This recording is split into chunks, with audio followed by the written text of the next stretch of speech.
Council meeting. We appreciate you joining us.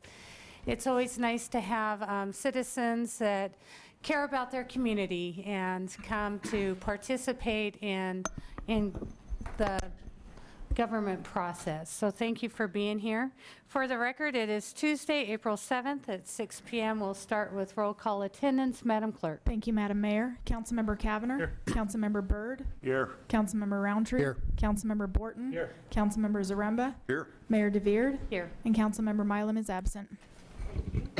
Item number 2 is the Pledge of Allegiance. If you will all rise and join us in our Pledge of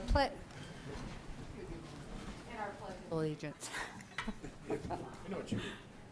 I pledge allegiance to the flag of the United States of America and to the republic for which it stands, one nation under God, indivisible, with liberty and justice for all.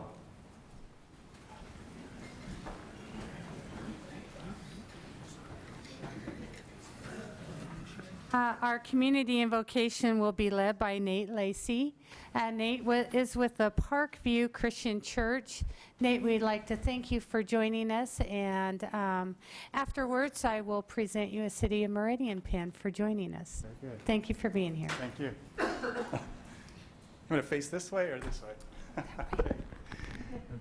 My name is Nate Lacey, and I'm a family pastor at Parkview Christian. I did just move back here from Hawaii. I had a kind of everyone says that. It was a little bit of grass is greener syndrome, but I think we all have experienced that.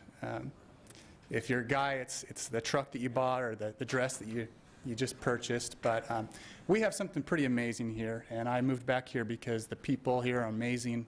Safety is incredible for my family. And there's just beautiful wide open spaces here. So be thankful for where you live.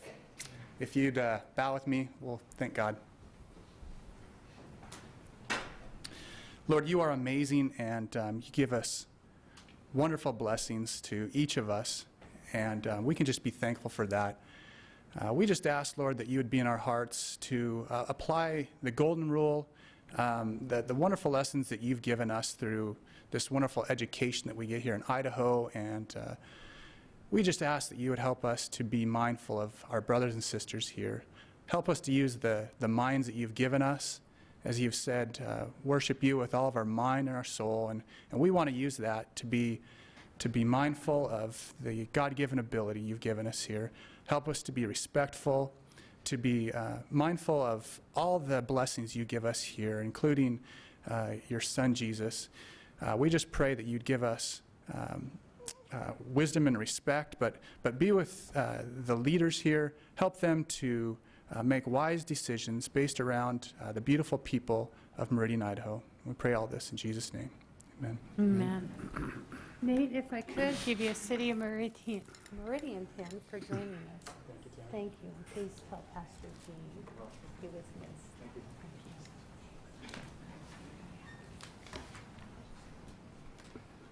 you. Okay, item number 4 is adoption of the agenda. Madam Mayor, Mr. Roundtree. item 6I and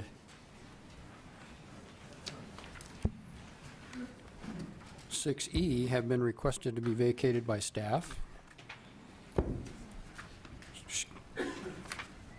Item 6Z, the resolution number is 15-1059. Item 6AA, the resolution number is 15-1060. On item 8B, the resolution number is 15-1061. Under item 9B, the resolution number is 15-1062. Under item 11A, the ordinance number is 15-1640. And under item 11B, the ordinance number is 15-1641.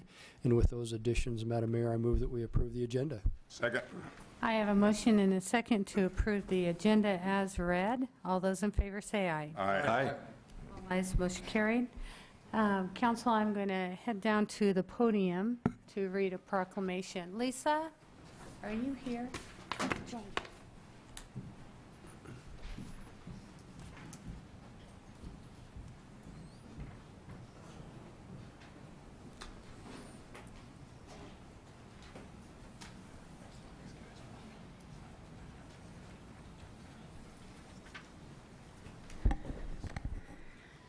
Thank you for being here. I'm going to read a proclamation that we've been fortunate enough to join with this group each year to bring awareness to this by proclaiming this day Parkinson's Awareness Month. And then, Lisa, if you'd like to say a few words afterwards. Okay? Whereas Parkinson's disease is a chronic, progressive neurologic disease that is estimated to affect 500,000 to 1.5 million Americans, and whereas the exact cause of Parkinson's disease is still unknown, research suggests the cause is a combination of genetic and environmental factors. And whereas symptoms of Parkinson's disease may include tremors, cognitive impairment and mood disorders, difficulty with balance, swallowing, chewing, and speaking. And whereas there is no known cure, there are treatments currently in place to improve the quality of life for people diagnosed with Parkinson's disease and their families. And whereas increased research, education, and community support are needed to discover more effective treatments, which will hopefully and ultimately result in discovering a cure for those living with Parkinson's disease today. And whereas April has been proclaimed as Worldwide Parkinson's Awareness Month for all to recognize the need for research and help in dealing with Parkinson's disease. Therefore, I, Tammy DeVeert, Mayor of the City of Meridian, hereby proclaim April 2015 to be Parkinson Awareness Month in the City of Meridian, and I encourage all citizens to increase their awareness of this disease and the continued need for research, better treatments, and eventual care. I sign this day, the 7th day of April, and thank you so much for joining us in helping to raise awareness.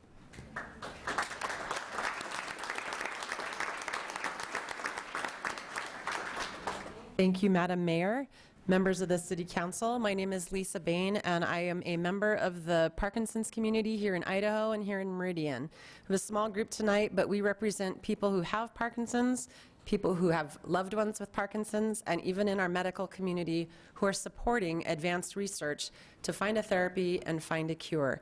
Every 9 minutes, someone in this country is diagnosed with Parkinson's disease, and their lives and their families' lives have forever changed. That means from the time this meeting was called to order to the time that Mayor Tammy just proclaimed it Parkinson's Awareness Month, 2 more families, 2 more communities have been forever changed by this disease. So we appreciate your helping us bring awareness, and thank you very much. We look forward to the day when we don't need this because this disease is gone.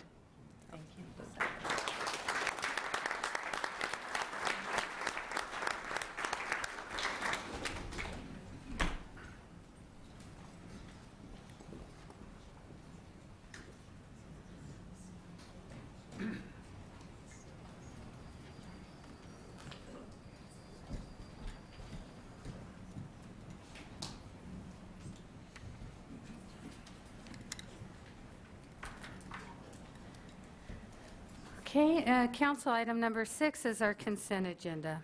Madam Mayor, Mr. Roundtree. with the vacation of items 6E and I move that we approve the consent agenda, authorize the clerk to attest and the mayor to sign. Second. I have a motion and a second to approve the consent agenda as changed. Madam Clerk, will you call roll? Thank you, Madam Mayor. Councilmember Cavanagh. Aye. Councilmember Byrd. Aye. Councilmember Roundtree. Aye. Councilmember Borton. Aye. Councilmember Zaremba. Aye. Ayes, motion carried. There were no items moved from the consent agenda, so we'll move right into department reports. And I'll invite our youth council representative forward to give you an update on what their activities are. Madam Mayor, members of the council, my name is Mackenzie Lawrence, and I'm a senior at Renaissance High School, and I'm also the vice chair for the Youth Advisory Council. And today I will be updating you on the events that were held in March. So the first thing that our council did in March is our last meeting, we had 80 of our council members in attendance, which for this time of the year where seniors are getting ready for graduation and there's prom and there's all kinds of spring sports and events is unprecedented. That's an amazing number of students that are still coming to the meetings, and we have 125 active members, which has never happened before. That's our highest number so far, I think, in the history of our council. And it has been really awesome to see how much we've grown over the past couple of years. But with that, we have also had a few growing pains. So we have, over this last year, redefined some of our leadership roles, specifically with the vice chair position. So as you might have noticed, I have been updating you guys for the last about 4 times. So we decided to add that to the vice chair position because it's something that just kind of worked out that way. And also that specific position has kind of fallen by the wayside over the past couple of years. There's not really specific duties that it has, so it's been kind of difficult to find things that I can do regularly to help. So one of the things is the council updates, and also I make all of the PowerPoints for the general meetings. So we're kind of defining what it means to be the vice chair. I also have been putting together information and materials for the reps so that they can distribute that through the schools. We have also revised the communication liaison position, where they're using new ways to get information out to our council as it has grown. It's not enough just to send an email because there's so many contacts that the email can't really facilitate that anymore. So we've been using Remind 101, which students can sign up for, and it's kind of a blind text messaging application where the communication person, she can't see anyone's number or see anyone's contact information, but she can send out a message to everyone as a representative for MIAC. And also we have elected and appointed subcommittee leaders for TAC, community service, and government affairs, so that some of the responsibilities taken away from Ken, and it allows other people within the council to have a leadership position that's separate from just the executive council. So that has been really interesting and exciting, and I know that the subcommittee leaders are excited to report to Ken and the executive council monthly to kind of keep us updated on what they're doing. So that's been really interesting as we've grown to kind of define more specific leadership roles. And then the next thing is the prom extravaganza, and that was on March 14th. It was a Saturday, and it was a fashion show showing off Paige's Boutique, their prom dresses and the tuxes and the rentals for this upcoming season, and it benefited Catch, which is the charitable assistance for the community's homeless.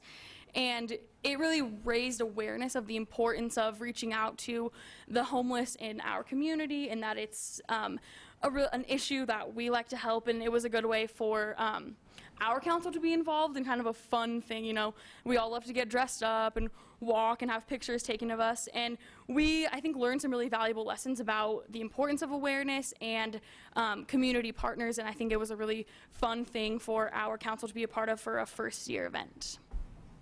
The next thing is, in executive council, we've been meeting with different department directors and kind of getting their advice on leadership and kind of their methods for working with their team and talking about important topics. So this month we had talked to Chief Levy, and he had kind of talked to us about awareness of bullying and teen suicide, which is something that our council has tried a few times to really talk about, but we have been unsure how to proceed forward with a sensitive issue. So this was really interesting because he gave us a lot of really good advice on how to start the conversation, and one of those things was just to talk about it.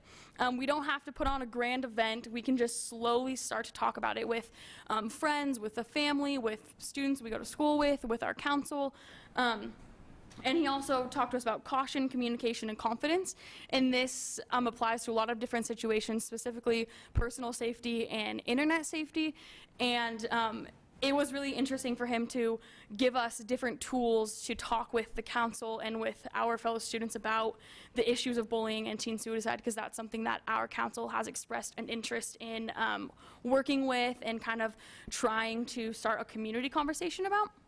So we really enjoy these director meetings. I know that I get a lot out of them. And the next thing that we did was Tack Dart Wars. And this was just our March fun youth event. And we like to try and have a monthly event, usually on a Friday night or a Saturday, where our advisors and the members of our council can just go and have fun without having to worry about any sort of pressures or bullying. This is a way that we support that anti-bullying message. We try and facilitate events where students can come and hang out with other students and get to know them and have that support network available to them. And also we really like to just do fun things like Dart Wars.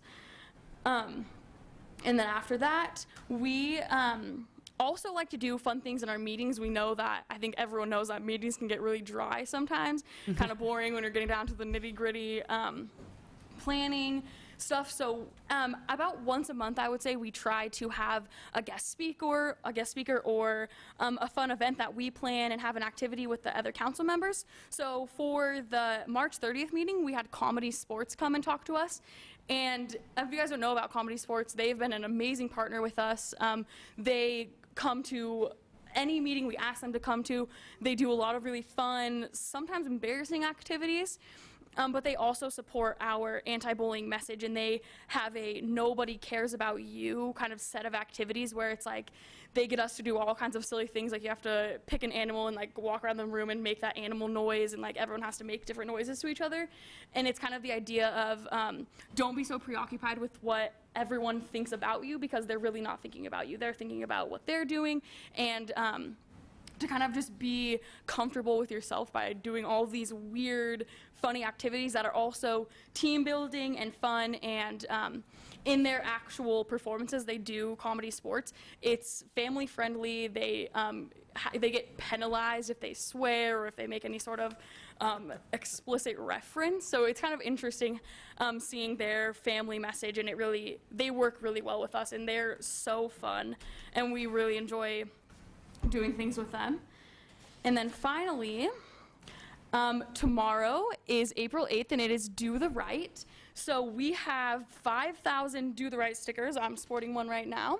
And we also have 2,500 Be Kind stickers that Ken is wearing one of them. And we're really, really excited about this event. And I know that we've been talking about ways to share the message and to really get involved. And one of the ways that we've done that is the stickers, and we've also distributed Post-it pads to all the local Dutch Bros, Albertsons, the Boys and Girls Club, the Meridian Library, about 50 chamber businesses. And we're really trying to support our message of do the right, get the community involved, share the message with other people. So we are going to play the video that we made for this as like kind of our promotional video. It's going to be kind of quiet, so just, you know.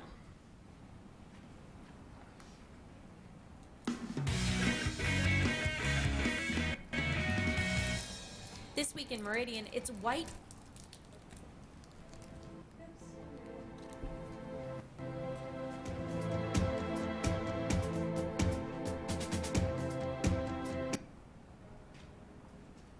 I've been bullied.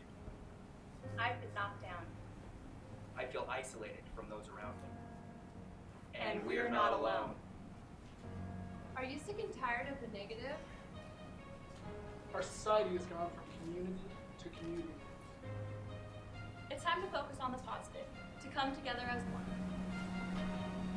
It's time to do the right. Do something nice for the person you're right.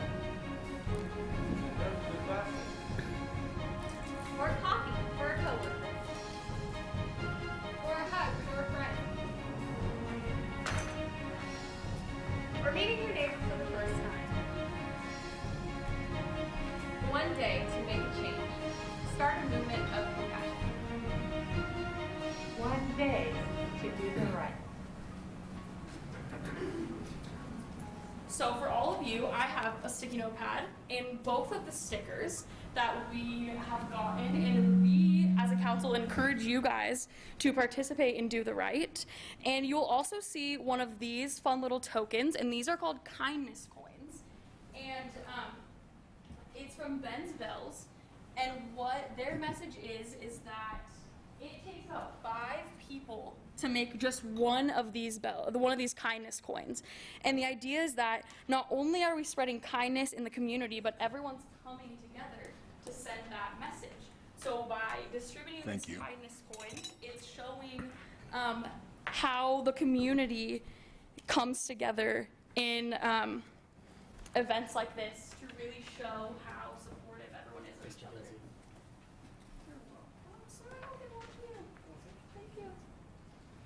So tomorrow, and even every day, but specifically tomorrow, we encourage you guys to participate and do the right and to share your kindness messages with everyone. Thank you, Mackenzie. Council, do you have any questions or comments for Mackenzie? Just a comment, Madam Mayor, her enthusiasm hasn't slowed down a bit. Are we going to see you next month, or are you going to be departing? I think we just talked about that, and I think I am planning on doing the April update and then a May update, so 2 more times. Great, great. Great. Thank you for what you do. Pass the torch on to someone else. Thank you, Mackenzie. And those of you that came in might have noticed a sticky note on your seat. We hope that you'll all be part of that movement of compassion and be kind tomorrow to a person on your right, whether it's a coworker, a neighbor, or a friend, to just pay it forward. And we would love to see this really take wind. And our youth council, they were tired of seeing the negative. They were tired of seeing the suffering of some of their fellow students. And they're being part of a solution they hope does take and gain speed. So thank you, Mackenzie, for the role that you play in our community. Also, one last thing. If you guys are a fan of social media, hashtag do the right so we can track everyone's things and maybe take a picture of what you do so we can kind of see how you have shared our kindness message. Thank you. Thank you.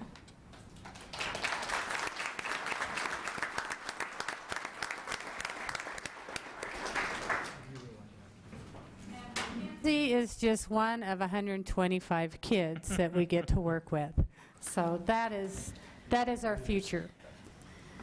Okay, item 8B is also under the mayor's office. Council, in front of you, you do have a resolution 15-1061 to reappoint Stephen Lewis to seat 5 and Tracy Hopkins to seat number 6 of the Meridian Transportation Commission.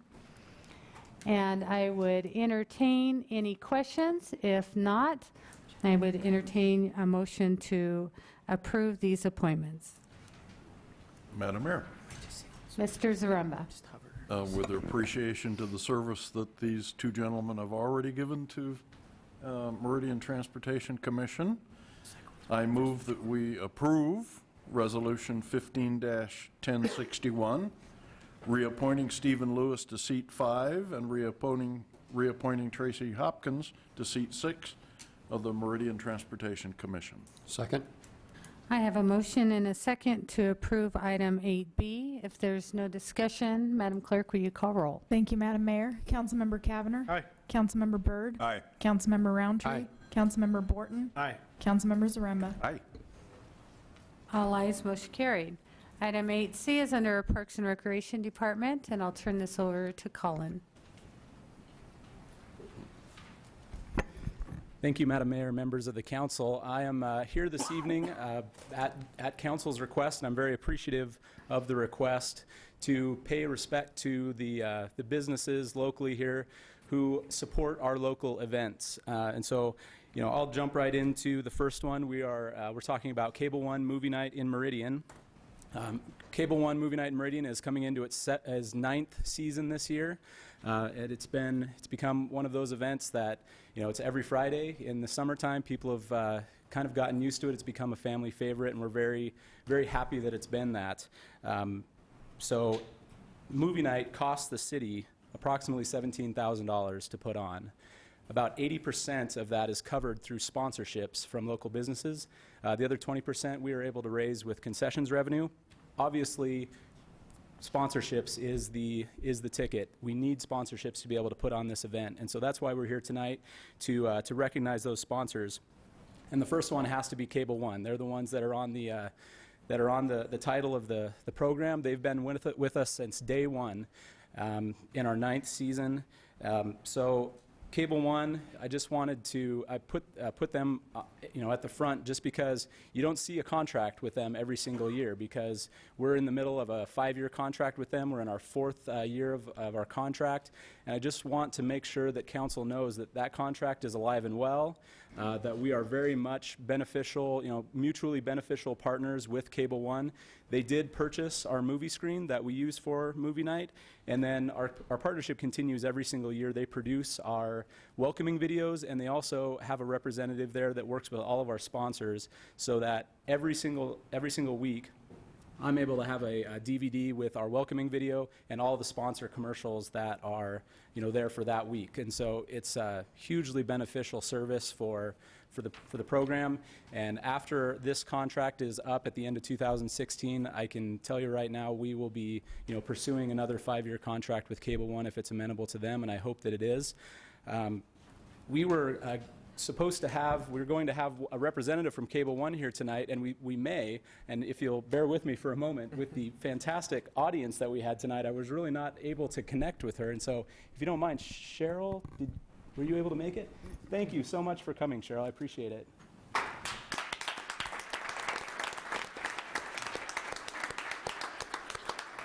So Cheryl is the general manager for Western Idaho and Eastern Oregon. Typically, we work with Cable One representatives out of Arizona to put together the contract.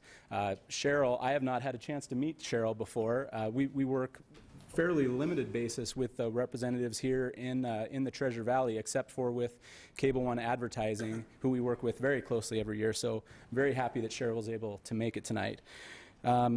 So in addition to Cable One, Rocky Mountain Audiovisual has been our audiovisual sponsor for the 6th season is coming up. They've provided all of our AV services for movie night at a discounted rate, and so we're very happy to have them on board again this year.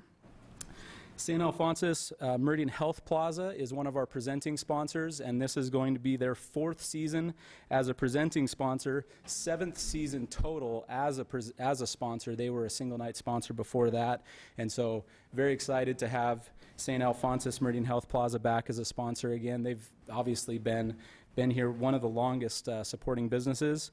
And then our other presenting sponsor this year is Connections Credit Union. This is their 1st year as a sponsor of movie night. They have recently began to be very involved in the events that we've done here in Meridian, because they are in the middle of construction on a new Meridian branch at 10 Mile and Pine. And so they were at the trunk or treat in the fall. They were also one of the big sponsors of our Christmas parade this year, and so we're very happy to have Connections Credit Union on board this year, and we've worked really very well with them over the past year or so. And then we have a whole bunch of single night sponsors, and we've been very lucky to have a lot of single night sponsors who have been supportive of this program year after year. I'll try to go through them. Mayor's Anti-Drug Coalition has been the longest supporter. This is going to be their 6th season as a sponsor of movie night. The Meridian Firefighters Association has also been a big supporter. This is their 5th season. Sierra Trading Post is going to be their 6th season as well, including 2 as a presenting sponsor. And then we have R.C. Willey is going to be back with their 4th season, Meridian Library District for their 3rd season, Idaho Central Credit Union for their 3rd season, Meridian United Soccer Club for their 3rd season, Westside Body Works for their 2nd season, Tucano's Brazilian Grill for their 2nd season, and BioLife Plasma Services for their 2nd season, and then Parkview Christian Church right across the street from Settlers Park is going to be their 1st season. So we are extremely lucky, as you can tell by the number of return sponsors that we get for the season. Only 2, Connections Credit Union and Parkview Christian Church, are 1st-year sponsors. And so, it's a testament to how supportive and engaged our business community is in the city events, that we have those businesses coming back year after year. So we're very lucky in movie night. So with that, I will move on. We are also recognizing sponsors from the Meridian Community Block Party tonight, because we have all 4 of our major sponsor contracts on your agenda. I know it's a little bit early. The block party isn't until September 19th, but we're very excited for the move to Kleiner Park this year. This is an event that's been at Settlers Park that Luke has been extremely involved with in the past. And we were at Settlers Park for 5 years. This is our 6th year of the event. And with the move to Kleiner Park, there have been a lot of opportunities to grow the event, to bring in some new businesses that are coming in over at the Village at Meridian. And there's just been a real buzz around the event with there's a local business that we're working with to put on a chalk art festival during the event, and we're also planning on adding a concert at the end of the event in the band shell now that we have a built-in band shell to use for the event. So we're very excited about that. But our sponsors for the block party, Idaho Central Credit Union, who is, as I had already mentioned, has been a big sponsor of movie night. They jumped on board as our presenting sponsor, and so that was really the first big domino to fall, and we were very appreciative to Idaho Central Credit Union to be our presenting sponsor. And then we have the Village at Meridian has joined on to be the stage sponsor during the block party. And then the Boise Co-op, kind of newcomer to town, who's going to be going in right there at the end of the Village at Meridian. They were extremely excited to be what we're calling the Kids Corner, kind of a new thing for the block party this year. And not only is Boise Co-op sponsoring the Kids Corner, they've actually offered to run it themselves and to go out and get the face painters and the balloon twisters and all those different things. And so they're extremely excited. They have their own initiatives that involve the youth and healthy choices for youth and things like that. So it really ties into the Meridian Parks and Recreation and the city's overall goals. So we're very excited to have those new sponsors for the block party this year. And then returning sponsors for the block party, the Meridian United Soccer Club, who also has been involved with movie night. This is going to be their 3rd year coming back as the sponsor of our mascot dance-off event during the block party, which has been extremely fun and very popular. And then Rocky Mountain Roll has been with us for 5 of the 6 years of the Meridian Community Block Party. They're the ones that provide all the bounce houses and other inflatables and the climbing walls and the mini bikes for the mini bike races. And so Rocky Mountain Roll has been an incredible partner in the block party as well. So that's really all that I have to say about those events. I'm just excited that council was interested in having us come and give those sponsors some public recognition, because they most definitely deserve it. And so with that, I would stand for some comments from council about those events and our sponsors. Thank you. Thank you, Colin. I think you picked the right meeting to give exposure to those sponsors, right? Yes. Council, any questions? Yes, Mr. Kavanagh. Maybe just a quick comment, and it speaks to some of what Mackenzie talked about, and that's making community. And this is truly a partnership for our community, and I think ultimately it's a vote of confidence in you, Colin, and our Parks Department. What a great job you do at executing these events. They're great for our community to come out and participate. It's a win-win for our sponsors. It's a win for our community and our residents. So great job. Keep up the good work. Thank you. Thank you. Mr. Byrd. Okay. Thank you, Colin, for everything you've done and to get the sponsors, and thanks for the sponsors. And this just proves that Meridian still is a community-minded community. Thank you, Mr. Byrd. And you know that it's your comments the reason that this is on the agenda. So we wanted to give recognition to our community partners. I did call in Colin. I know. Offline, I was going to congratulate you for that too. Any other? You beat us all to the punch. Any other comments, Mr. Zaremba? Madam Mayor, I would just add my appreciation for Colin's work. He's been the driving force behind many of our events, getting the Christmas parade going back, Winterland Lights Parade going, and 4th of July program, and several of the other things, whether or not they were his original idea, which they may have been, but even if they were somebody else's idea, he has taken the leadership of making sure they happen, make sure they're successful, making sure that if it's a good thing, it happens again the next year, and I really appreciate the leadership that you've taken. So. Thank you. Well, and Cheryl, to Cable One, we do appreciate your partnership. Colin had this great idea, first in Idaho, to really bring the family movie night to our city park. And it has been wildly popular, in some cases too popular with the teens that are not there to watch the movie. I know, dark park, and that's kind of the challenges to a successful event is it doesn't even hold a mirror to the community building that you've done, and I cannot believe it's been 9 years. Well, thank you, and if I may just build on your comments just a bit, with the challenges we've had in movie night, as you know, this year we did expand our security efforts for the event. We're bringing in a third-party security company, which is greatly increasing the cost for the program, and in turn we had to raise the prices for all of our sponsorship opportunities. And again, it's just a testament to how committed those businesses are that we only had 2 new sponsors this year, returning sponsors, having paid less the year before, agreed to sign on again, having to pay a little bit more, just wanting to be a part of that community event. So I was very I was a little bit surprised, very humbled by how interested those businesses were in coming back and continuing their support. So we're very lucky to live in the community that we do. Any further comments? Thanks, Colin. Thank you. Thank you.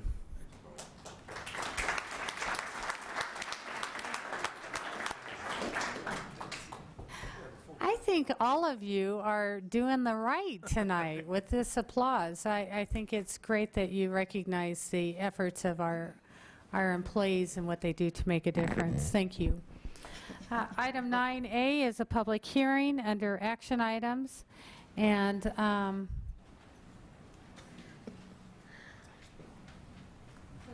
who is doing this? There you go. Jake, welcome. I saw Colin walk out and it was like, okay, I'm not sure who's up. Thank you, Madam Mayor and members of City Council. Well, it is surely excited to be here. This is my first City Council meeting in the City of Meridian. I was just hired in February, moved over from Nampa, so it's great to be here. Exciting times in the Parks and Recreation Department. We are currently working on our summer activity guide, which will be scheduled to be released April 17th with our summer classes beginning, registration for our summer classes beginning April 20th, that Monday. Then our summer classes, which will kick off May 5th. Some of the summer classes I'm excited about, our Merida Moo Summer Day Camp will begin June 8th. Our Let's Play Sports Camp will begin June 15th. Then our Outdoor Adventure Camp will kick off June 22nd. And some of the new classes that are coming on board this summer are Learn to Love Lacrosse. Lacrosse is something that's huge in our community, and we found a gentleman up at Idaho Indoor Soccer Center that has numerous years of coaching lacrosse, so we're going to offer Learn to Love Lacrosse for children ages 3 through 10. And another exciting trip that I'm really excited about, one of my goals was to come over here and increase the number of activities that we offer to our senior citizens in our community. And May 8th, I will be taking a trip down to Shoshone Falls to look at the water flowing over the falls. That's something I'm excited about doing, and just working at increasing the number of activities that we have for that demographic in our community. And with that being said, I am seeking approval of these new fees, and if there are any questions, I could gladly take those at this time. Thank you, Jake. And Jake also works with our Mayor's Youth Advisory Council on the teen activities efforts. Any questions for Jake? Thank you, Jake. All right, thank you. Okay, council item number 9B is resolution 15-1062. Madam Mayor. Mr. Byrd? I move we approve resolution number 15-1062, resolution adopting the summer 2015 fee schedule for the Meridian Parks and Recreation Department. Second? I have a motion and a second, and would ask, is there anyone who would like to make comment on these park fees? Oh, so you weren't all here for that. Oh, gosh. I was misled. Okay, I have a motion and a second to approve the fees for our next season of classes. Madam Clerk, will you call roll? Thank you, Madam Mayor. Councilmember Cavanagh. Aye. Councilmember Byrd. Aye. Councilmember Roundtree. Aye. Councilmember Borton. Aye. Councilmember Zaremba. Aye. Carried. Okay, council item 9C, D, and our public hearings on RZ 15-001 and PP 15-002. I will open these public hearings, as well as 9E on CUP 15-002 with staff comments. Thank you, Madam Mayor, members of the council. First application before you tonight is a request for a rezone, preliminary plat, and conditional use permit. This site consists of 36 acres of land. It's currently zoned R40 and CG. It's located at the northwest corner of North Meridian and West McMillan Roads. This property was annexed into the city in 2003 and was included in the preliminary plat and plan development for Paramount subdivision. The conceptual development plan approved with the plan development included multifamily and commercial uses on this site. A detailed conditional use permit was required prior to any development on the multifamily portion of the site. And that is what is before you tonight. The comprehensive plan future land use map designation for this property is high-density residential and commercial.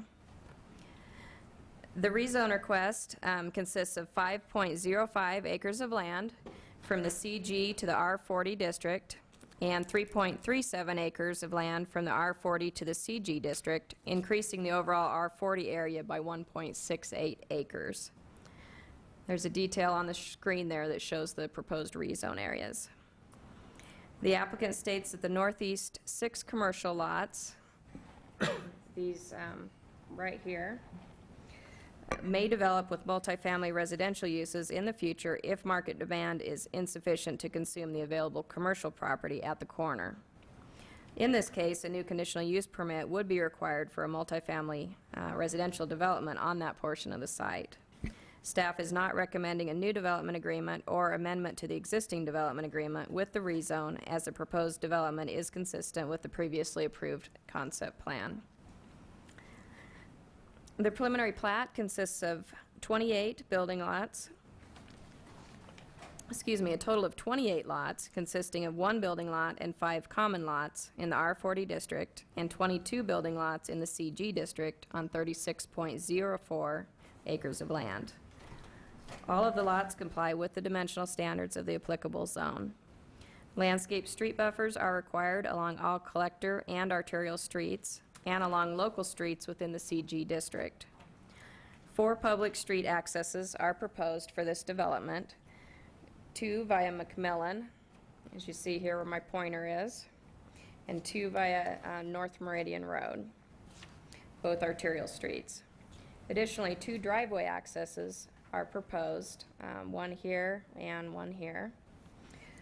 1 via McMillan between Meridian and Motion Picture Drive, and 1 via Meridian Road between Studio Drive and West McMillan Road.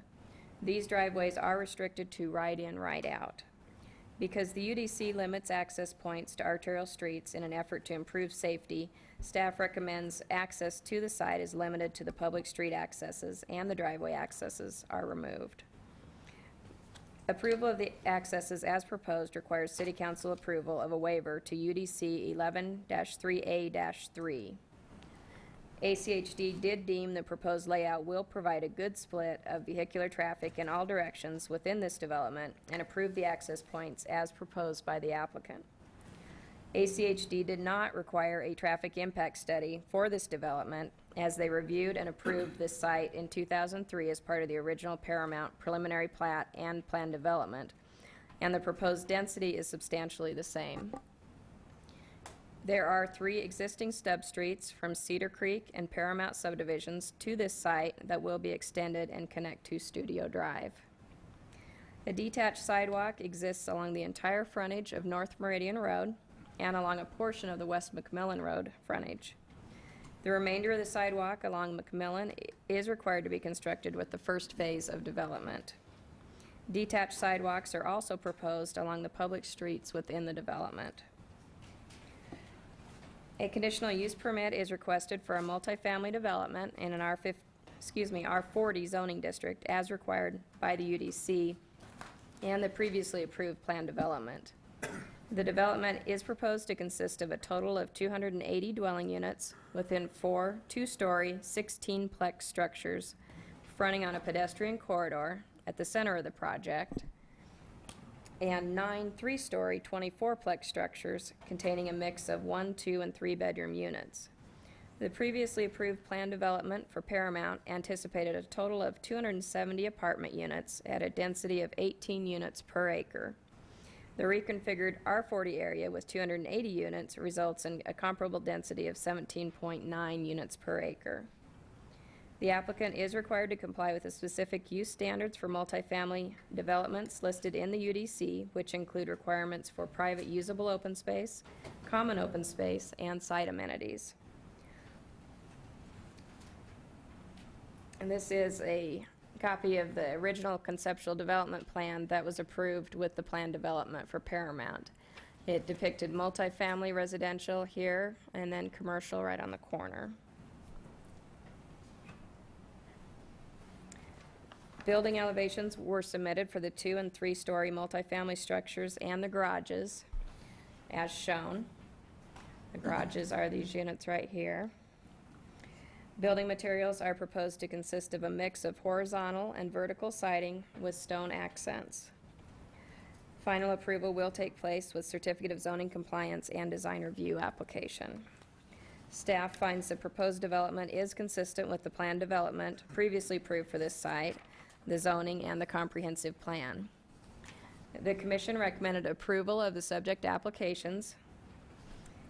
Mike Wardle testified in favor. Jenny Withers and Brian Heffley testified in opposition. And written testimony was received from Mike Wardle, Dr. Linda Clark, Brenda Dugan, Ken Swanson, and Wendy Ann Trent. Key issues of discussion by the Commission. There was a general consensus that the applicant has been responsive to neighborhood concerns and made changes to the plans accordingly that have enhanced the project. They were in support of the applicant's request for a waiver to UDC 11-3A-3 for access to allow all of the driveways as shown on the site plan. The Commission did not make any changes to the staff recommendation. The only outstanding issue for City Council is the applicant requests a waiver to UDC 11-3A-3, as previously mentioned, for access to allow all of the driveways shown on the site plan. Written testimony since the Commission hearing has been received from the following. Please excuse me if I mispronounce your name. Carrie Carmachu, something like that.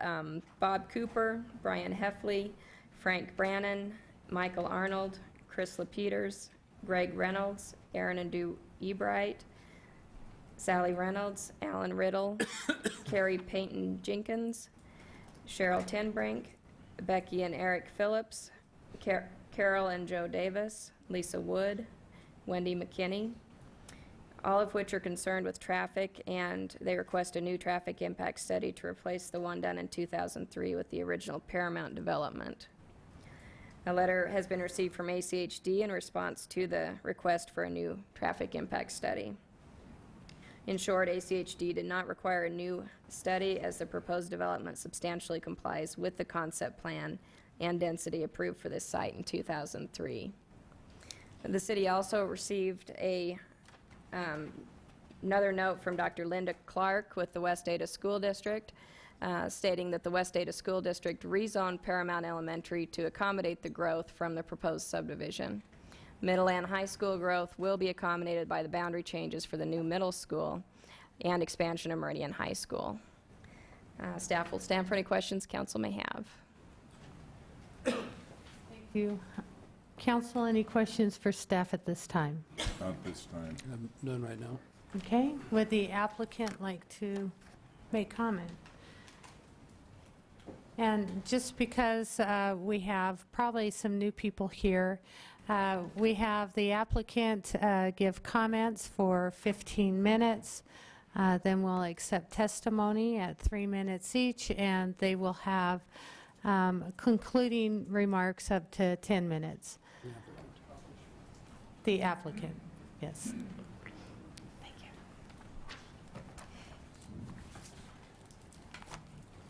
You'll please state your name and address for the record. Madam Mayor, council members, Mike Wardle, Brighton Corporation, 12601 West Explorer Drive in Boise.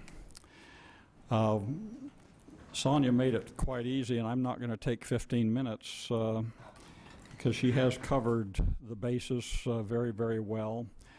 I just wonder if there's any enthusiasm still bottled up from your Youth Advisory Committee that might be available for some of the rest of us that have moved a little bit further down the path. I would just note that this item was in front of the council, as noted by Sonia's presentation, 12 years ago. And I did present to the Planning Commission, and I would give you additional copies if you wanted, but this should be in your record. These are excerpts, an 8-page excerpt from the original hearing record, application in the hearing records before Planning and Zoning and the City Council. If you desire additional copies of these in front of you, I would be happy to provide them.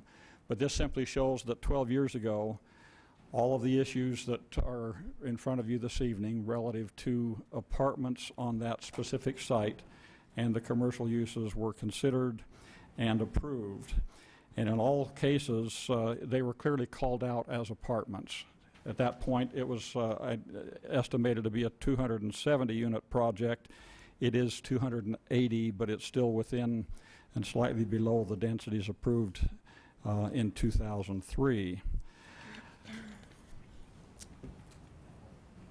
Sonia, how do I, okay.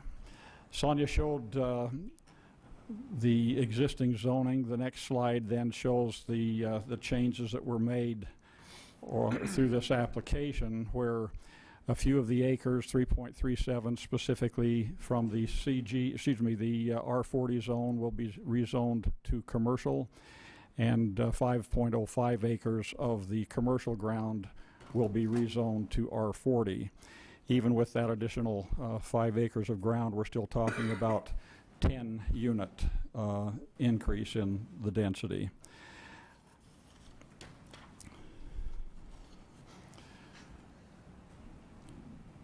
The other application, as noted, and Sonia did make the comment in our narrative submitted with the application, we identified the future commercial to apartment option, and this actually came about as a result of extensive discussions with the neighborhood.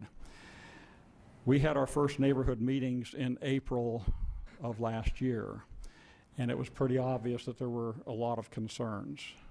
So we took 6 months to work with a neighborhood committee to identify ways that we could moderate the impacts and the concerns, and noted in the final discussion with that committee, in fact, the committee itself put out an email to the neighborhood, and this is also of record with the Planning and Zoning Commission.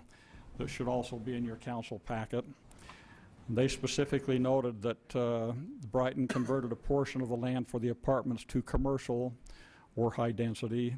This is now planned for professional office spaces and will be marketed as such. However, if it doesn't lease, Brighton will need to rethink that land, reserving the right to develop as they choose, including potentially more apartments. And as Sonia noted, that process, of course, would require additional applications and consideration by the council and Planning and Zoning Commission in the future. Next slide, in fact, the next 2 slides are simply to show kind of the history. We had kind of a crayon version in 2003 of the master plan, but this is the first professionally prepared plan from 2006 that clearly identified the multifamily and commercial uses.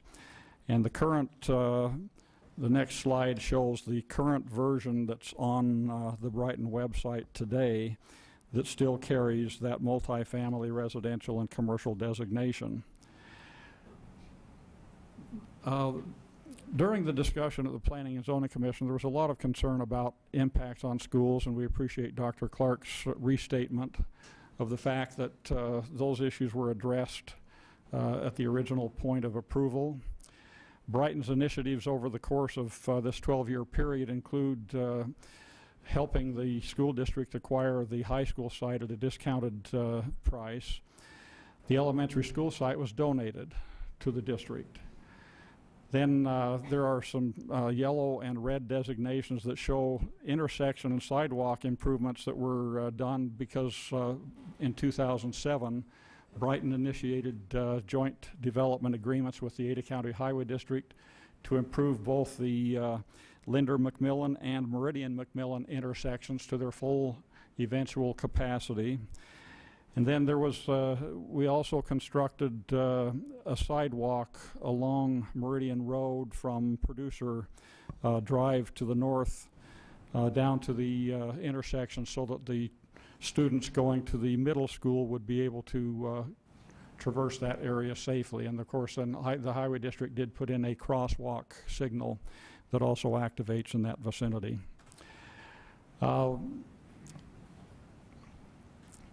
I noted that the extensive neighborhood process that we went through for a 6-month period last year that led to this refined project.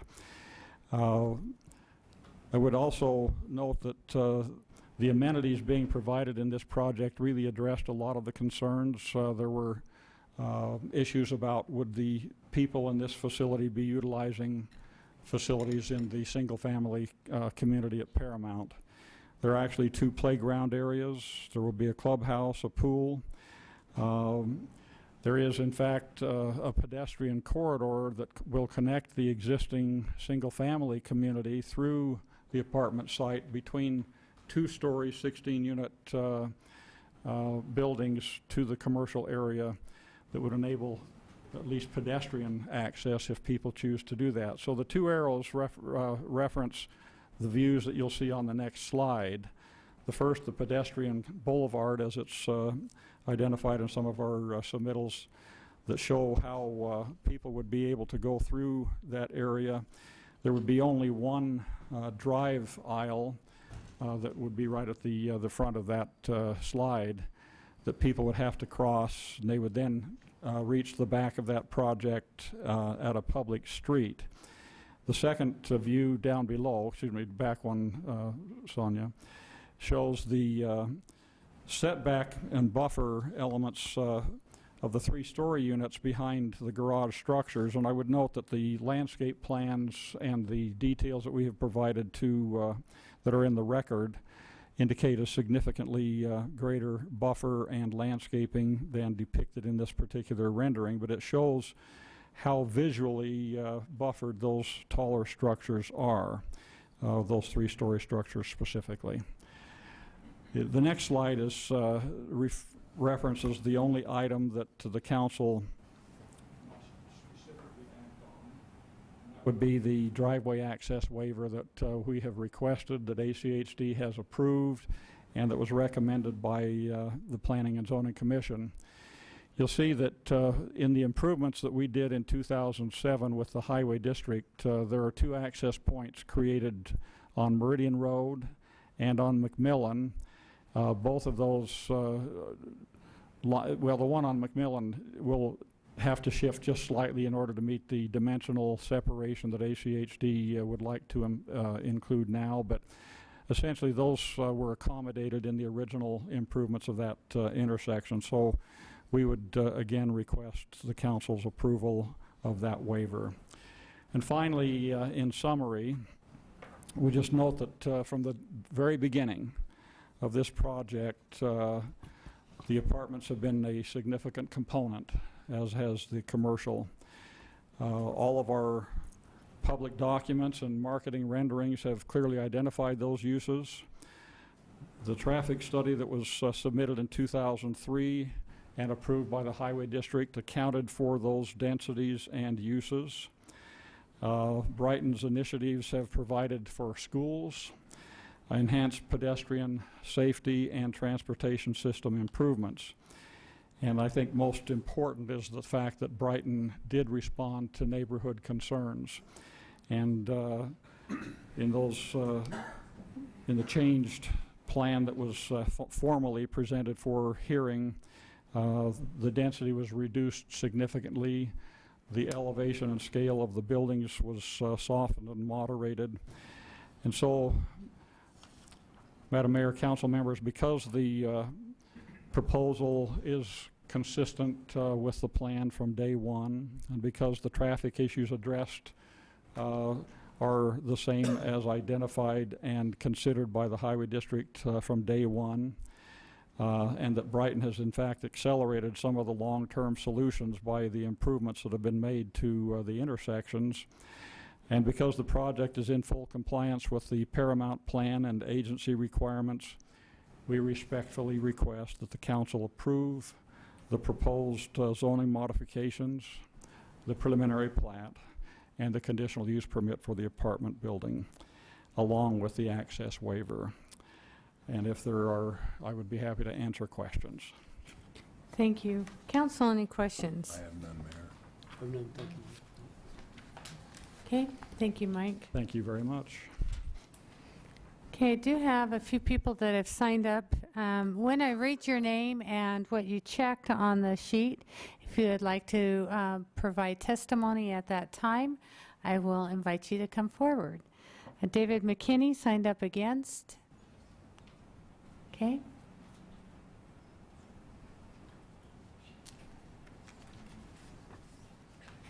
Good evening. Thank you. My name's David McKinney. I live at 1225 West Bacall Street in the Paramount subdivision. Thank you. Many of the concerns that the residents of the subdivision have relate to traffic issues, and in particular, the impact of this development on the surrounding traffic. I'd like to refer to the ACHD traffic report that was provided with this particular item. I presume the council has a copy of this report. It's dated February 12, 2015. If we look at, I guess page 14 of the report, it just sets forth the basic, in their conclusions of law, restates the criteria that are used for analyzing this kind of a development. Conclusions of law, item F2, ACHD requirements are intended to assure that the proposed use or development will not place an undue burden on the existing vehicular transportation system within the vicinity impacted by the proposed development. The concerns that I have and that other residents have relate to that issue. And so I'd like to look at some of the aspects of this report that raise some concerns that suggest that perhaps some additional information is needed. If we look at page 2 of this report, item B, it gives the traffic findings for consideration in this case. Particularly, there's a table that gives traffic counts on Meridian Road and McMillan Road. And if you notice at the far right, the projection of traffic, the level of service of the streets, including this project, is level of service E on McMillan Road. But if you look in the footnotes, ACHD indicates that a level of service D is considered acceptable. That suggests that their own report gives facts that suggest that the project gives traffic volumes that are not actually acceptable under ACHD standards. Now, another concern here, if we look below that to item B3, it indicates that the traffic counts that were used in making this analysis were taken on Meridian Road south of McMillan Road and on McMillan Road east of Meridian Road. The trouble is this project is on Meridian Road north of McMillan Road and on McMillan Road west of Meridian Road. So we have traffic volumes that are being used for this particular analysis that don't reflect the actual traffic at the location of the project. And that raises a little bit of a concern. Additionally, The, if we look at page 5 of this same report, under item 4C,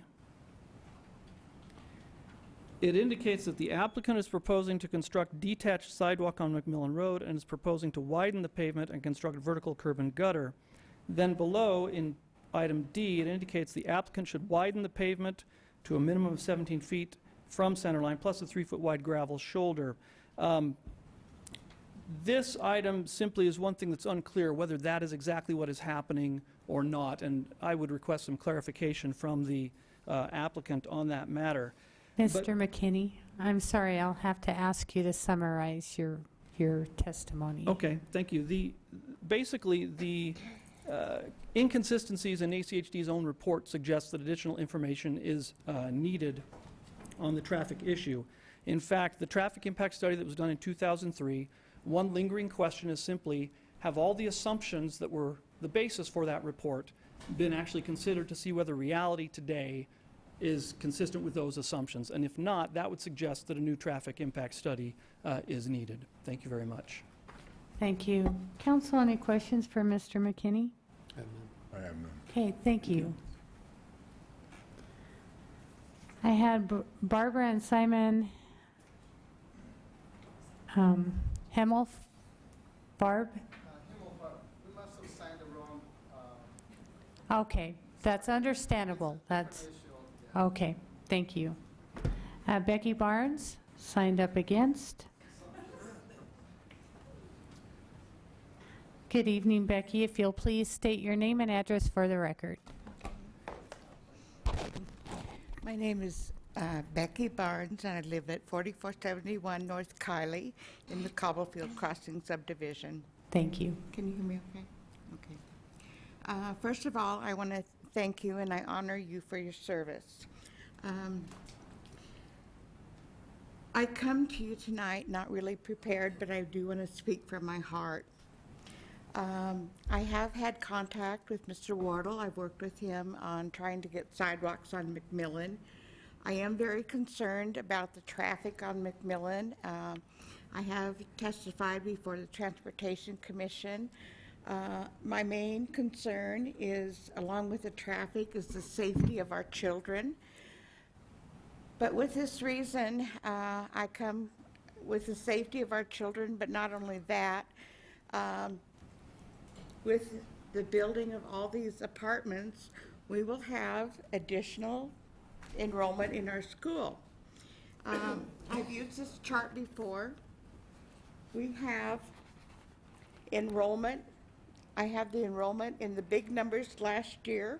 We've increased the enrollment at these schools. These are just the schools right here within the 1 mile area of Linder and McMillan.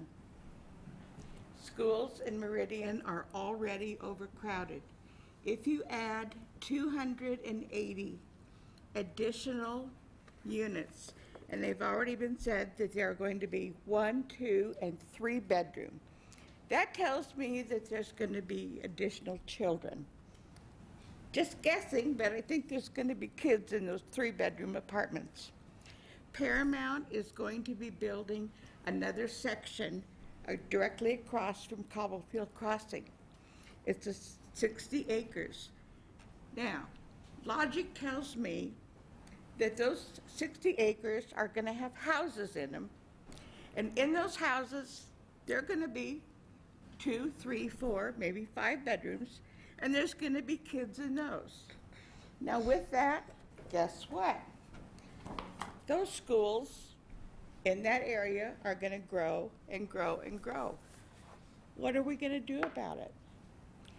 It just seems logical to me that we really can't afford to build something on this scale. This was approved in 2003. Great. But in the meantime, we've had apartments built right by Rocky Mountain now, right next to us, west of Cobblefield Crossing subdivision. There's 28 fourplexes being built. they're almost ready for occupancy. And down between Linder and 10 Mile, there's a whole bunch of apartment buildings almost across from Hunter Elementary. Now, those have all been built since 2003. I just ask you to take a look at what's been happening. The growth of Meridian is exponential. Meridian is a beautiful city, a beautiful place to live. So I just ask you to revisit, look at the impact, schools, police, fire, safety. And most of all, look at it for our kids. Look at it for the schools. Thank you, Becky. Council, any questions for Becky?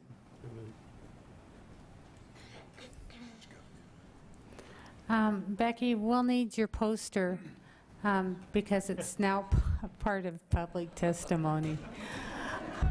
Madam Mayor? Madam Mayor? Can we take a picture of it? Yeah, that's what I was thinking. The look on your face, I'd hate to take that from you, but we do need a picture on it. I've seen it before, right? I've seen that somewhere before. Next, Don Doss signed up against.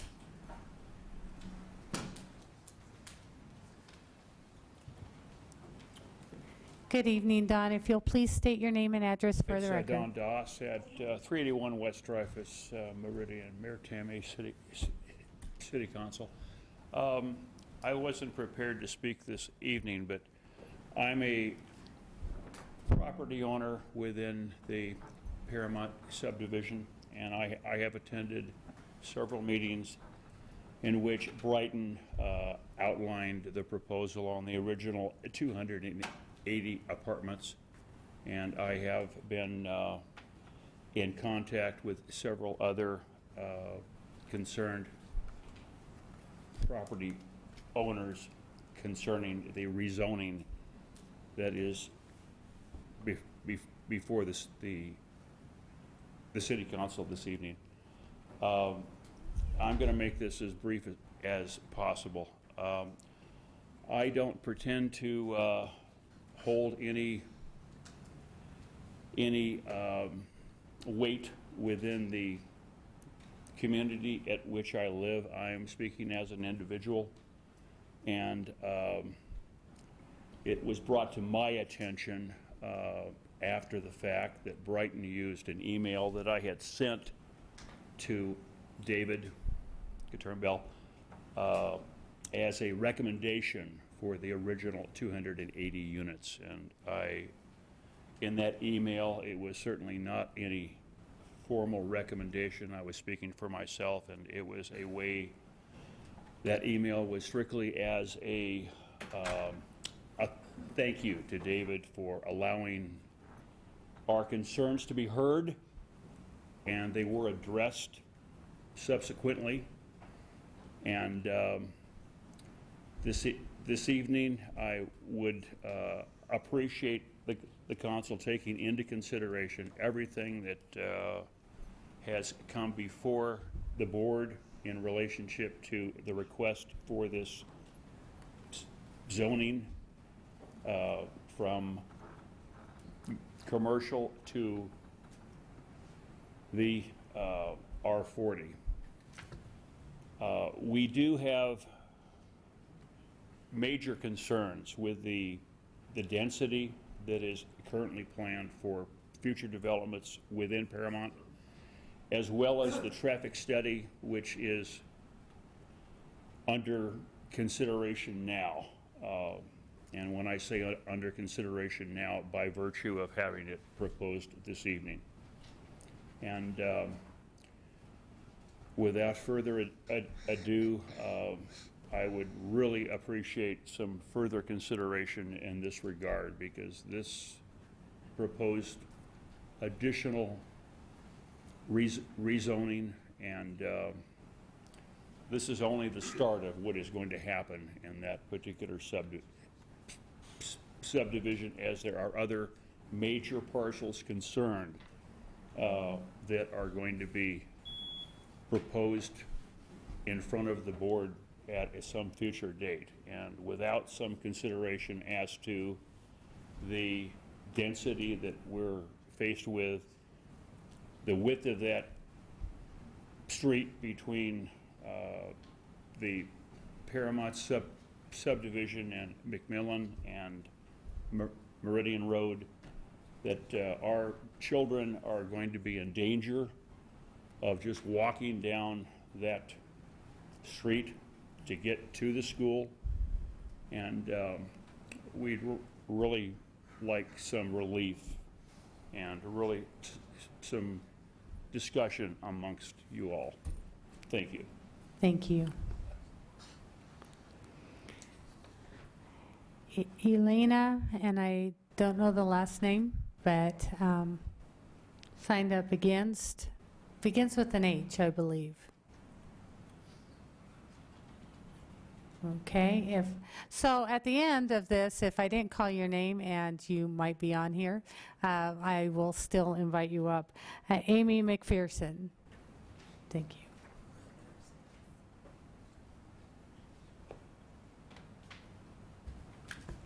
Amy, thank you for joining us. If you'll please state your name and address for the record. Yes, thank you, Madam Mayor and council members. My name is Amy McPherson. I live at 530 West Dreyfus Lane in Meridian, and that's in the Paramount subdivision. Thank you. I just want you all to think about proposals. Where were you told your investments would be 12 years ago versus where they are now? Where have they forecasted that the housing market would be today with prices and what's happened in the interim? They didn't forecast that we would have that great drop.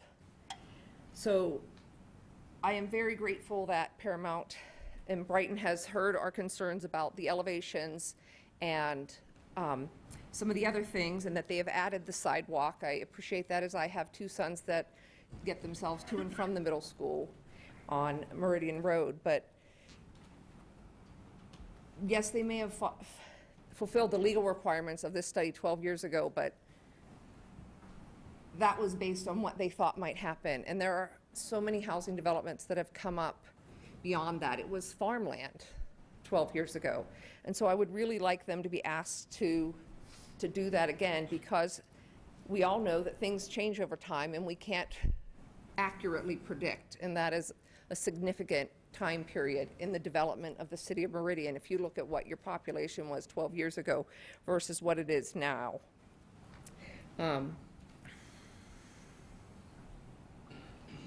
I also have some concerns about adding 2 more roads onto both Meridian and McMillan, or access roads, with the safety of our children. But I haven't researched that enough to know if that's a valid concern or not. But I would like you to, before you approve any of these changes, to ask of them to do another road study, to check the schools. The superintendent has given her approval for these and says that the issues will be dealt with of the overcrowding, but that will be 4 or 5 years down the line, and that's only a middle school and a high school. That doesn't address the issues of Paramount Elementary, which is already overcrowded. And so to keep it, Meridian, an appealing place for people to want to move into, I think, school districts and schools aren't your thing, but I do see a conflict of interest of the superintendent who's received land, free and land at a discounted rate, that she has said she's okay with this and with what it will do to the schools. Thank you. Thank you. Any questions from council? Madam Mayor.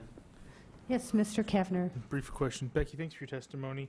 Did you participate in the neighborhood committee that Brighton had formed? I was not on the committee. Okay. No. I received some of those emails and things, but I was not on the committee. Okay, thank you.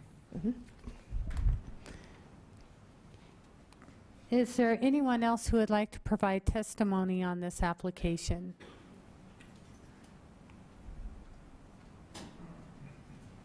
Yes, ma'am.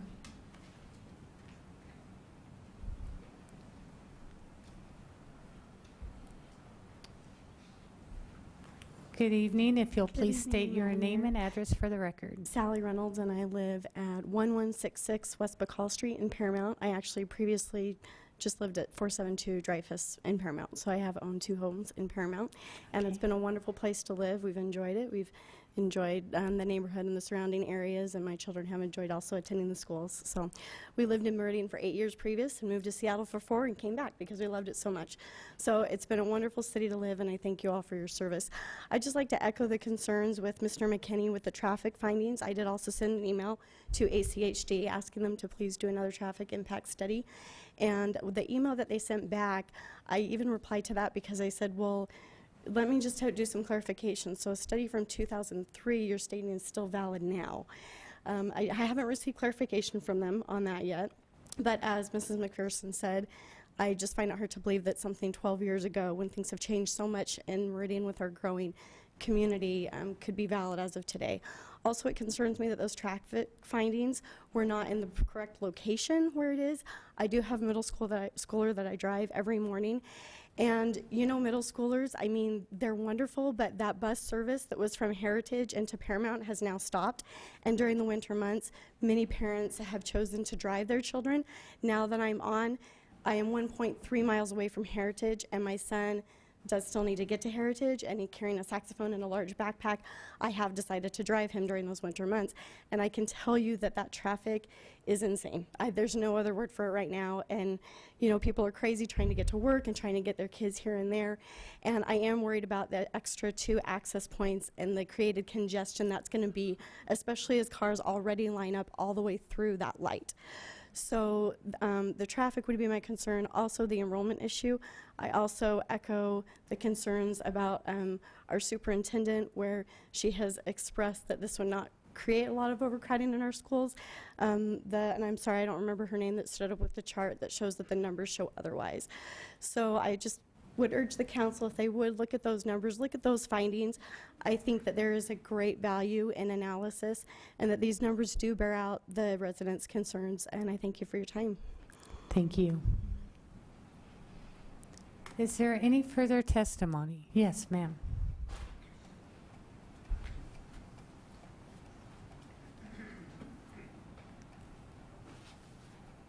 Katie. And I also live at 1225 West Bacall in Paramount. Thank you. I really appreciate all that Brighton has done. When my husband and I looked to move to Meridian back in 2010, we specifically found Paramount Subdivision because it was a planned unit development, and they had mixed use. That was one of the draws that we had to Paramount. And 2 years later, when we actually moved there, we chose Paramount again because of those things. We knew from the start that we were looking at Paramount, that those things were in the master plan, and we saw them clearly, and we have no qualms with people in apartments living there. In fact, all of us have been in apartments, and a lot of those people will probably be building single unit homes within our subdivision and will be our neighbors in different spots within Paramount. So that's fabulous. We welcome that. I am also grateful for the sidewalk, but because it is so crazy, my daughter bikes to a close location and then walks. She can't even get there safely by bike. I would encourage you to go to this corner and sit there on a school morning anytime between 7:30 and 8:30. Just sit there for an hour and you will see what we're talking about. I'm also concerned that with Brighton spending 6 months talking to us about improvements and all of the things that they are working with us as a subdivision, what other areas were developed on those other 2 corners that did not take the time and were not asked for improvements and slid under the radar and got their places approved quicker and faster. I don't think we should be asking Brighton to do all these improvements. And by doing a traffic study and by asking ACHD to do their part, they should be asking all of the builders in this area that has all of this growth to contribute to the proper roadways for our citizens. Thank you. Council, any questions? Madam Mayor. Mr. Kavner. One brief question. It sounds like you were very active in the process. Is it fair to assume that you were a part of this neighborhood group that worked with Brighton? I spoke with one of the leaders the day after the first meeting, a year ago May, or almost a year ago, and offered my services to help them, but they were very on top of things and met without needing me.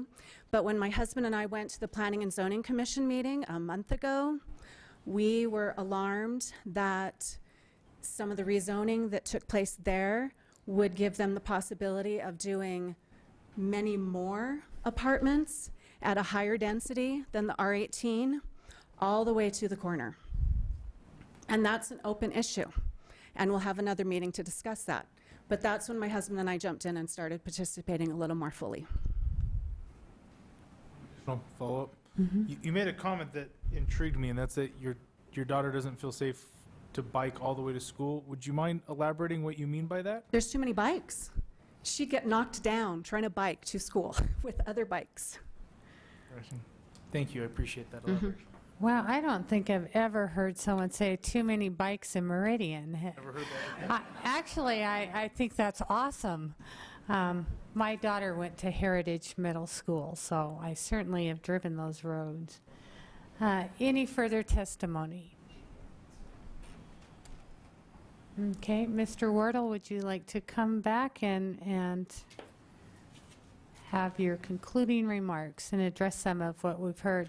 Council, before I ask Mr. Wardle to do that, do we want, Justin, are you here tonight? Do ACHD's representative, I hate to put you on the spot, but would you like to also make comment? There's been a couple of concerns related to the 2003 study and some of the response from ACHD on this application, if you can make comment. Madam Mayor, members of the council, Justin Lucas. I represent the Ada County Highway District. Business address is 3775 Adams Street, Garden City, Idaho. I don't have too much to add than what was in writing from the Highway District. Just speaking to the requirement of what was required in 2003 and what's required today, it is not uncommon that ACHD requires a traffic study and that the development lags behind that, especially a development the size of Paramount. So we do our best to look at it holistically and not piece by piece. And so a few comments on that. The level of service comment related to McMillan Road. So that's an existing level of service, and it does show a little bit higher than what we would normally accept. But as you are all aware, Chinden Boulevard is not fully improved. And so we anticipate over time the level of service on McMillan to fluctuate depending on what happens with Chinden. So as Chinden is fully improved, we anticipate that McMillan Road will actually potentially have a better level of service as those improvements are made along Chinden. Now people are using McMillan because Chinden, as you know, as a state highway, is not a very efficient facility during certain times of the day. And McMillan Road is an obvious bypass to that. That's not preferential to the Highway District, and I don't think to the City of Meridian. The state facility should be carrying those regional trips. If we were to widen McMillan Road and accommodate those trips, they would certainly come, but I don't think that would be the answer we all want, which is more traffic on McMillan. By keeping it a 3-lane facility with bike lanes, certainly in the short term while we wait for Chinden to be widened, there might be some pressure there, but we anticipate that pressure to be lessened as Chinden is developed as a state highway, which we would all hope for and expect.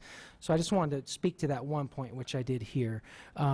Other questions I can certainly respond to. Hopefully I addressed the issue of why no further traffic study was required.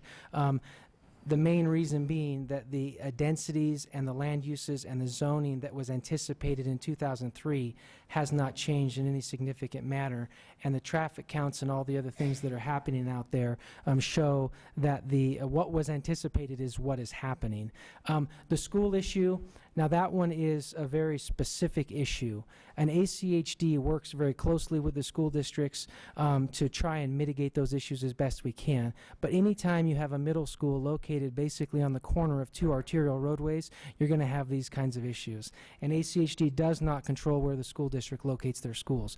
We work with them as best we can to mitigate those issues, sidewalks, special lights specifically for the school, etc. But the issue of having a school on the corner, there's going to be traffic issues during the buses and kids and all those things happening that are somewhat outside the control of the highway district. So I hope that addresses most of the concerns, and I can certainly respond to any questions. Council, any questions? None. Okay, thank you. Thank you. Madam Mayor, council members, Mike Wardle, 12601 West Explorer Drive, and I just have a couple of very brief responses, and then Mr. Turnbull will conclude. It's really interesting that communities grow, and the city has had a comprehensive plan for many years that anticipated growth. It has been noted by some of the testimony that the thing that appealed was the fact that Paramount was planned and had mixed uses and did include the schools and so forth.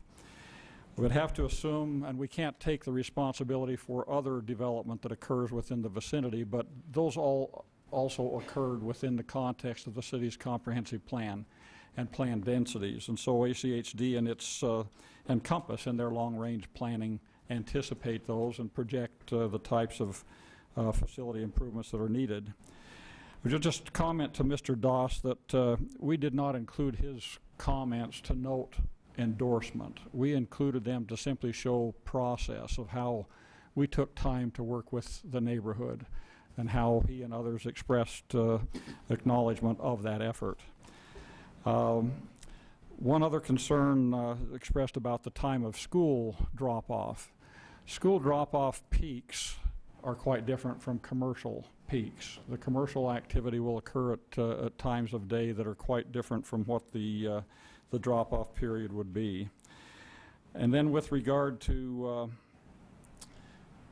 checking out, we actually did, as Ms. McKinney suggested, to go sit on that corner for an hour from 7:30 to 8:30, and we have the results of that if the council were interested in seeing it. But just to note that we believe that we've put a great deal of good faith effort into implementing the plan as presented 12 years ago. I would ask Mr. Turnbull now to conclude.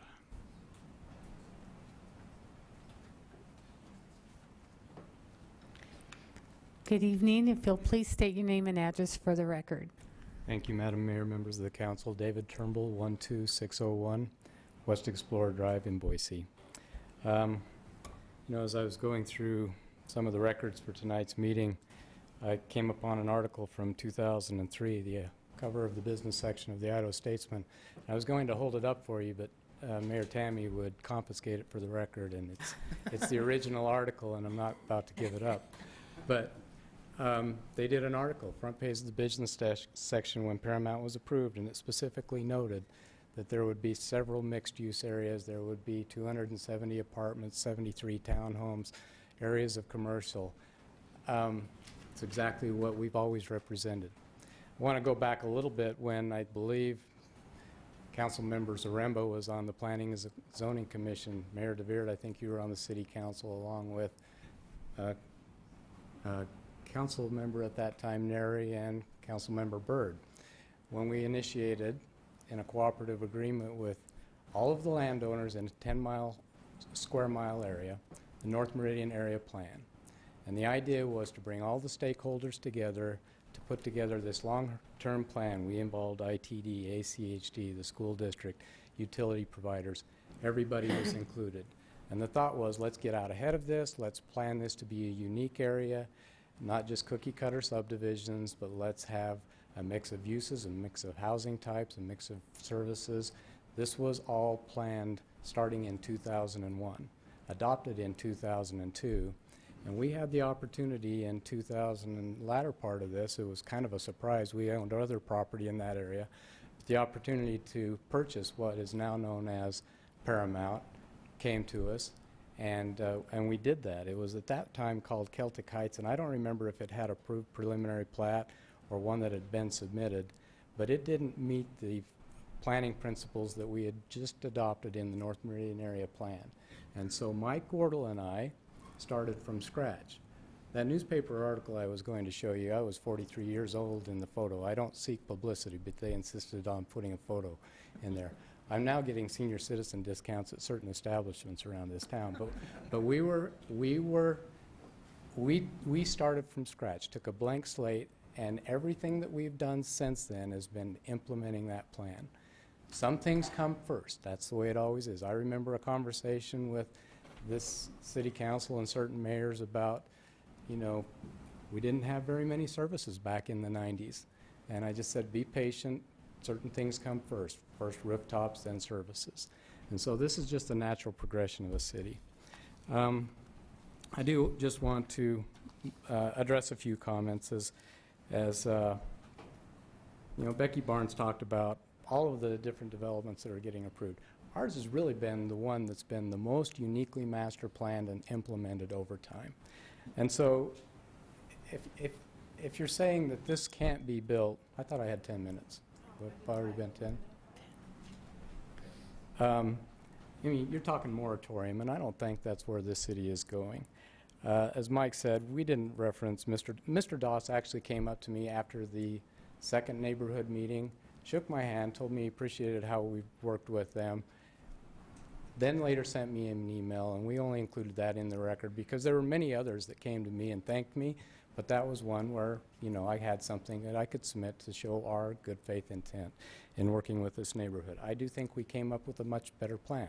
We're really happy about it. We have significant open space. We have a pool. We have a community center that's probably bigger than the Paramount Community Center. You know, just one other item, and I guess, you know, Mike referenced this. We went out there Monday morning from 7:30 to 8:30. If you took ACHD's grid on level of service A through E, that intersection at peak hour AM traffic was operating somewhere between a level of service B or C.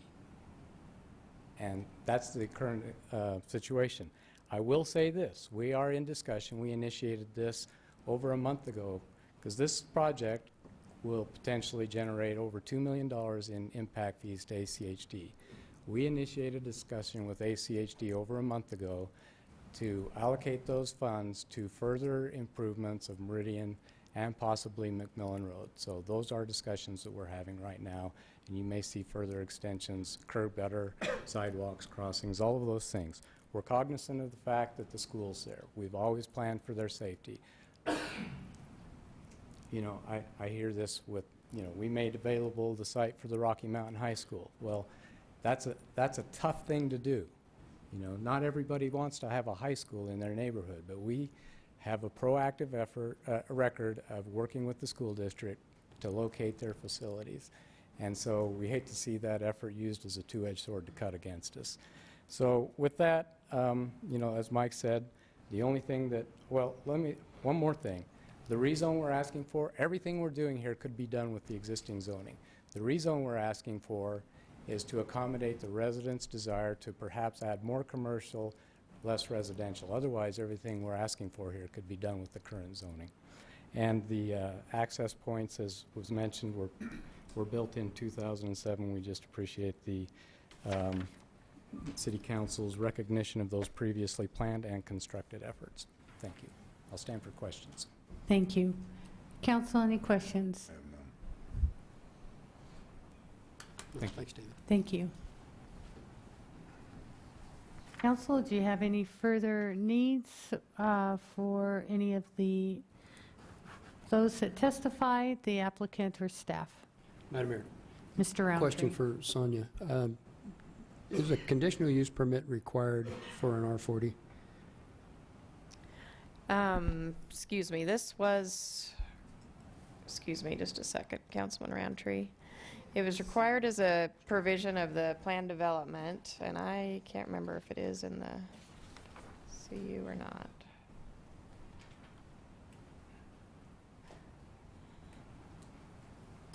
Oops.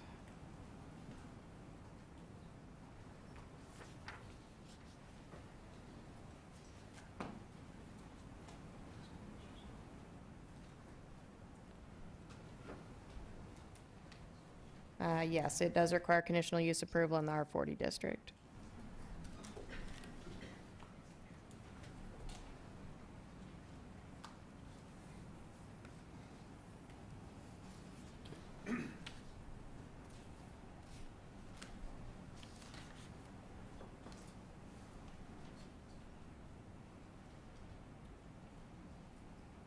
That's all I needed. Mr. Zaremba? Madam Mayor, I just would follow up on a comment that Mr. Turnbull made. I was on the Planning and Zoning Commission at the time that this was first presented, and it was a very good example of what was intended by the North Meridian Area Plan, and in fact, the planning and development for the Paramount project worked its way into much of what we did when we created the Unified Development Code. You heard Sonia mention UDC, that's what it means, Unified Development Code. Before that, we had a series of ordinances that were not necessarily coordinated with each other, and the Unified Development Code is now our ordinance for development. But we depended very heavily on the process of this particular project. At the time, when the entire Paramount project was proposed, sorry, my microphone's not on. Thank you. I thought it was just me. It was the first project of its size, and my recollection is that if it wasn't the entire square mile, it was like 90% of the entire square mile. And the ability to plan a project of that size, frankly, before the Planning and Zoning Commission made any recommendation to the City Council, we beat them up for quite a few of the amenities that were not part of the old ordinances. They have become part of the new UDC. But many of the amenities that the current citizens that live there now enjoy were the result of that planning process at that time. And the ability to interact with the development of a process of a project that was that size enabled the balancing of the different uses. Unfortunately, many of our projects are smaller, and so we're saying, okay, we're talking about this one little area, but here's how we hope it'll fit into the whole area around it. With this project, we were able to talk about that whole big area, and in balancing the uses and in determining where the different densities would go, where the different types of uses would go, and seeing how it has come to fruition over the 12 years since we first started talking about it, 12 or 13 years. This is the kind of development that makes Meridian what it is. It's why people want to come here, as several people have said. And this additional aspect of it was already considered, was already planned. As ACHD has mentioned, in our comprehensive plan and in the North Meridian Area Plan, we knew there would be other developments around it. And much of that is taken into account. So in the minor adjustments that I believe are being asked for tonight, I feel this still meets the intent and the plan that started many years ago. And I'll have to say I'm in favor of it because I think it's what was expected and even looked forward to.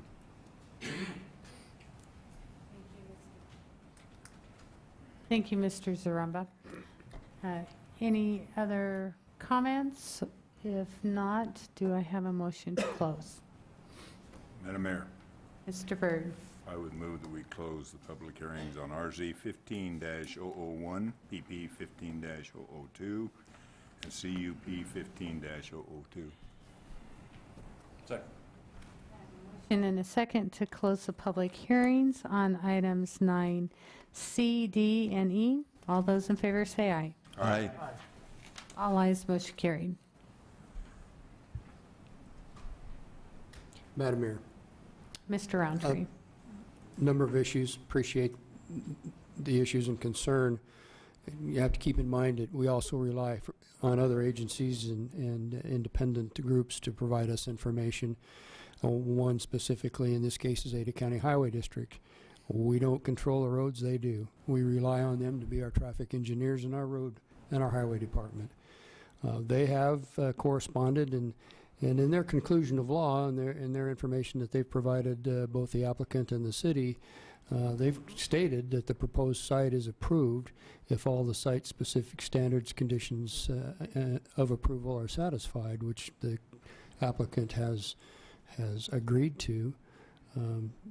Given that, it's hard for me to counter what Ada County Highway District says. I'd ask them again to do something they've already done and said is sufficient.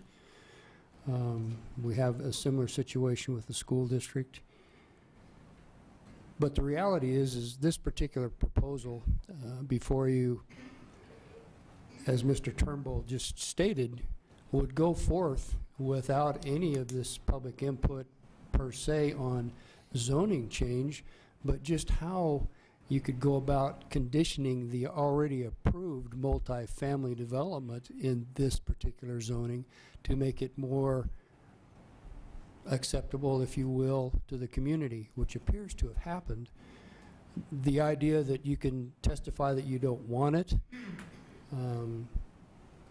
or it needs to be something else, they already have a right now with the zoning that's there to put multifamily dwellings to a density very close to what they're proposing with this new proposal with zoning shifts in commercial zoning to allow for more frontage of commercial endeavors on Meridian Road. So to me, the idea that what's being proposed here this evening is going to be inconsistent with what's already approved and they already have a right to do. Really, the only way I can say you can't do it is if you don't incorporate measures into your plan that address such things as elevations, design criteria, which they've met,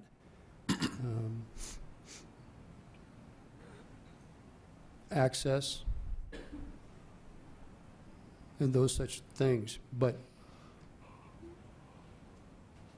they're allowed the density of an R40, which they're way under. So I guess from my perspective, I have a hard time either denying or requesting more from them. Thank you.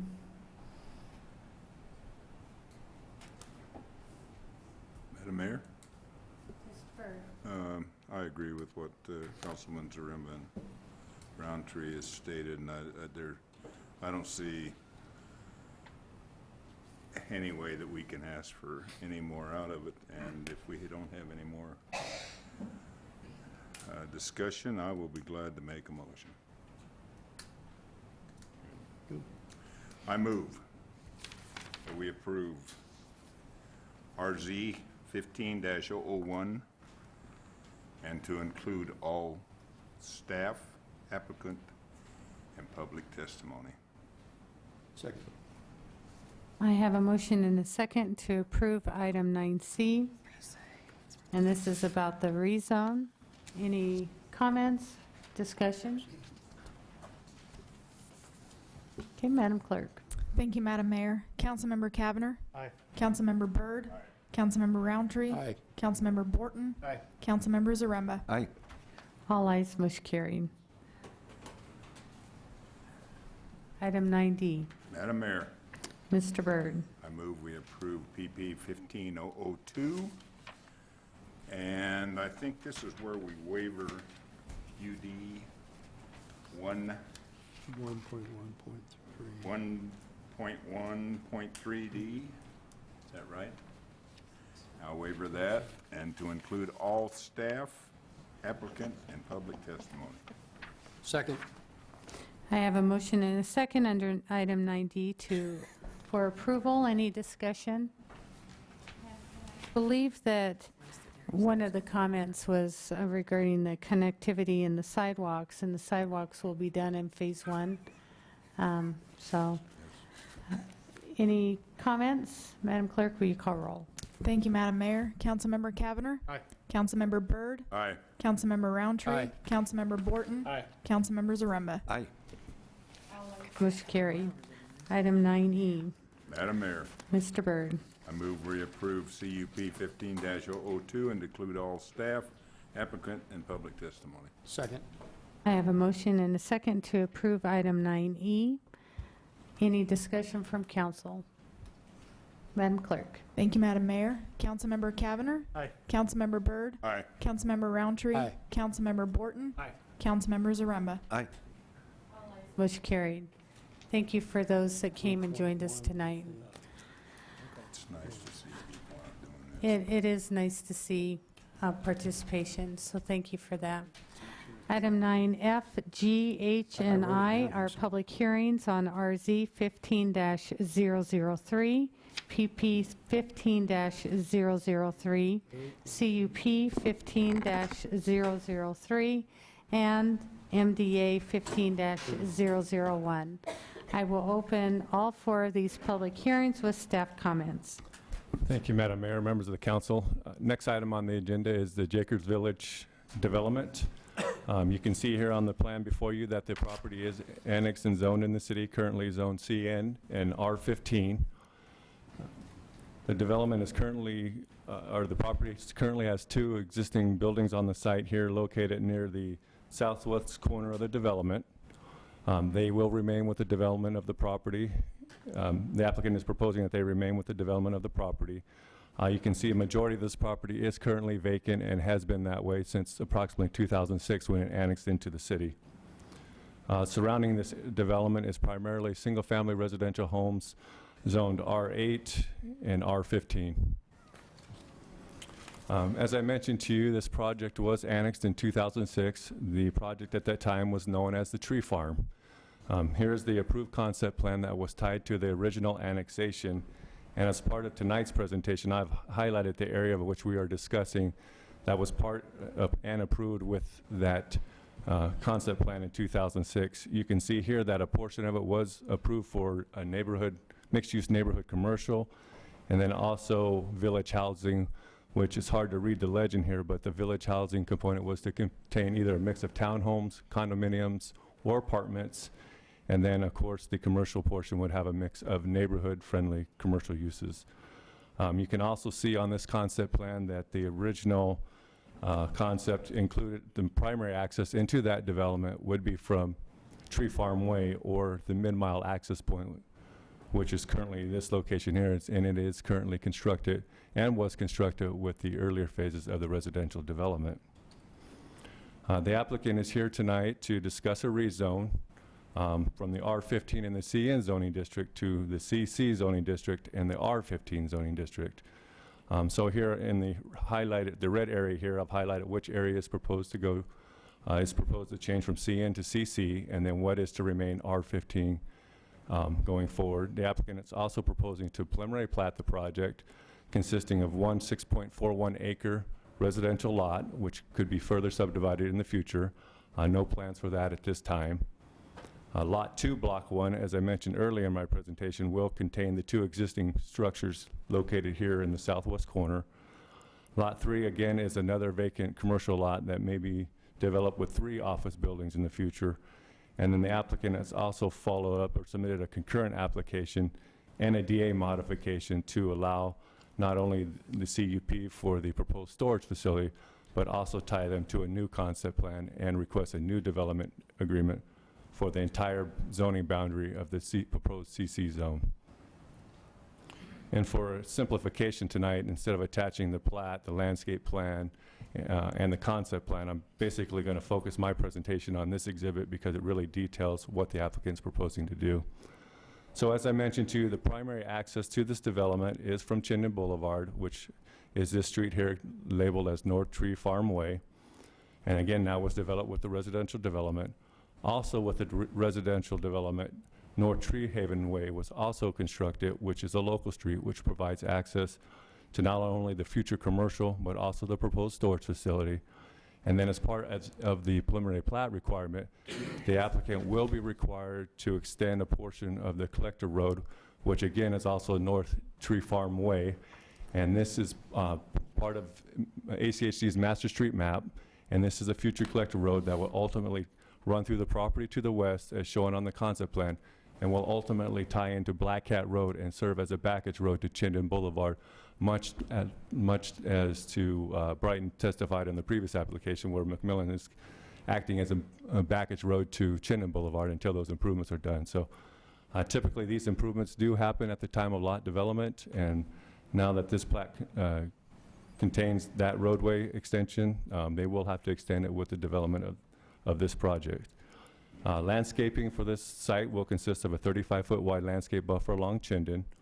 Existing landscaping exists on Common Lot 1, Block 1 here in the southwest corner, and that was installed with the residential portion of the development.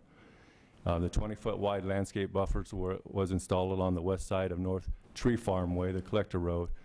And then when commercial development happens on Lot 3, Block 1, there will be a requirement for a 10-foot wide landscape buffer.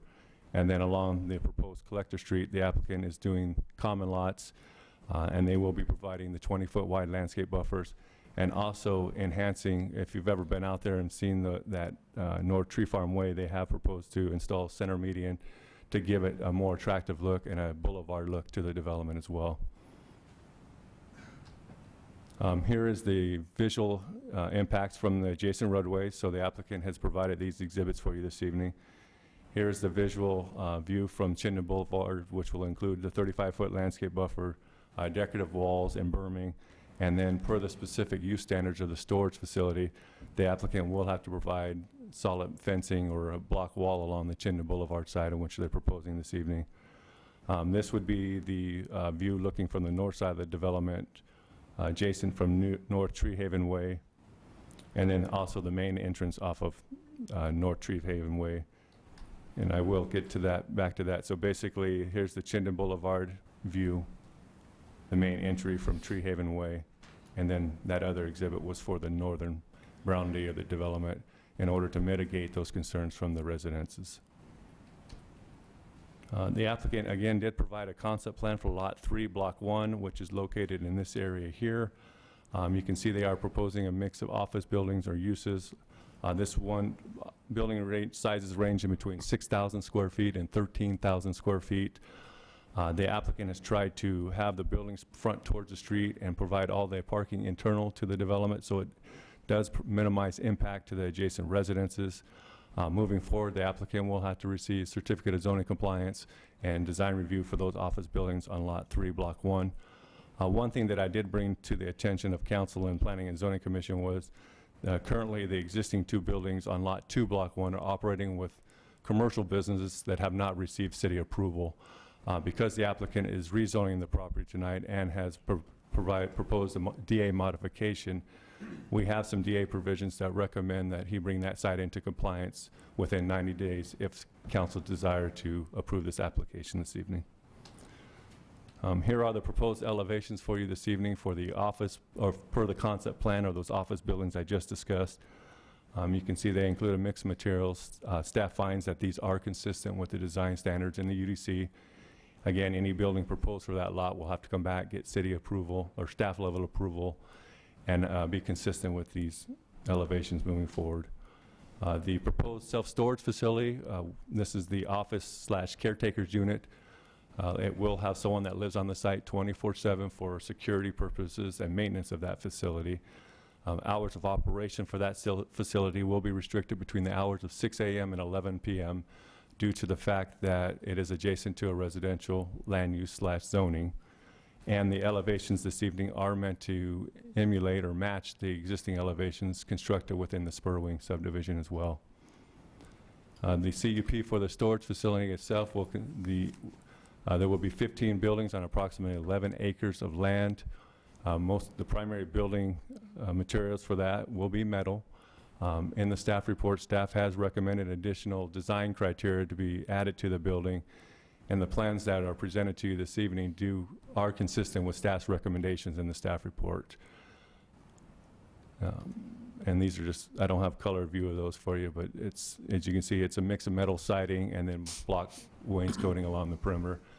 Because that facility will be screened by a majority of a solid fence and landscaping, really our focus as far as design review process goes really involves the building along the east boundary and the buildings along the north boundary. So in our staff report, we have paid particular attention to those elevations, and moving forward, they will have to comply with the design standards as well.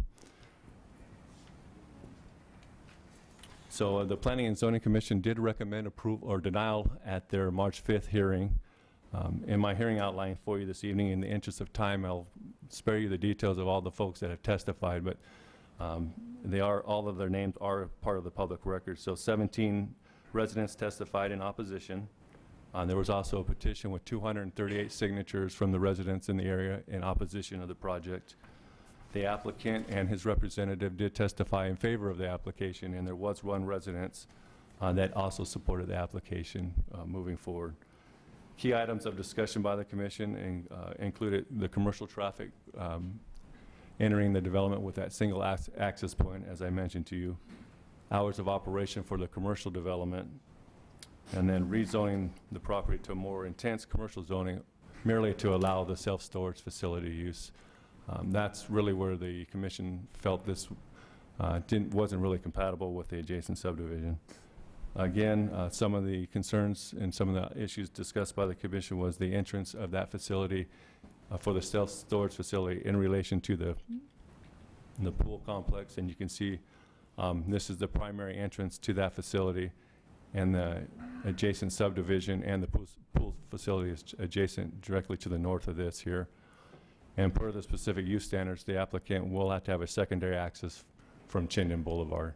So primary access, again, would be from a local street consistent with the UDC, secondary access coming from Chinden Boulevard. And outstanding issues for you this evening, and looking at the proposed development agreement provisions, I did note an error in there. So one thing that I want to bring to your attention, because along the western boundary of this site, the applicant is adjacent to R15 zoning.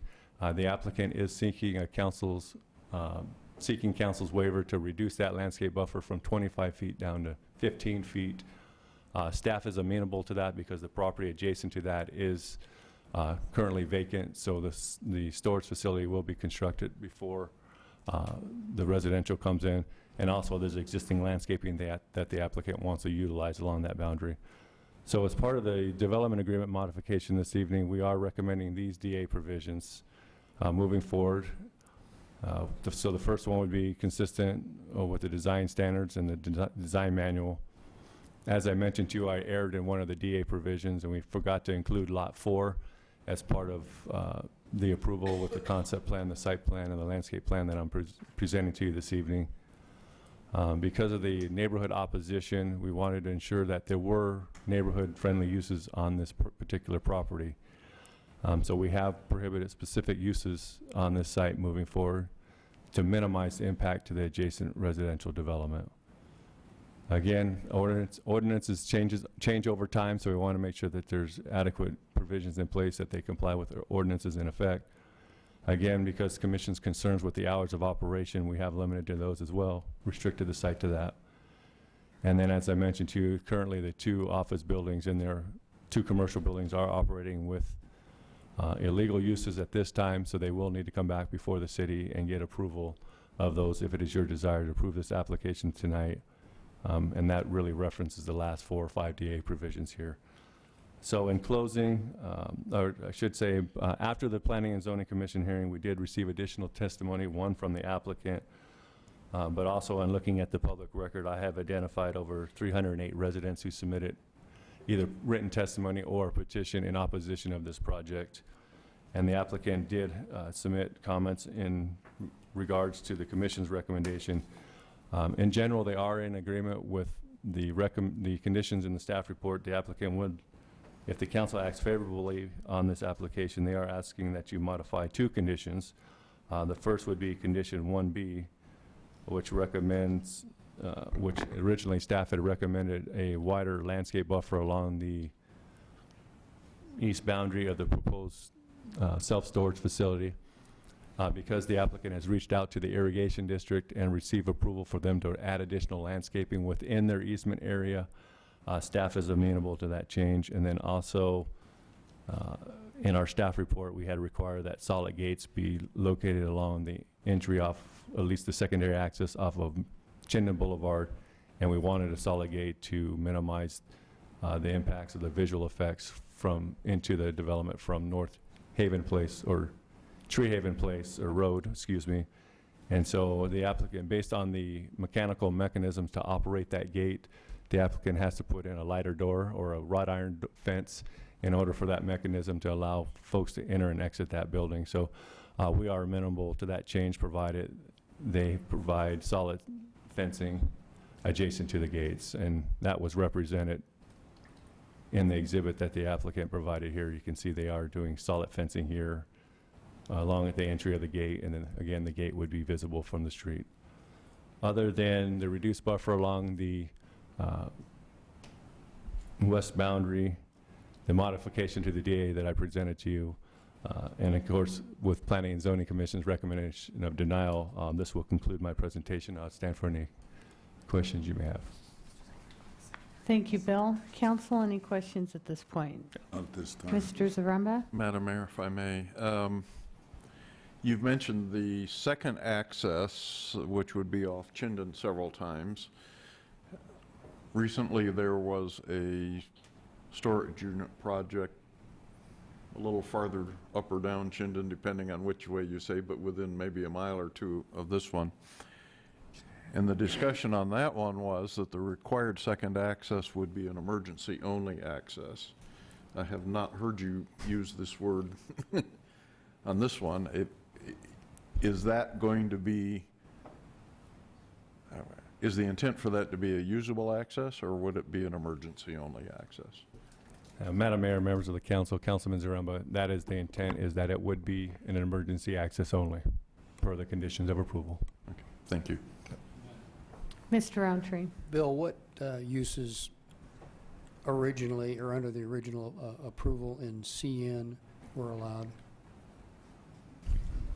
Councilman Roundtree, I think I wrote a couple of those notes down here from the Planning and Zoning Commission.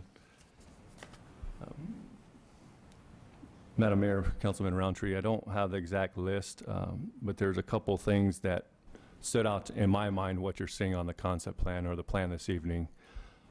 In the CN zone currently, on the concept plan here, this larger building shown here depicts flex space in the proposed storage facility here. Based on the CN zone, neither one of those uses would be allowed in the CN zoning district.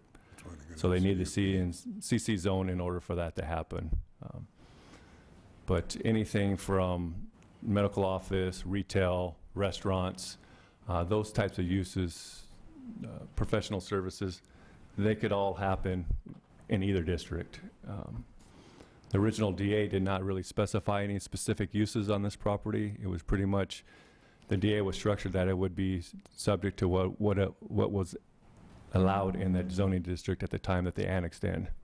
And so right now, as it currently sits, there's CN, so they're allowed to do whatever's allowed in the CN zoning district. And I can look through this very quickly for you. Caleb provided this to me. So it looks like animal care facility, artist studio, arts and entertainment, recreational indoors. Outdoor facility would be a conditional use in the CN zone. It would be a permitted use in the CC zone. Building material, garden equipment, supplies, conditional use in the CN zone, allowed use in the CC zone. Churches, permitted use. Civic organizations, conditional use in both zones. Gravel mining, conditional use in both zones.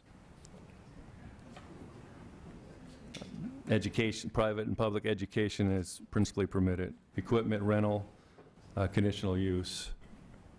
Fuel facility is conditional use in the CN zone, permitted use in the CC zone, and that's why we restricted that in the development agreement.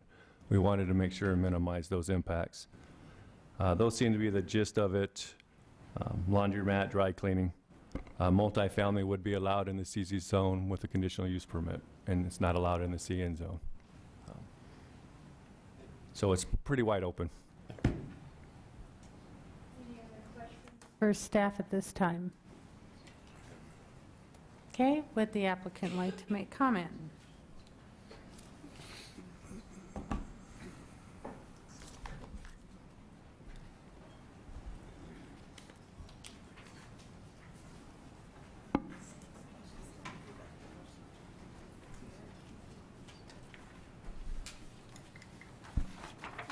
Thank you.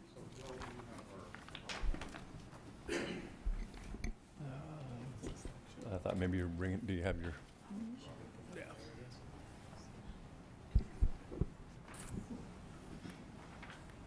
Gary, is this what your slideshow will be? Yes. Okay. Well, it's included in the slideshow. There's more in the slideshow than that. There are all of those things in the slideshow. There's nothing different there. Well, want to make sure that these are included so that the audience knows what's part of this. Those will all be within this show, the same things that Bill was showing. So.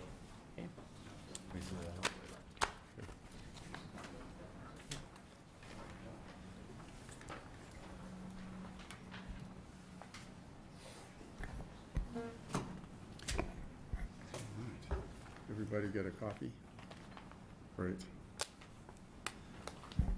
Thank you, Madam Mayor, members of the council. My name is Gary Allen. My address is 601 West Bannock in Boise with the Givens Pursley Law Firm representing the developer Oakleaf Development.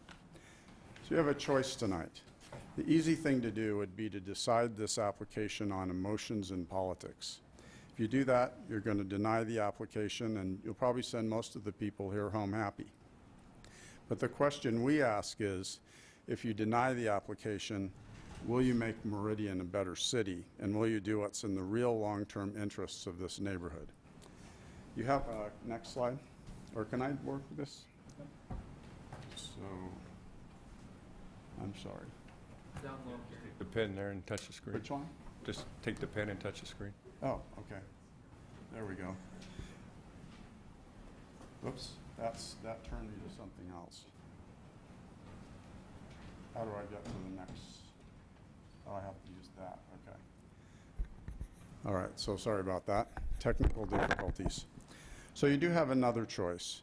So you can look at this project based on the facts, and we believe that the facts lead you to these conclusions. Number one, storage is a good use in this location based on the large inventory of commercial properties in the area and the desirability of placing storage near the residents who use it. Number two, the storage facility and other uses in Jaker Village will provide a quiet buffer between Spurwing Greens and Chinden Boulevard. Number three, the neighborhood will only have a limited view of this facility, and what they will see is attractive and well landscaped. Number four, traffic is a non-issue. Number five, the storage facility will be safe and secure based on the excellent security measures that are provided by Republic Storage. Now, let me briefly introduce the project, the developer, and the storage facility owner, and then I'm going to discuss those points. So Bill's been through this with you. We have this area of the project. This is the original plan for Jaker. This is the first commercial element of the tree farm master plan that was approved about 10 years ago. So, as mentioned, we've got CN zoning for what's proposed to be rezoned CC, and then R15 zoning on the remainder of the parcel that's already in place.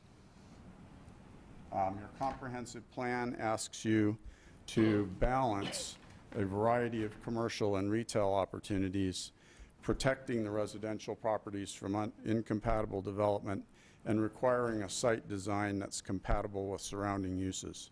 And we just want to note staff's opinion at this point that storage is an ideal transitional use from Chinden Boulevard into this neighborhood. Bill showed you the site plan.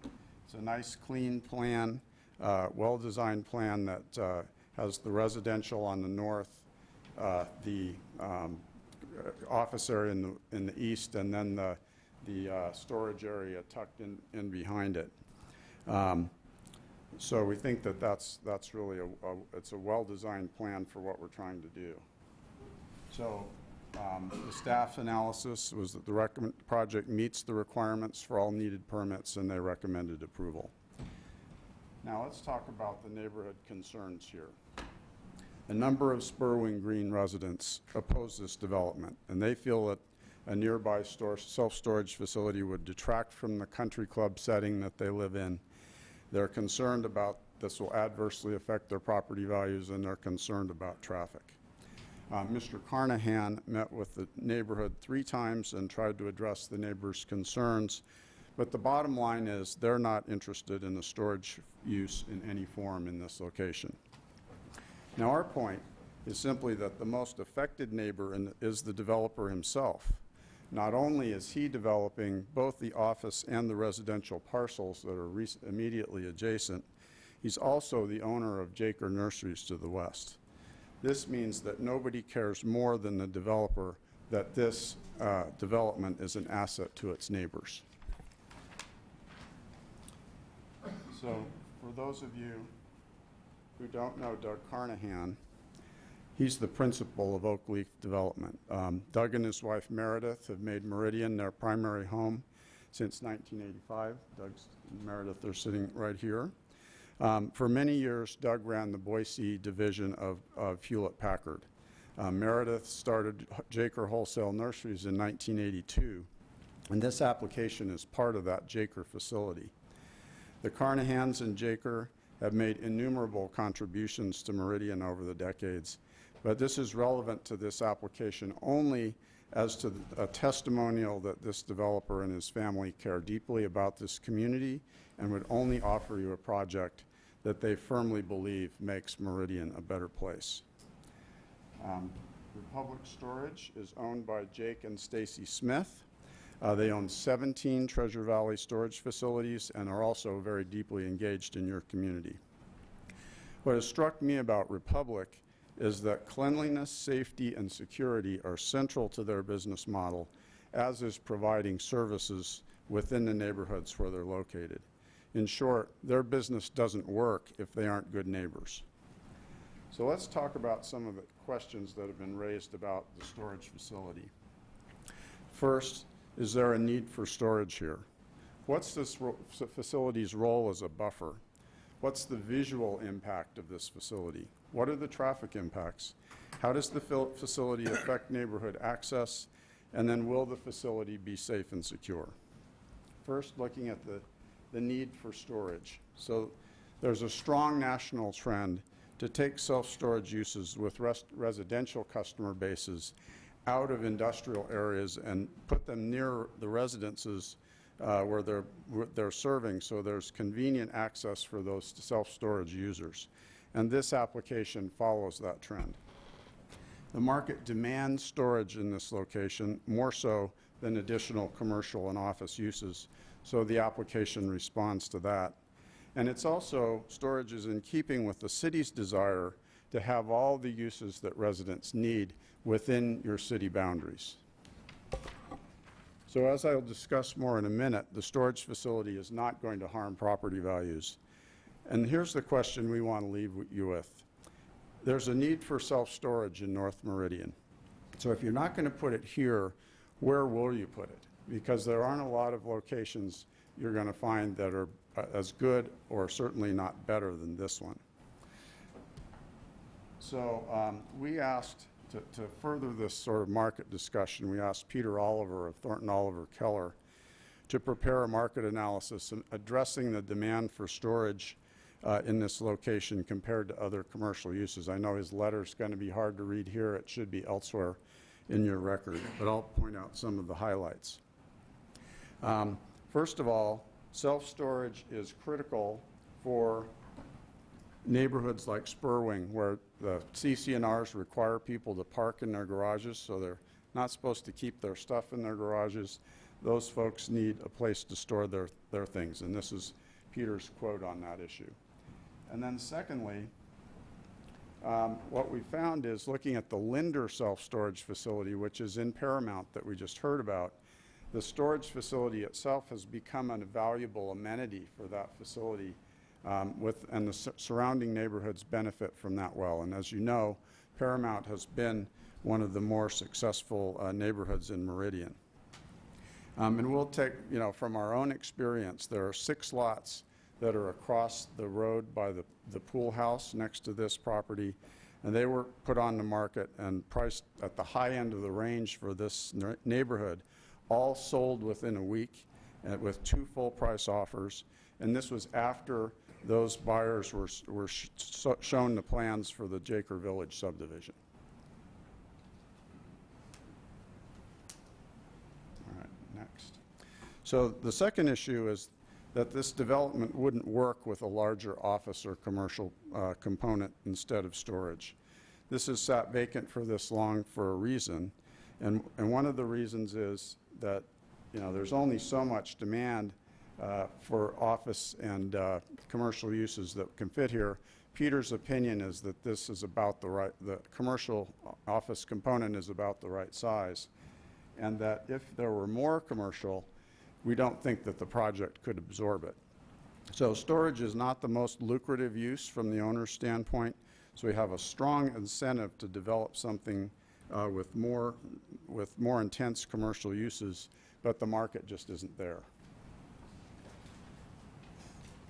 Looking at the potential or the buffering potential here, you see that the storage facility is already a nice buffer for from Chinden to the residential neighborhoods. And in addition, you've got about 400 feet of buffer in the residential and office areas between the storage facility itself and surrounding residences.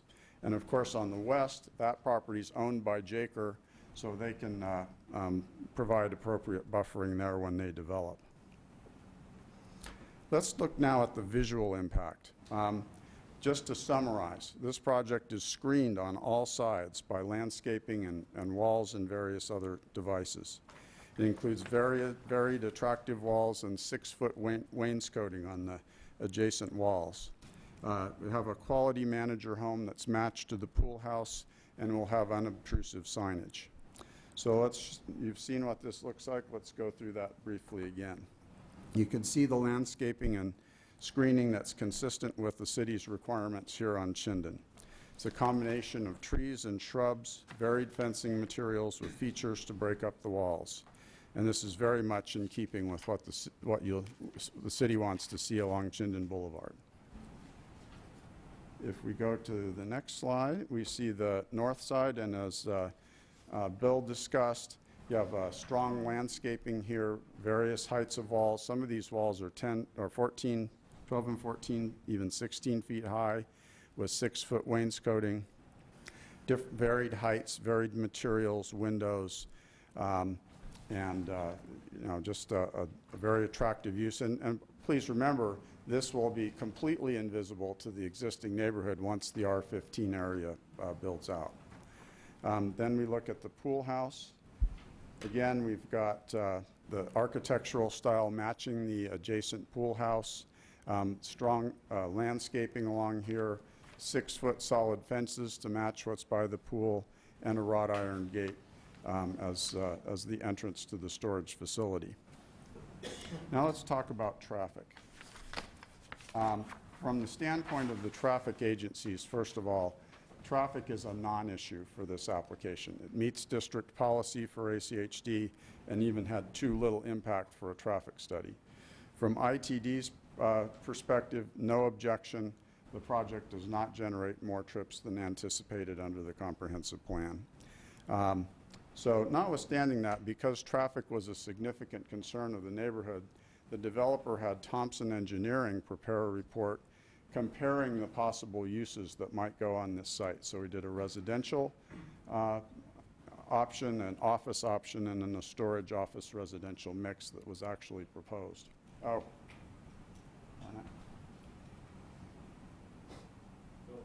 There we go. Pressed the wrong thing there.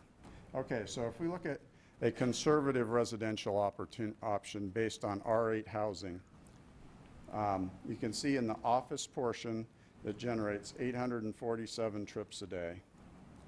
If you go to the overall, it's 1,589 trips a day. Now moving to the office, the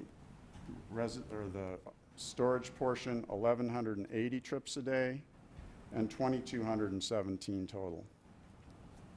Then, looking at what was actually proposed, you only get 461 trips under the ITE manual for storage, and 1,313 trips total. So if you add all that up, the traffic agencies find traffic is insignificant.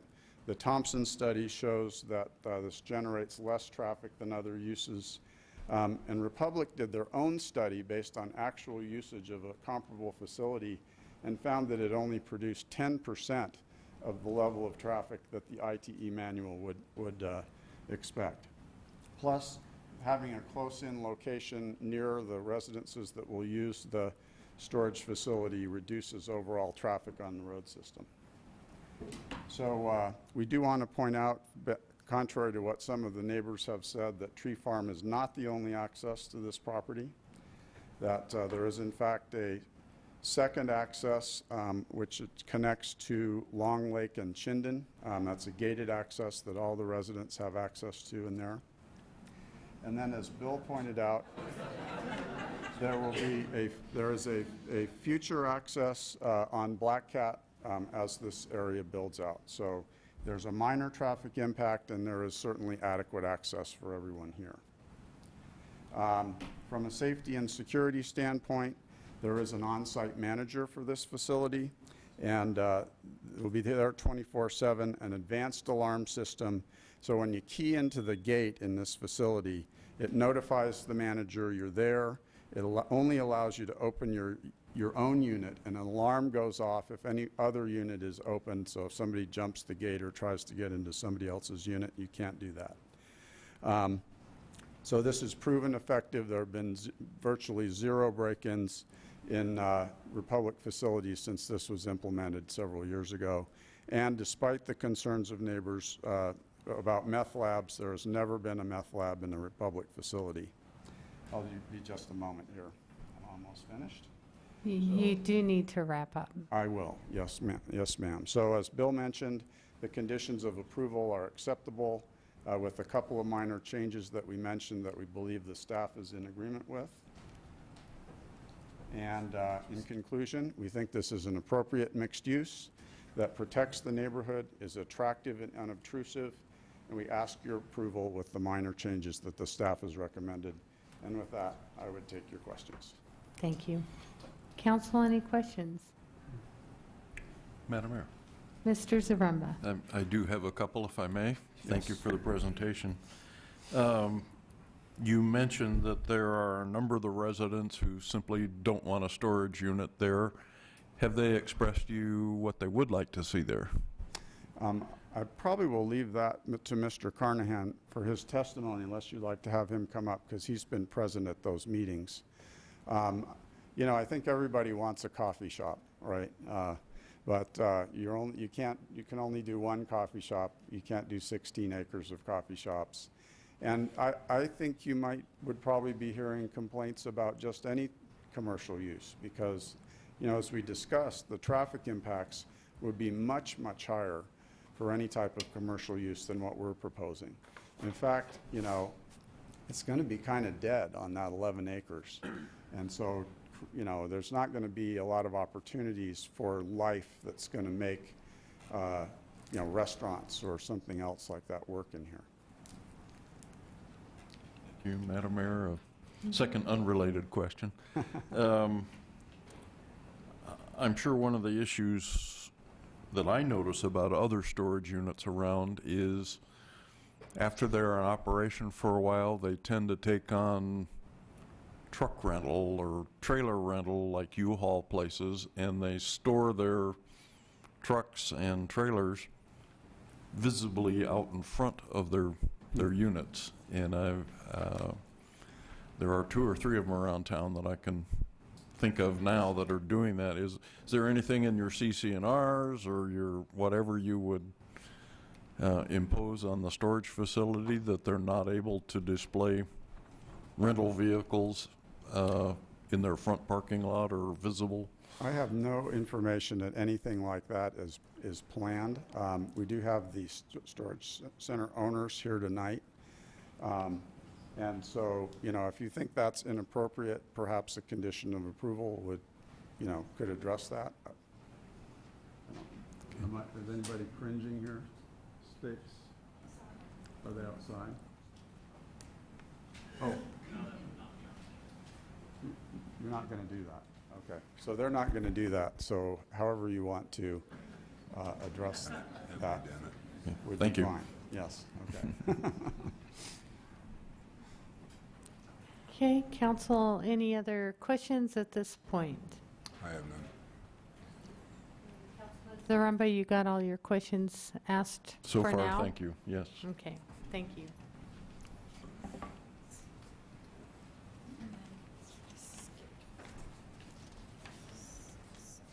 Okay, thank you. Okay, thank you, Gary. I would ask Robert Neufeld. He's the spokesperson for the subdivision, so he is allowed 10 minutes. Thank you for joining us. If you'll please state your name and address for the record. Thank you, Madam Mayor, members of the City Council. My name is Robert Neufeld. I reside at 3756 West Snow Cherry Court in the Spur Wing Green development. I also serve as the chairman of the Spur Wing Greens Homeowners Association Advisory Committee. Tonight, I'm here to talk to you about many items. You will also hear from several of the residents in our community about our concerns and the reasons why we believe that you should uphold the decision of the Planning and Zoning Commission and deny the request for the Jaker Village Development action items F, G, H, and I on your calendar this evening. First, I find it quite enlightening to sit in the audience and listen to legal counsel for the proponent make some statements that bear absolutely zero fact. We will, in tonight, address those issues, and hopefully we will be able to answer any questions that you have. As of tonight's meeting, we have gathered the signatures of 90% of all of the homeowners in Spur Wing Greens. These homeowners are opposed to the rezoning and to the conditional use permits. These signatures now represent 191 of the 211 homes that are in the development, and while we have had some that have declined to sign, they are only 7 homes and represent only 3% of those that would favor the project or had no opinion. That is a very significant minority. The Planning and Zoning Commission meeting, Mr. Carnahan placed into the public record the following, and I'll quote directly from his remarks in the transcript, quote, "The country club image. This is a mixed-use master planned facility. It is not a country club community. That's great. I live there. I appreciate that it's turned out to be very nice. That's great." End of quote.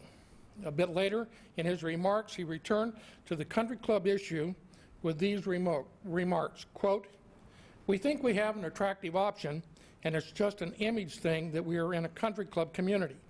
And if we have the slides up here now, and I can get to that, Bill, the question here. Go back to the, find the right one. Oops, get back, I went too far. Can you get me to the very first slide, Bill, and then I can start from there? Try. Come on, we're almost there. Right here. So, go back one.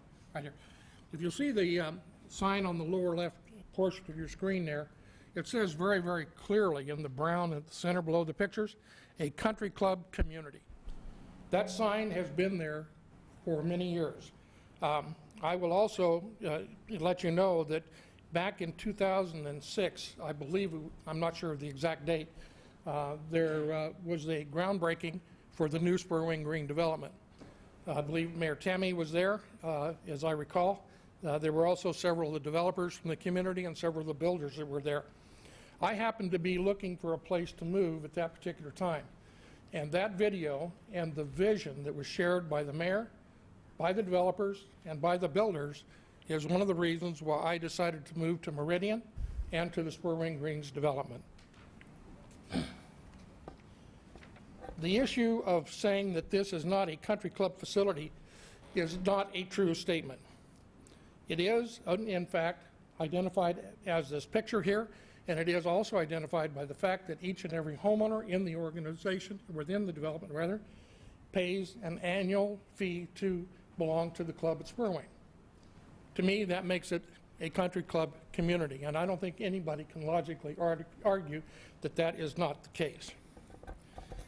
During the issues that were presented at the Planning and Zoning Commission, we heard a lot of these concerns. We understand the issues about traffic, and we were educated that the traffic is not really relevant a concern for the development of a storage facility there. This particular facility, though, is more than just a storage facility. As you can see, you have a request to rezone, and there would be additional residential in there, and there would also be commercial development. That development does add to the traffic. The fact that Mr. Carnahan, in his statements before the Planning and Zoning Commission and the statements by council tonight, indicated that the traffic counts are very low for the storage unit, but they are unusually high for the residential developments in there. 9.2 trips per day for a residential development. And I can tell you, as a resident, and with many of the people behind me here in attendance tonight, that if you found anybody in that development that makes 9.2 trips per day as part of a residential development, that is, again, an incorrect statement. And that makes us question, then, whether the numbers that are presented are actually correct to begin with. Tonight, you'll hear the neighbors that will talk, and many of them will speak against the project, but there are some who will speak for the project. These people are our friends and our neighbors, and we certainly respect the right that they have to be able to make those kind of statements and to make their position heard. But another statement that was made by legal counsel that is false is nobody, absolutely nobody in the Spur Wing Greens development is against Mr. Carnahan's development of that property. Everybody understands he has a property right. He can develop that to the best use. The only thing that we are asking is that the use that he presents for the community is one that is consistent with the standards that have been established by the City of Meridian and their vision, excuse me, and also by the developers. Back in the beginning of this, the City of Meridian and Brighton did have a big vision for Spur Wing Greens, and Brighton and all the builders who followed that plan have made that dream come true. Now we have Mr. Carnahan who wishes to change that vision. Not only those of us who reside in Spur Wing Greens, but many others throughout the Treasure Valley look at Spur Wing Greens as the premier development in the Treasure Valley and do not want to see that image tarnished. Mr. Carnahan wants to change that by building a storage facility that rightly belongs in a heavy commercial or industrial area. At the March 5th Planning and Zoning Commission meeting, Commissioner Wilson stated as part of his remarks after the hearing that, quote, "I don't think that this re-up in zoning makes any sense, and I'm troubled too by the fact that the developer, and the community have not been working together, and I too have serious issues with this." Well, to correct another false statement, in the time that it was stated that Mr. Carnahan has met 3 times with the public, twice was as a requirement for the application that he had submitted, excuse me, to notify people within 300 feet of the project boundaries, and he met with them. We met with him, though, as a result of that comment by Commissioner Wilson on March the 28th. 10 of us sat down with Mr. Carnahan, and I thank him for meeting with us. we asked, what can we do to make this thing work? And we were lectured to, and we were told that we had no idea what was good for the community. I find that to be reprehensible. The results of that meeting were disappointing, to say the least. We listened to Mr. Carnahan, and now he is telling you that he has a different message or a different vision for what he is proposing for the property. He also closed that meeting by saying that he would do whatever is necessary to get this project approved. To us, that shows that he's not really willing to work with the residents to find a project that would fit in the neighborhood. Tonight, we respectfully request that our representatives, the mayor, city council of the city of Meridian, follow the recommendation of your Planning and Zoning Commission and deny the RC 15003, PP 15-003, excuse me, CUP 15-003, and MD 15-001. Thank you, and I would be pleased to answer any questions you may have. Thank you. Council, any questions? Madam Mayor, Mr. Rountree. you mentioned that you and the folks that you've been talking to would be supportive of development that is essentially approved there by the existing zoning, and you heard a partial list of those kinds of activities. So Right. those are amenable to the We people think- that you represent. Absolutely, Mr. Rountree, Councilman Rountree, if I may, if we could get, one more time, please.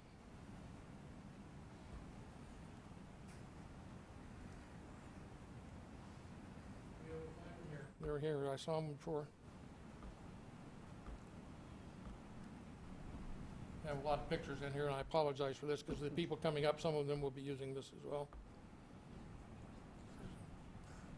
I'm trying to find the pictures here that are part of the Paramount entrance, and I do not see them. I know they're in here, but when you drive off of Linder into the Paramount development and see the commercial development that's there, I think that, and I'm not speaking on behalf of every resident, but I think that I can honestly say the majority of the people could deal with something like that. If we had that type of development proposed for that property up there, something that looked like that, very attractive, would certainly be supported.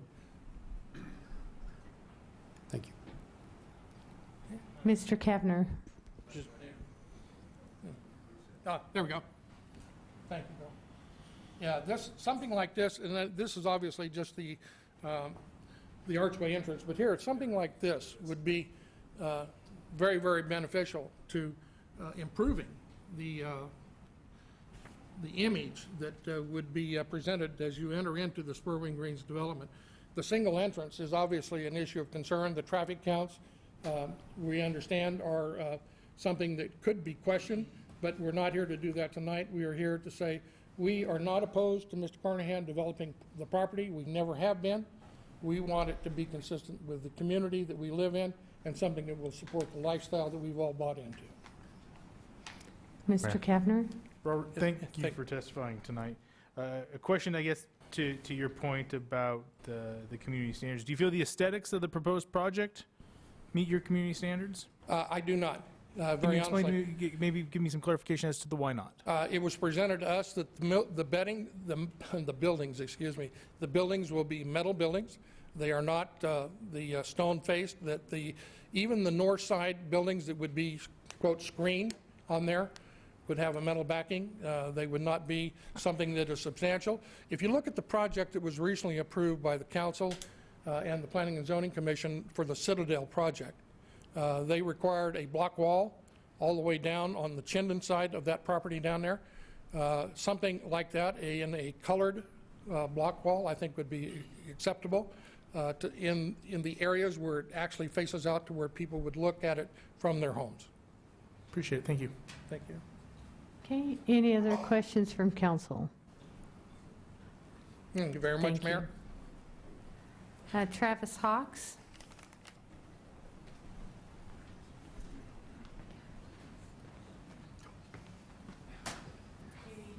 So please state your name and address for the record. Or Travis, excuse me, you guys could make some money by selling water, I think, up here. It's been kind of a long night.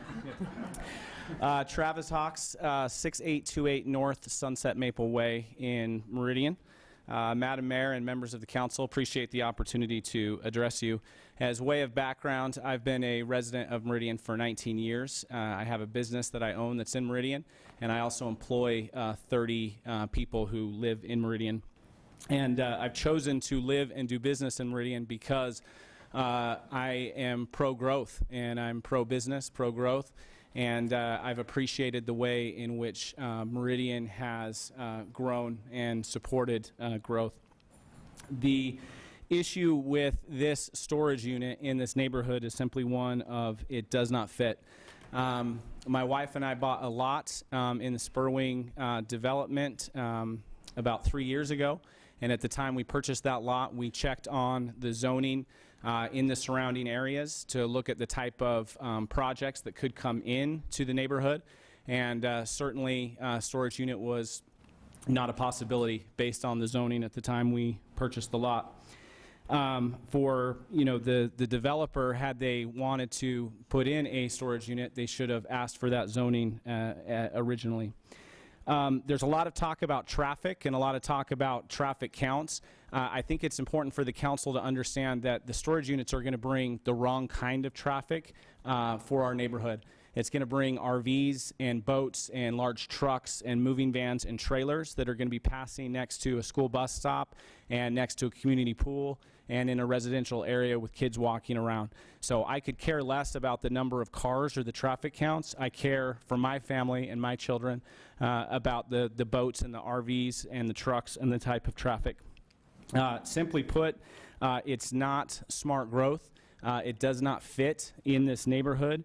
And I would just leave the council to think about this, that there's really no reason, no compelling reason to go against the recommendation of the Planning and Zoning Committee, no compelling reason to change the zoning in this area, and no compelling reason to bring this type of traffic into this neighborhood. Thank you. Thank you. Okay, Jennifer, I will not even try to mutilate your name.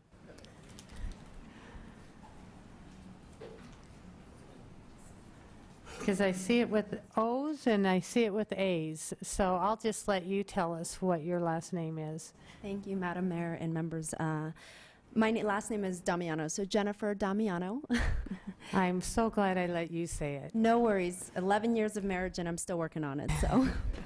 Thank you for joining us. I reside at 3655 West Red Jade Court in the Spurwing Greens Estates. My husband and I bought a lot in 2013, and we've built a custom home there.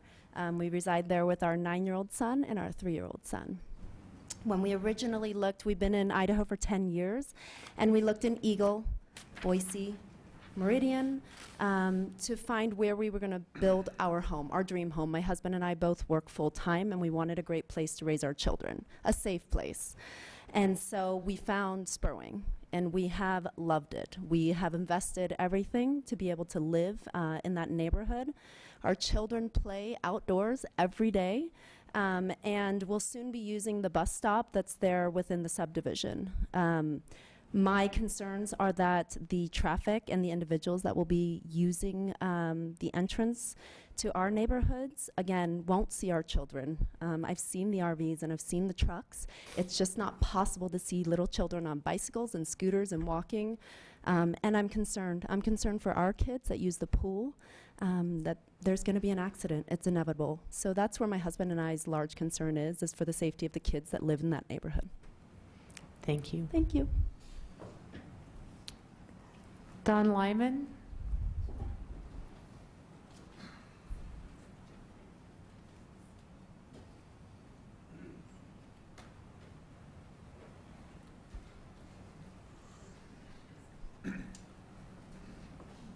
Good evening. Good evening, Mayor, council members. My name is Donald Lyman.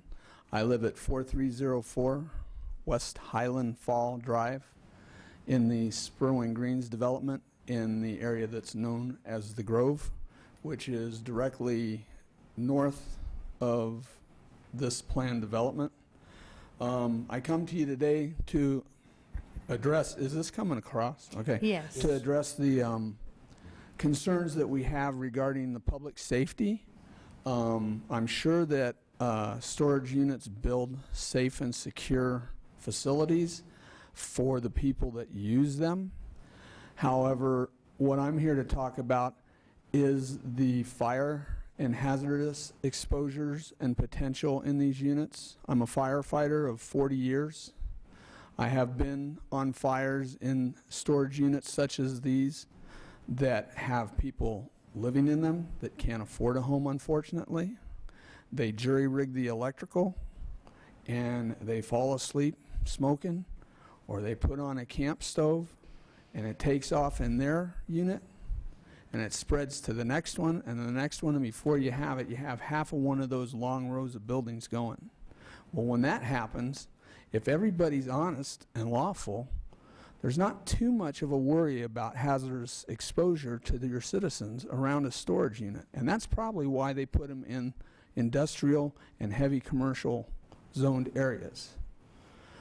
But what happens is those nice sofas that we store in there, when they meet fire and they produce smoke, they produce cyanide gas, depending on the materials they're made out of.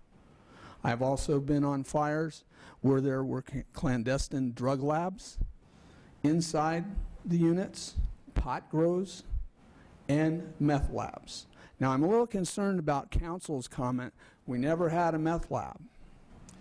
LA probably thought at one point in time they never had a meth lab. I would ask that you be proactive and take into the realm of possibility that what I have just put before you can happen. It puts your city employees at work, public works with the runoff. It puts your firefighters at risk. It puts your police officers at risk. I'm a little disturbed because staff didn't include any of these comments that I made to the planning division, so I'm having to repeat them to you. And the other thing, police can't get in there, you can't get in there, I can't get in there. The 24/7 resident that lives on that property cannot get into those storage units to inspect them on any kind of regular basis. So once a person moves something in and pulls that door down and locks it shut, we have no way of knowing what's going in there.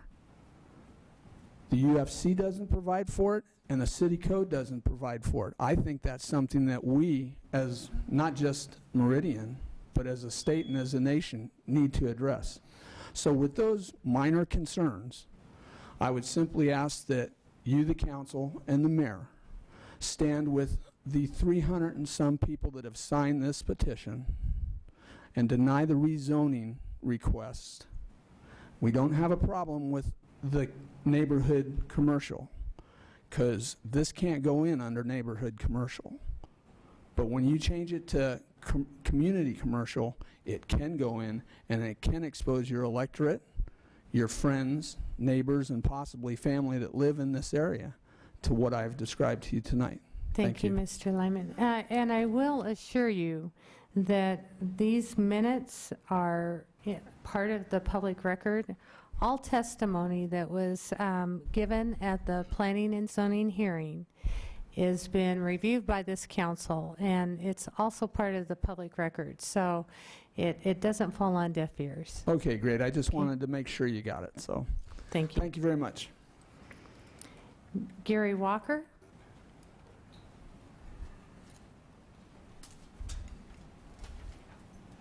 Good evening. If you'll please state your name and address for the record. Good evening, Gary Walker. I live at 6856 North Topaz Jewel Place in Meridian. It's in the Spring Greens subdivision. Thank you. And I do want to second Mr. Hawks' statement, you need water in this room. There is a water fountain just right in the lobby. I'm a retired sheriff's commander. I've handed you a copy of a document from the Meridian Police Department. It was distributed by Sergeant Matt Parsons at our HOA meeting on the 31st of March. It shows crime statistics from January 1/14 to 12/31/14.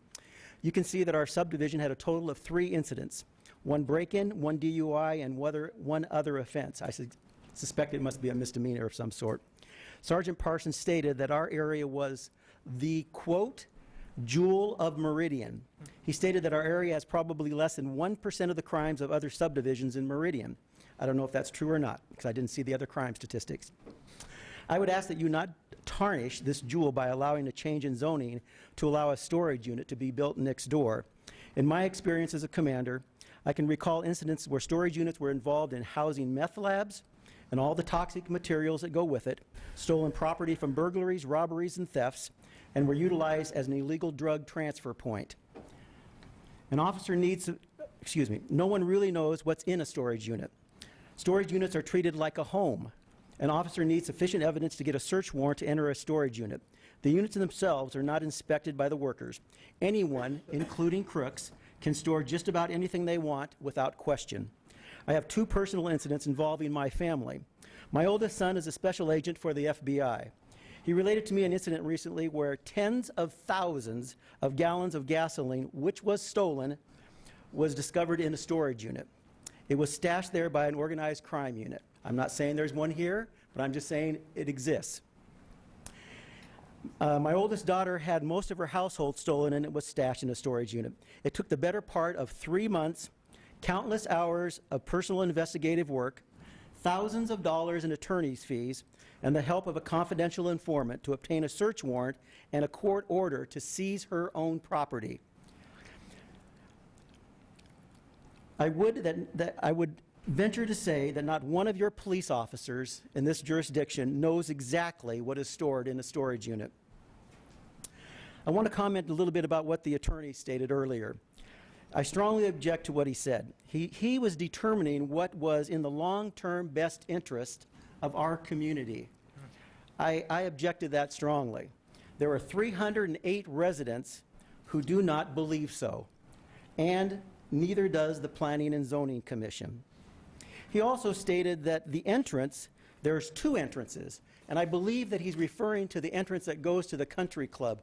It takes 2 gates to go through there, and if you look at the ACHD map, there is no road that connects to Spurwing Greens.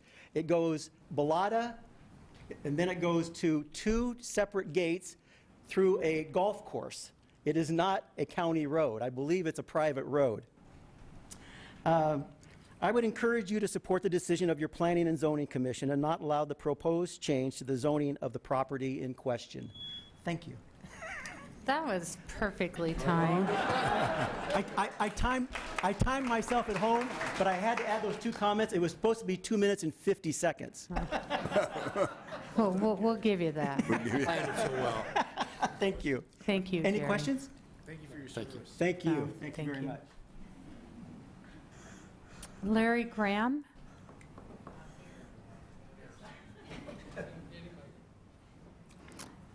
Keith Allred. Larry. Well, we'll open it up to open testimony. He's Larry. Oh, well, okay. Larry, I just called your name. Come on up.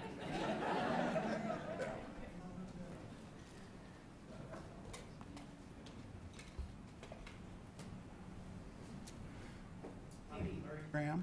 I live at 6824 North Tree Haven Way. And just a couple comments tonight. First off, there's going to be a lot of RVs in that storage facility that's proposed.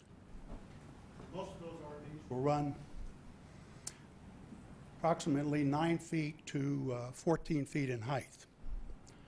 We were told at the last meeting, the Planning and Zoning Commission meeting that we attended, that the north fence would be, if I recall correctly, 6 foot in height. So the RVs are going to be stored underneath the covered overhead areas, and they will be visible to the residents of Spurwing Greens. And also, in addition to the safety items involved, almost all RVs have propane tanks. So if there's a fire in any one of those buildings and it spreads to the RVs, you can imagine the explosions that will occur around that area. And it will be a safety threat to the residents of Spurwing. As stated earlier, that storage facility belongs in an industrial area. It doesn't belong in a residential area. The facility down the road, Citadel, does not have RV storage. You don't see RVs from that facility because they're not there. They're not permitted to go in there. That, I'd just like to close. Thank you. Thank you, Mr. Graham. I am going to call a five-minute-ish break, so all of you can get a drink of water, and so can we. So we'll reconvene at 9:10.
I'll wait till I...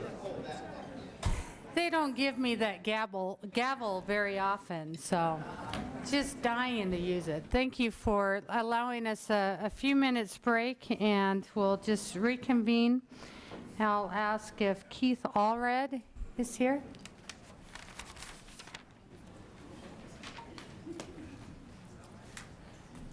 Good evening. If you'll please state your name and address for the record. Keith Allred, 6811 North Topaz Jewel Place. When I was here last month testifying, I noted that these microphones needed to be higher, but nothing's happened so far.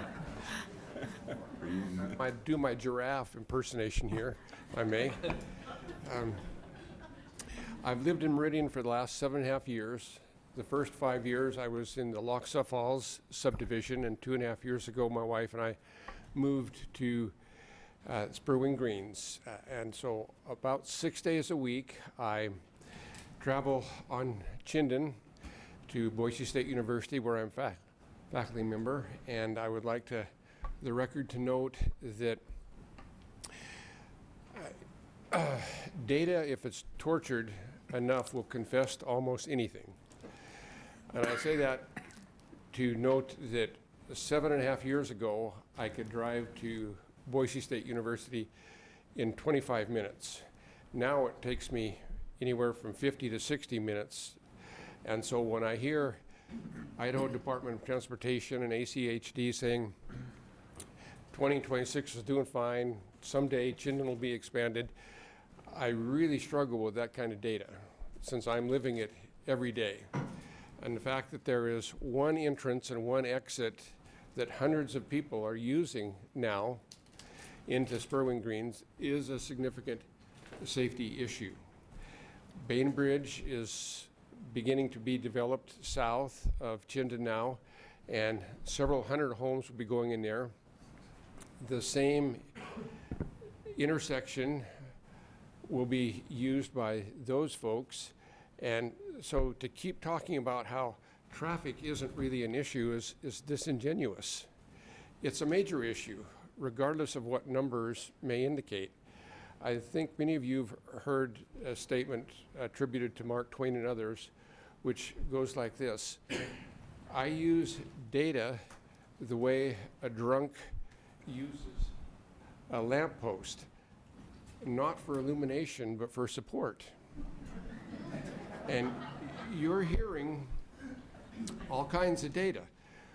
Both sides on this issue have data. Doesn't it remind you almost of a presidential debate? So as much as it would be convenient if this were a matter of just facts, it would probably have been resolved before now. There are more than just facts involved. There are ethical issues. And the fact that Chinden, no one knows and no one will acknowledge when it may be expanded, it just keeps getting kicked down the road like our fearless leaders in Washington, D.C. are doing. Whether the facts align exactly is almost a moot point. I'm asking you to consider ethical issues of safety and welfare and well-being for the community of Meridian as a whole, and not just Spurwing Greens. Thank you. Thank you, Mr. Allred. Questions? No. I just have one comment. You don't need to go to Washington, D.C. to see politicians kick transportation down the road. Amen.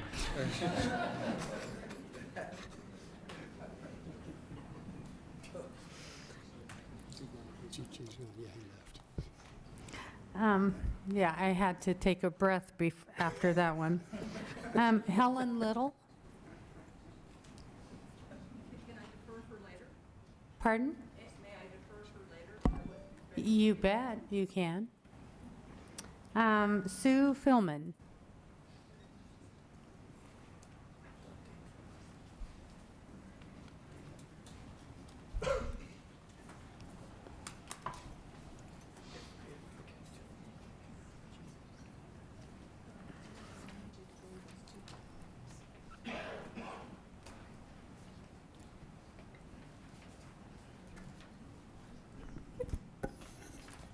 Madam Mayor and City Council members, my name is Sue Philman. I live at 6550 North Lanacera Way in Spurwing Greens. My comments tonight are mostly going to be specific to things I've been digging out of the city's own comprehensive plan, and it's really interesting the things that you can find in there. We're here tonight because as homeowners, we believe the Jaker Village subdivision does not match the city's own vision for the future and in fact could harm our community. The city comprehensive plan is a guide that balances the city's vision for the future with the concerns of the neighboring properties while also balancing the developer's vision. And it's a huge challenge, which is why we're all here again. So when I look at this, one of the things that comes up is quality of life. The plan states that land use decisions must sustain, enhance, promote, and protect elements that contribute to the livability and high quality of life for all Meridian residents. We all want Meridian to be a premier place to live, work, and to raise our families. There's nothing about building a storage facility within the community of Spurwing Greens that enhances livability or high quality of life. We've already heard it's a potential eyesore, but also brings the real probability of crime, fire hazards, and traffic with oversized vehicles going by that swimming pool over and over. One of the things I found in the plan this morning about 5 o'clock was that we need to protect Meridian self-identity. Well, those of us here tonight want to protect the self-identity of our own community in Spurwing Greens. The second element is land use. The comprehensive plan encourages compatible uses, we've heard this before, to minimize conflicts and maximize use of land. There's nothing compatible about placing this storage facility in a community. It just doesn't fit. The entrance to the new pool, and if you'll look at, we've got two maps here for you to look at. The one that's on the screen now is the one that was filed with the application. And I believe on the plans that you have in front of you, I've highlighted it in color. And whoops. The entrance is directly across. The pool and the storage facility are directly across from each other, and it's a narrow road. So you're going to have cars going by there daily, going to the next one. This gives a sort of a macro view of the community, and you can see where traffic comes in through the only entrance on Tree Farm. And to the left, they would go to Tree Haven. I think I must be making that turn with the pen, so I'm going to put it down. So when you go left to the Jaker Village, the entrance to the subdivision for the storage units is down there to the left, and the pool is directly across from it. But the other issue is trucks go all the way around, and then they come back down through there because it's easier to turn. So you're going to have traffic coming from both directions on a narrow street where people are parked because there's no parking, very little parking at the pool. So one last comment, and that is property rights. We don't dispute that he has the right to develop that within the CN. But when one party benefits and everybody else suffers, your own comprehensive plan says that's wrong.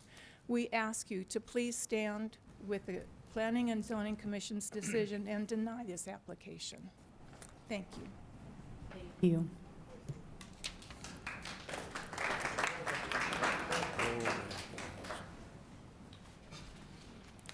Do I have to tell you not to do that? Okay, thank you. Steve Hubble?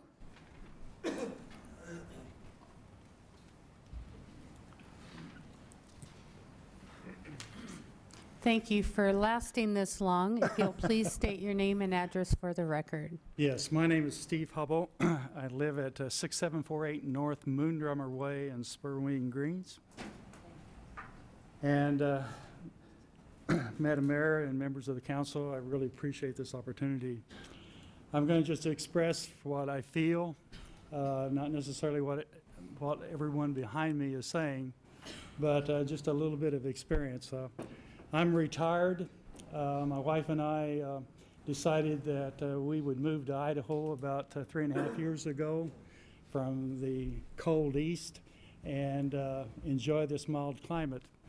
And we did a lot of searching in the beginning for a subdivision. In fact, we rented for about 8 months. And we searched from Boise and all the towns around, including Meridian, and a lot of subdivisions. And we selected Spurwing Greens. And the reason we did that is because after doing all the searching, I decided to become a real estate agent myself. It just made it easier. And I learned from real estate there's something called a wow factor in the real estate industry.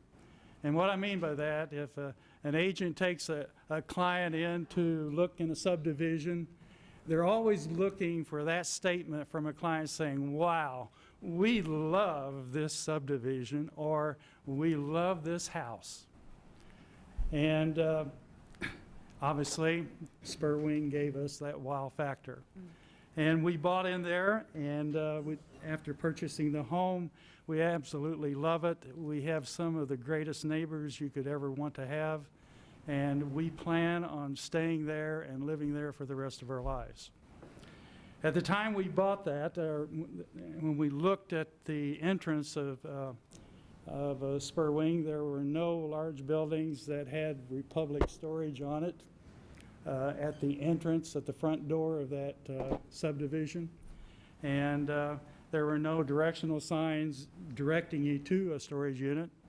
It was a very open and pleasable look at a facility that a subdivision we thought this would be the perfect place to spend the rest of our lives. From a real estate perspective, I know that our feeling was at the time we would have never bought if we had seen those things.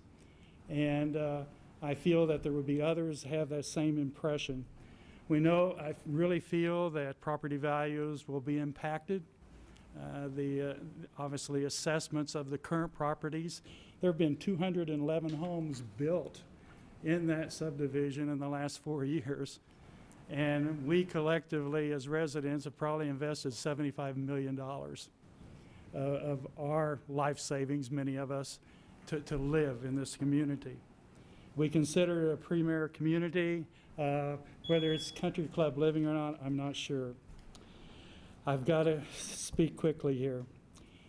You, as a city, did a very smart thing when you, a few years ago, elected to and gave a developer the permission to develop Spurwing Greens. It was the right decision, and you have done an excellent job. So tonight, I don't only speak, I speak for myself, but I feel like I have, right now there are 316 that have signed the petition to deny this petition by the Oak Leaf Development Project.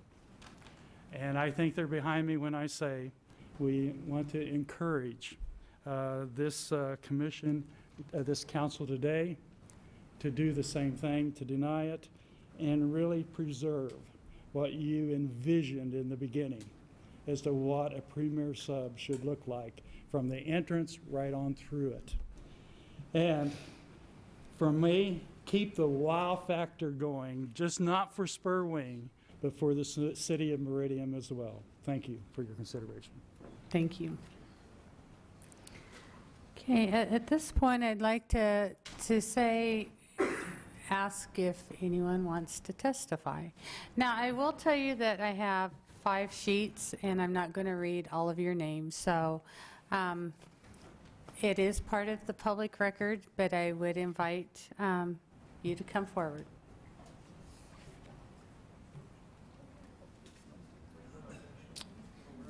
We're not done. Point of order, is the protest side of this closed, or is this part of the public? There's no protest. This is part of the public I hearing. signed up just like you did. Yes. My name is Douglas Carnahan. I live at 7270 North Tree Haven Way in Meridian. Thank you. I am the guy with the target on the back.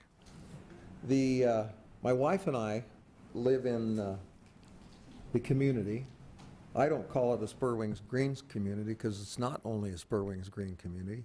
There's over 50 acres of other developments and properties. I live in a subdivision that's not Spur Wing Greens. And I think one of the confusing things that people are dealing with, it is not just Spur Wing Greens. It's a J-Care Village subdivision. It's several other subdivisions that exist there. And so I just want to get that clear because I think there's some confusion on it. My wife and I believe in the project. We think it best meets the needs of the community with the proposed attractive design, and we do think it's attractive storage design. The storage image will go away over time, just like it does in other communities. The position taken is, and in all the meetings I've had, one thing is clear. We don't care what it looks like. We don't care what benefit it provides. All we care is that it has storage in the label.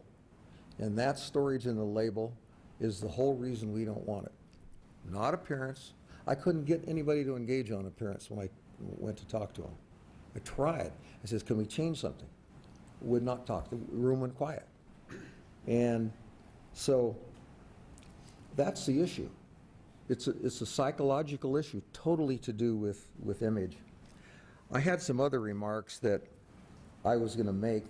I think it's going to be repetitive, and we can be more efficient with our time if I don't repeat the benefits. I'll repeat a couple of them. The benefit in traffic. People keep talking about children. They talk about all these issues related to traffic that traffic causes.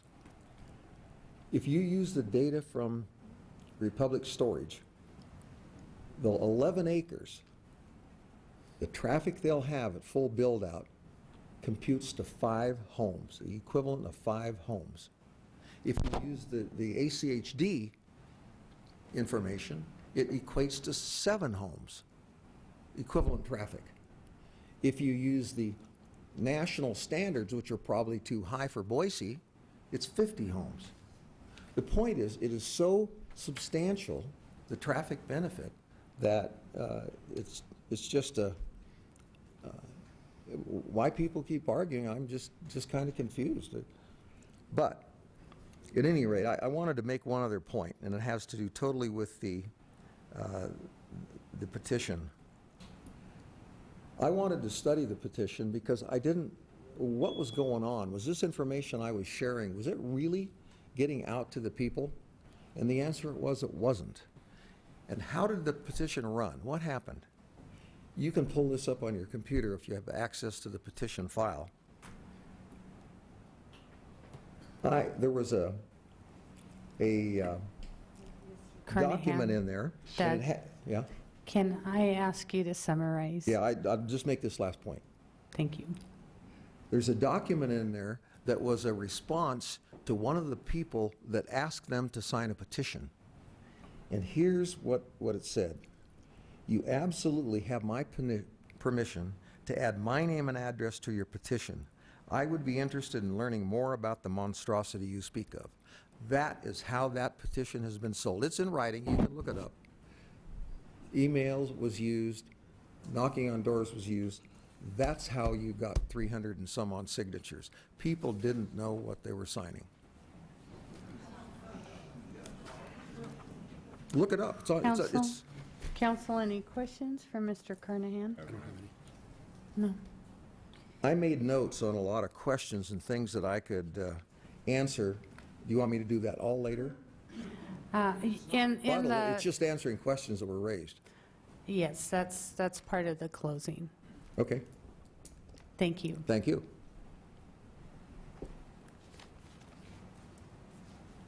Sure. If you'll please state your name and address for the record. Scott Sandy Latimer. I live on the corner of Tree Farm and J-Care Village, directly across from that. Meridian. What does make Meridian better than Middleton or Cuna or Nampa? The same thing that makes Spur Wing Greens better than Paramount or Bridge Tower or La Mirada. We have a great golf course. In fact, Spurwing Greens markets themselves as being on the corner of exclusive and accessible. I looked at the plot before I bought my house. I'm semi-retired and I saved my whole life up to live this dream I bought in Spurwing Greens. Nowhere on this plot does it show storage units. I looked up the zoning. It's not permitted. Planning and zoning said no. So it's up to you guys to follow through. As for my dream, my house is for sale because I can't deal with this. So there goes my dream. But let me end by bringing up that paragon of logic, Mr. Spock, who said in his brilliance, the good of the many outweigh the good of the few. Thank you. Okay, ma'am in the back.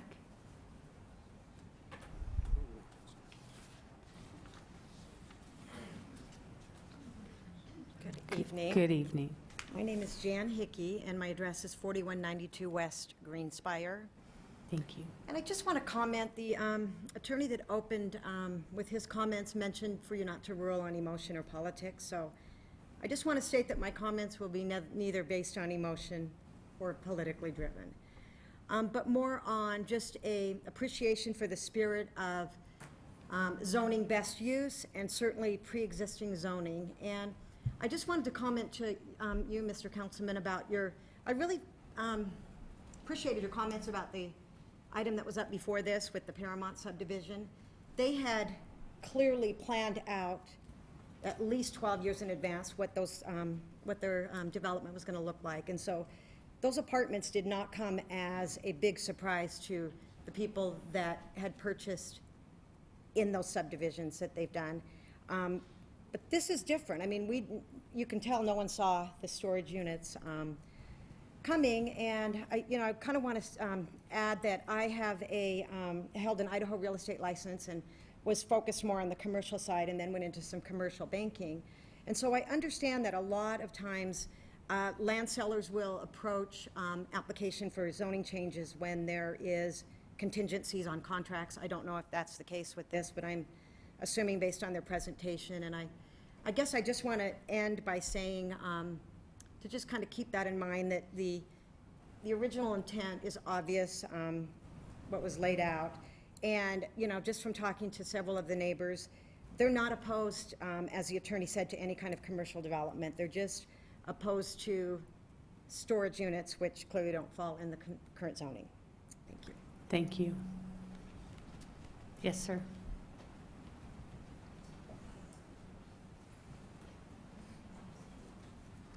Good evening. If you'll Good please evening. state your name and address for the record.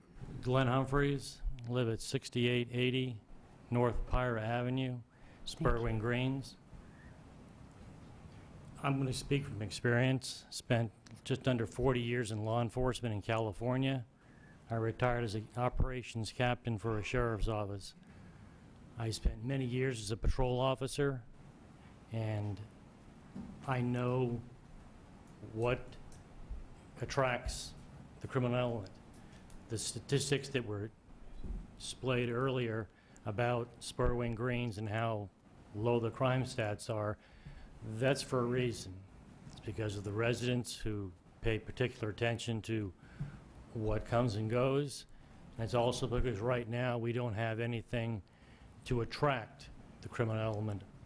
We don't have any commercial, there's no buildings, there's no mini storage, there's no items that people come to commit those kinds of crimes.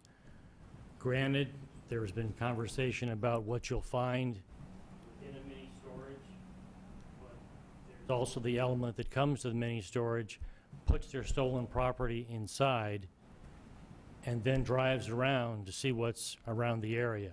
And what you're going to find is a golf course, a high-end residential area, which is going to attract a certain element. The other commercial property, it's in the plan, we can't stop it, but it's also going to attract more traffic that is going to look to see what's in the area.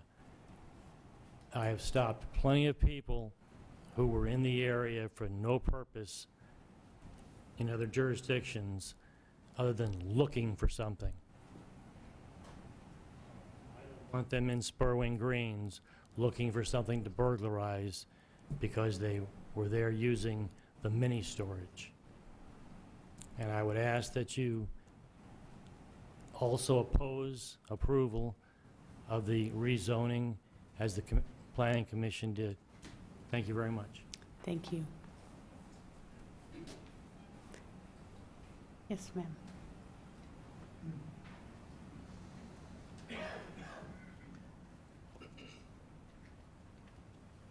Good evening. Madam Mayor and fellow council members. My name is Melinda Clure. My address is 3752 West Magic Spruce Drive. I'm a homeowner of the Spurwing Greens residential community. I oppose the application for the use permit, which would allow the construction of a storage facility near Tree Farm and Chinden. I have 3 points I'd like to make. At the last planning and zoning meeting, Oak Leaf developer's representative stated that the traffic would not have an impact on our neighborhood. This statement is simply not true. The type of traffic created by this facility is not compatible with residential use and would impact our community's livability. Instead of local cars and trucks traveling on our streets that are paying attention to children and all the other people that use the space for walking, it will be non-residents driving large vehicles, pulling trailers and boats, and driving their RVs in and around our narrow streets. The streets in our neighborhood were not designed for that kind of traffic, especially since the entrance of the storage units is directly located across the street from where our swimming pool is. It was also stated that we are a multi-use neighborhood, which is true. However, we are also a country club neighborhood. According to our CCNRs, we are required to pay dues to Spurwing Country Club as social members with the opportunity to join as golf members. Putting in industrial storage units will greatly diminish the value of our property and how we live in the community. There is no way the units can be built to disguise their use as proposed by the developer. And as an aside, I did notice on their plan that they have these beautifully large trees and plants that said that we won't notice. I would like to know how many years it's going to take for those plants to mature in which to completely cover what is being built. My third point concerns safety for our neighbors. We had the police officer, which you have heard about, come and speak at our HOA meeting last week. He stated that there is no crime rate to speak of in Spurwing Greens because we know our neighbors and we know who's coming and going. When you have people who do not live here driving through our streets with full access to our community and no accountability for its safety, we lose the ability to monitor local traffic and help ensure a safe community. In short, this proposed use is not compatible with the existing residential community and contrary to our mayor's stated desire to maintain safe neighborhoods in an attractive and sustainable environment. I respectfully urge you to decline issuing the requested use permit. Thank you. Thank you. Yes, ma'am, in the back. And then you.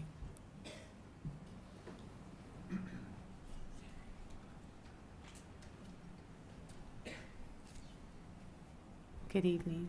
Hi, my name is Sharon Lee. I live at 6832 North Topaz Jewel Place in Meridian, Spurwing Greens. Thank you. I represent two areas, and I am a consumer of storage units, so I come from that experience, and I am opposed to the rezoning. First, I work in the healthcare industry, which I have had the honor of having the mayor through and showing her our facility. We use storage. I am the administrator there, and I get the calls when the locks have been cut off our storage unit. This has happened multiple times. And in those times, this is in a residential area, this particular area where the storage is. My others is from an owner of a construction business.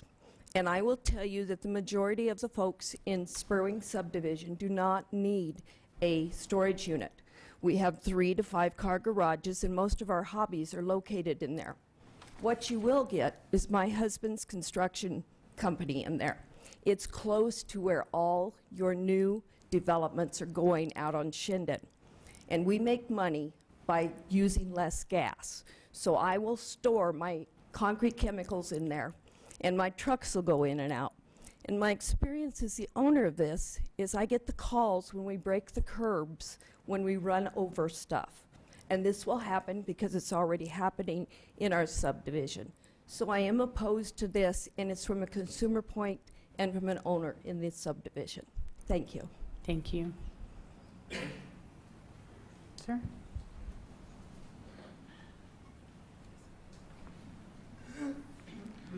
Thank you, Madam Mayor and Good evening. council persons. My name is Major Wendell Welch, United States Air Force, retired. I came to Meridian as a last assignment down at Mountain Home, and just recently, my second career rather, I work with the Bureau of Land Management, in particular with the National Wildfire Coordinating Group, doing distance learning for wildland fire training. Last year and this year, we've trained over on online information about wildland fire training over 15,000 folks, because we're getting ready for a season that could be, well, you know, you've been here long enough. I also am the principal trombonist with the Meridian Symphony Orchestra. And Mayor, I look forward to a performing arts facility in Meridian someday. And I also invite you to our performance on April 25th. We have a young artist concert, and you will hear some amazing playing over at the Centennial Performing Arts Center. And I'm also serve as an elder with the Linda Road Church of Christ. So I'm involved in this community. And when my wife and I started searching all over this area for a new home, we kept going back to Spurwing Greens. We tried not to. We tried not to go back, but we would look in other areas and we'd say, let's go back to Spurwing Greens. And we would drive by and then we'd look at each other and say, do you think we'll ever live here? And while our house was being built, we kept saying, do you think we'll ever live here? I have pictures of it growing up. It's a wonderful place, and on March 14th, my wife's birthday, we signed the papers for that house. And so I tell her I bought her a birthday gift of a house. Now the next year she only got flowers. But I bought her a house in a country club community because it said so when I moved in.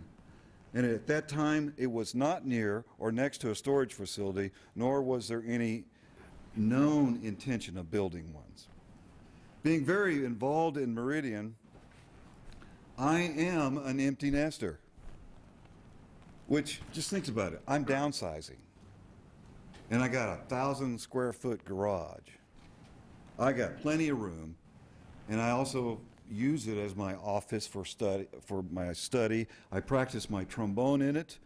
No one can hear me. My wife doesn't know what I'm doing when I'm practicing, because she's asleep. I also wanted to make a point that when I do research, have been forever in my job when I was in the Air Force, and now I do research, and I look for all the information that I can get, and I always use the best scenario to support my point of view. And you know what? I usually win, because the scenarios are way better than the actual outcome. So I encourage you to deny this rezoning. Thank you. Thank you.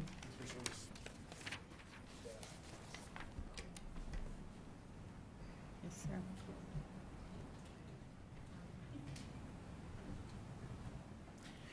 sir. Thank you. My name is John Howe. I live at 6562 North Monticello Way. And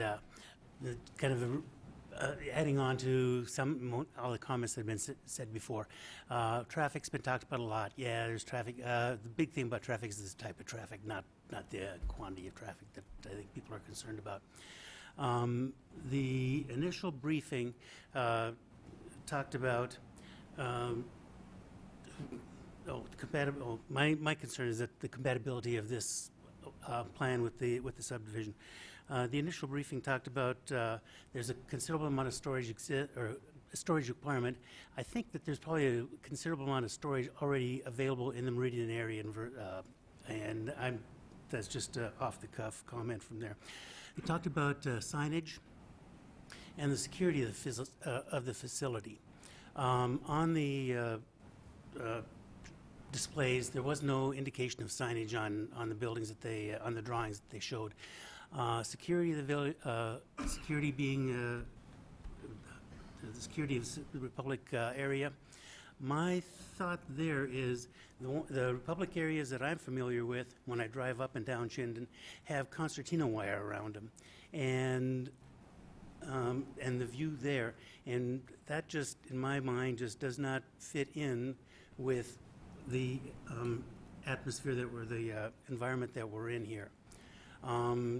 That may or may not be what's envisioned with this plan, but that's what's in my mind from driving up and down Chinden, seeing the other public storage areas.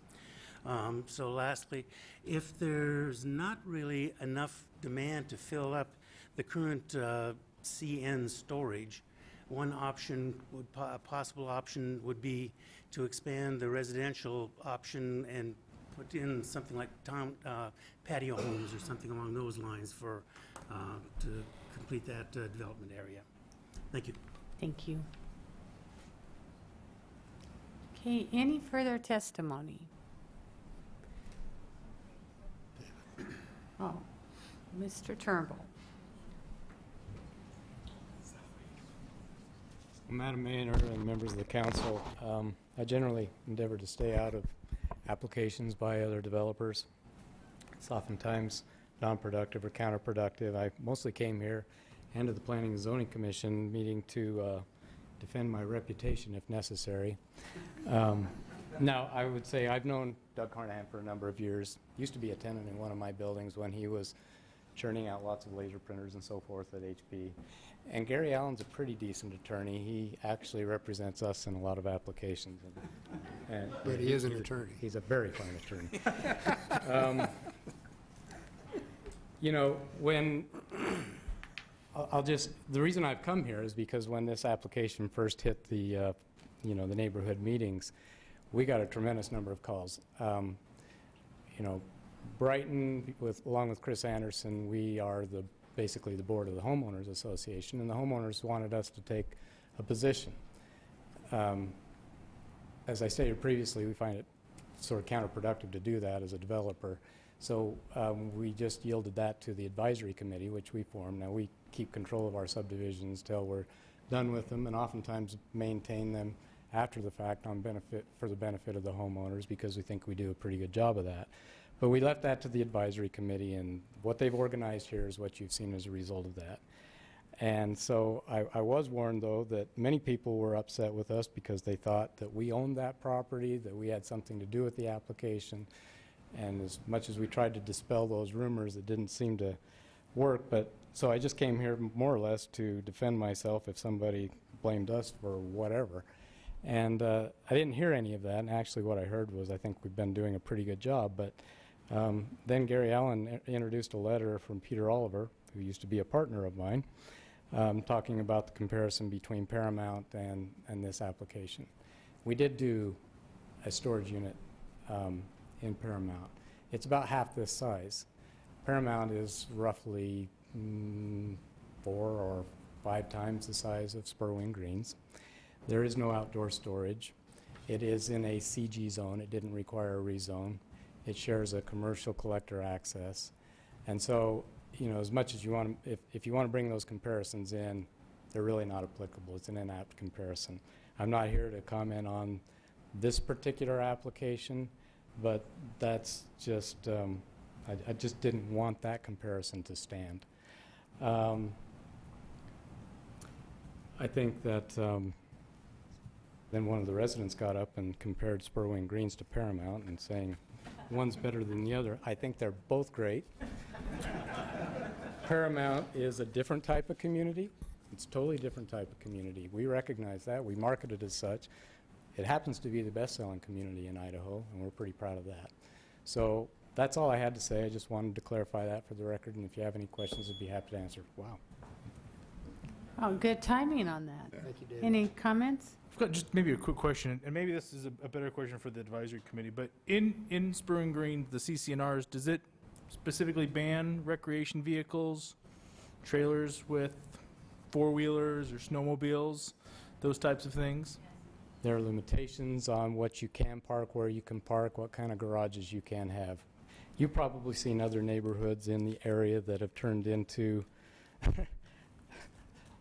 big, overwhelming RV garages on small lots. I call them quasi-residential industrial zones. They start to look awful, and we are very, very, very careful with our architectural control. We do allow some larger doors that maybe you could pull a boat into, but you're required to park your vehicles in the garage. You're not supposed to use your garages for storage that would prevent you from parking the number of vehicles you plan to keep. So we have marketed this as a country club neighborhood. It's what it is. All of our residents pay into a social or lifestyle membership for the country club. And so anyway, I'm not here to comment specifically on that, but that's... Appreciate your clarification on that. Thanks, David. Thank you. Lynn Southend? Madam Mayor, council members, my name is Lynn Southam. I live at 6408 North Salvia Way, Spurwing Greens. I moved here a year ago with my wife. We had been attracted here like approximately 60 to 65% of the people in that development from out of state, because this place is known out of state for what it is. Meridian is an exemplary community, and this particular area is premium. It is special. Most of us have not had houses like this until we've been able to retire and put things together. And we simply want you to protect what we have worked for all of our lives and what was represented to us. There was a representation made by council today about a number of things. I'm also an attorney. I'm retired. And so there's a doctrine called burden of proof. And there's also something that happens in the law where straw men are set up, and all of these irrelevant things get thrown at us that hopefully will take us away from the real issues. I will simply say that if we make the wrong assumptions, we will come to the wrong conclusions. Therefore, I'm going to go very quickly, and I hope you can bear with me. We were told that after the last hearing before the Planning and Zoning Committee, there was a traffic study done by Thompson Engineering. If you look at that, it was dated a month before that hearing ever took place. It doesn't give any specifics as to what actual traffic count is. It simply uses the word estimate. It is not fact. Secondly, the artwork that was presented by council showing what these units look like did not show any of the large signs that you will see in the photographs that are here for Republic Storage, nor does it show the end of the buildings with the huge Republic Storage signs on them. Furthermore, when you look at the trees, one has already mentioned them, it shows them fully grown. Well, they're not fully grown, and frankly, the leaves that you see on them are not going to be there 6 months out of the year. You know what happens here when the cold weather comes. People driving up and down Chinden will see those units, and when you look at the artwork, you don't see the side views, you see the end views. But if you look at the photographs that have been given to you, you will see what those buildings look like. Republic Storage Facilities are Republic Storage Facilities, regardless of what they are made of in terms of the color of the metal. I would also like to suggest to you that the zoning is something that all of us have relied upon. You've relied upon it. Mr. Carnahan has. He knew what it was. This is not anything new to him that this is CN. Why would he think to change it now? None of us have asked to change it. So let's play the democratic process and take a vote. I'll just ask those who are here who are against it. No, please You don't. can't do that? Well, let me illustrate it for you then. We already got the hint. Okay, there's 300 people who have signed a petition against this. There's one man who says do this. That has to count for something. I would suggest to you that if we wanted to have an industrial facility in our neighborhood, we would have moved to that kind of neighborhood. I would suggest to you a rhetorical question, which we do in the law. How many of you would buy a home next to an industrial storage facility? I would suggest, as I get ready to close here then, that there are some things that we would hope that you would suggest. When you look at those drawings and the artwork, the scale of the fence is not in proportion to the actual size of the buildings. That's a little bit of disillusionment on my part to see that. Also, we were told that 6 of the lots have sold for full value. Yeah, they were sold to a builder, not to private landowners, not to people building their own homes. Put all of it in perspective, make the right assumptions, come to the right conclusion, deny the petition. Thank you.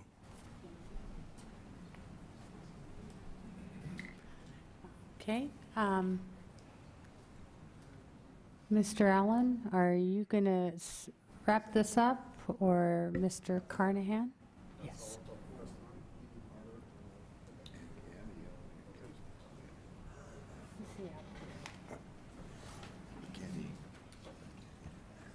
Yeah. Thank you, Madam Mayor, members of the council. Gary Allen, 601 West Bannock in Boise. One thing's very clear from tonight's testimony, and that's that the people who live in Spurwing Greens love their neighborhood. And that's a great thing, and that's important. And that's the basis for a quality community. So we appreciate that. And we want to remind everyone that Mr. Carnahan has property right next to this. He's operated a business there for over 30 years. So he is invested in this neighborhood as well. So this isn't just this is a bunch of people who all care about this neighborhood and are trying to do the best thing for it. Yes, Tree Farm had a nice commercial node that was set forth for this area. Well, what's very clear now is that, with that and other things that are available along Chinden, there's too much commercial property. So, Mr. Oliver's opinion, and we have no reason to doubt this, is that there's simply no reasonable basis to think that you're going to be able to fill up all of that commercial property with the type of uses that people would like to see.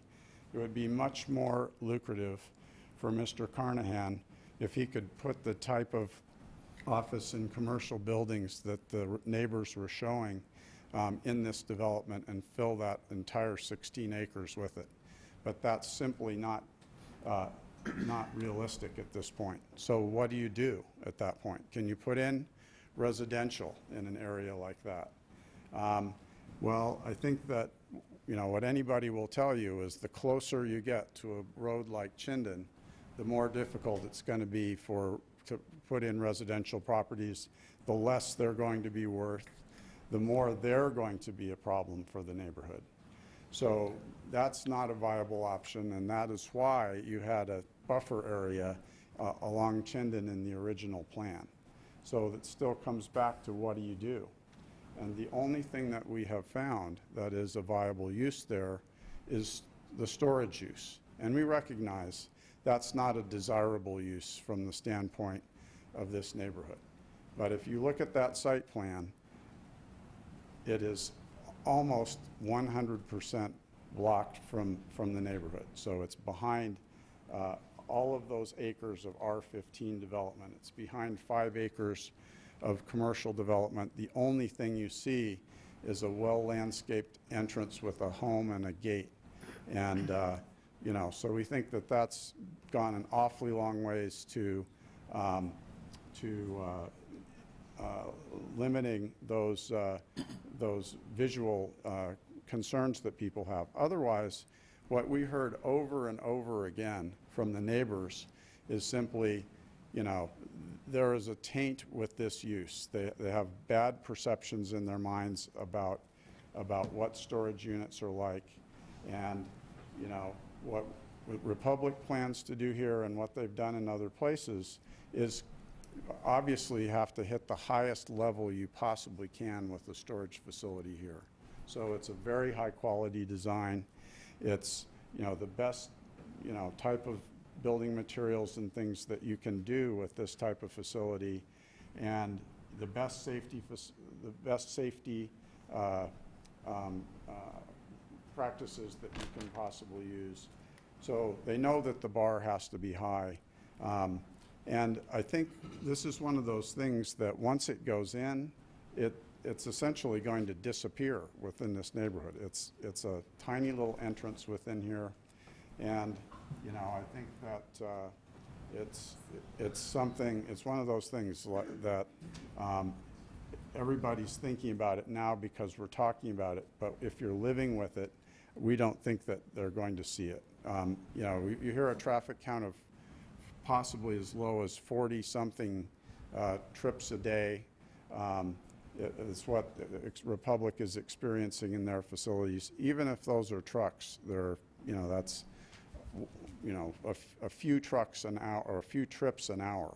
And, you know, I'm sure some of them are trucks. There would be RV storage and things in here, but that's not the bulk of what's happening. A lot of people are just coming in their regular vehicles like anything else. So again, the question to you tonight is what's going to fill that hole if it's not going to be a storage facility? I think you're going to be waiting a while for something to come back for this piece of property, or you could have it productively on the tax rolls and performing a useful service for your community.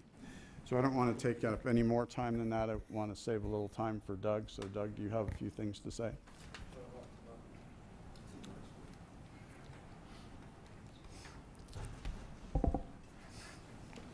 Again, my name's Doug Carnahan, and I live at 7270 North Tree Haven Place.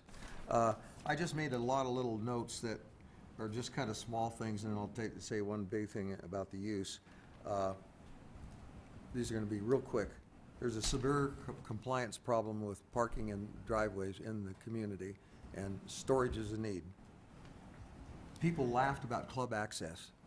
I confirm with the club, every one of those members has the code and can get in. They can even get it connected into the remote. They have access. I don't know why they see it as an issue. The one gate opens automatically and they can use it. And I'm confused about that one. The six lots were not all sold to builders. So these are kind of small ones. But let's talk about the use for a minute. That's my issue. And in all fairness, we did talk about use with the homeowners, and they said residential. They also said commercial would be good uses. So if we took half of that, and let's say could make half of it commercial and half of it residential, there might be a plan that works like that.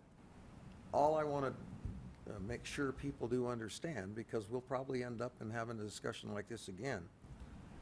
We could put, it's R15, we could put multiple hundreds of homes in that area, and that would be the outcome. We did this plan because it met some of these other goals of the demand and the traffic problem. So that's the thing that we're going to have to face off with, and we can do it. We'll probably make more money selling it that way than selling it as a storage facility, but you know, that's the issue we're going to be faced with. All right. Council, any other questions for me? I don't have anything to add to that. Okay. That's a good Council, do point you to have any finish on. questions for Mr. Carnahan or Mr. Allen?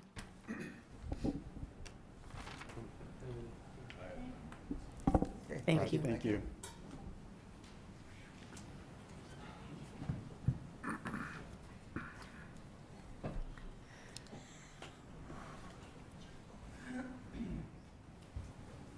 Okay, Council, any further questions for any of those that testified, the staff or the applicant?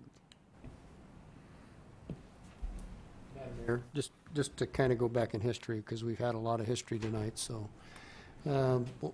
that's the one right there. When this whole area came to us, it was conceptual. It was a bubble plan. It was kind of a first for the council. We were uneasy with it because of the possibility of, for lack of a better term, bait and switch. But we went with it, and as the property was slowly annexed into the city, you got what the next slide will show, the zoning that actually occurred. And in both of these, it went through a public process, and it's always been conceptual of that area, of that piece of property is going to be good for the community, and that question was asked of me, what's going to be good for the community? This has been through a public process several times. The community, the applicants, the owners, yeah, commercial neighborhood, that's going to be good for the community. That's what it is. That's what it is today. I do not see that the request to change the zoning to CC to accommodate this particular application is necessarily the best for the community. Obviously, the neighbors don't believe so. There's 300 and some customers that may or may not use this facility if it were to go in. So I'm not sure who that's going to be best for. So that's kind of where I am. There's been a lot of reasons generated for not doing this, but in my mind, my position is we've lived through this process to get where we are a number of years and a number of times, and the opportunity to say that's going to be a high-rise motel or whatever have passed. Storage units, that's passed. I personally believe that the CN is probably a good zoning.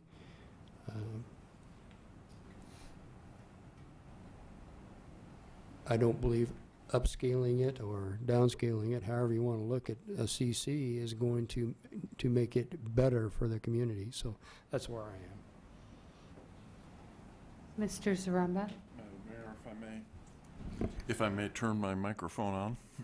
Please do. Thank you, Madam Mayor. One of the parts of our job is managing expectations, and there are expectations about neighborhoods when people move into them. And I asked myself, is there a difference between this and the application before it that you all sat through as well? If those people did their due diligence, they learned what the zones, the part of the application that was before us, wasn't really changing the zones. It changed the shape of the two zones that already existed.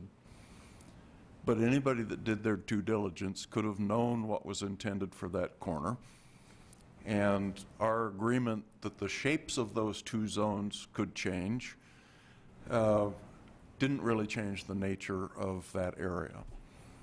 I see this application as different. As Councilman Roundtree pointed out, we've been through this many times, and CN seems to be the appropriate thing for this area. Those of you who did your due diligence before you bought your property expected that to be a CN. Now, what can go into a CN varies, and I don't think the city has a problem with what can go into CN. You all have said by buying property there that you don't have a problem with what can go into CN. And I do see the difference between, they're both called a rezone, but this is a change of zone as opposed to a reordering of it. And my opinion would be that I don't support the rezone.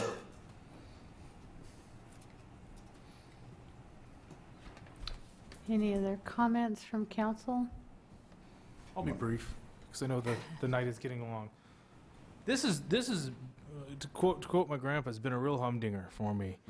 You know, I respect, you know, property owners' rights, and I also respect, quite frankly, you know, if somebody asks the question, would you want this next to your home? Personally, I wouldn't mind that. I think they put together a great project, something that I think aesthetically would look nice. The challenge for me is what you as homeowners have said is important to you and your community, specifically related to safety. And so you sit here and you go back and forth, and you don't want to paint with broad strokes. And for me, the thing that I keep coming back to is that you as a community said that recreational vehicles, boats, four-wheelers, those things are something that aren't part of our community. in part because of the safety element. And it's a challenge to open that Pandora's box to say, well, it's okay if you participate in storing those products there. And so I sit here and say, okay, I can see this side. I can go see on this side. And it comes down to is, and I think one of the, I've heard it from so many attorneys tonight, my head's going to spin. But one of the attorneys talked about burden of proof. And it's a challenge for me to say that there's been enough evidence showing that the community benefits to make the change. That you guys have demonstrated this is important to our community, and you don't want it changed. And while I don't mind it, I respect you as residents say this is important to us. So, like the two councilmen who much more eloquently spoke before me, I have to say that I agree in the denying of this reason. And that is a humdinger. I was just going to say, when you started with humdinger, that does set the tone. And that would be your first, being a new council person. I want to just make a remark. I agree with what the council member said, but one of the things that disturbed me was Mr. Carnahan standing up and saying he had a target on his back. I can't think of two people that are better than the Carnahans. They've been a valuable member of this community in giving trees to our parks and our golf course and supporting nonprofits. And in fact, I think I went to their house when they opened it up to a botanical garden tour. And, you know, the visual, I believe they could probably achieve that because that's the kind of people they are. With that said, I disagree with Mr. Allen that it's going to disappear. It may disappear on the neighborhood side when you put stuff in front of it, but you drive by it to get into a subdivision every time. And I agree with the neighbors. This is a premier neighborhood. The same thing that the Carnahans had a vision for. They were part of Tree Farm. They've been a part of Spurwing Greens. They want what's best for this community as well. Different visions. The neighbors did their homework. I agree with, is it the best fit? No. Is it compatible? Not for the premier community that it is. Does that mean that storage units don't belong near subdivisions? I don't agree with that. We do have it by subdivisions, but they generally are before the homes. People know what they're buying by, and they buy it because that's important to them. They can store their toys and have the confidence of it's being well kept. I also liked what was said, that it's not necessarily the traffic, it's the wrong kind of traffic. And when someone mentioned that in order for the boats or the RVs to make that corner and that you might have to go around and come back, that made sense. That would have disturbed me too. I just want to tell the Carnahans, you do not have a target on your back. You had neighbors that disagreed with this development, and that's when the emotion comes in. And I don't think that we hear emotion almost every week. We look for the right arguments, and you've had very solid arguments that I think have convinced this council up here. And we appreciate that for the most part, you've been very well, respectable, and behaved. But I just think that we'll find the right thing. And I encourage you, Doug and Meredith, to work with your neighbors and find what can benefit you and the community as a whole. And I just want to thank you for your involvement in the community and your generosity, and whether you have a target or not, I still really like you. So, council, any other discussion? If not, I would entertain a motion.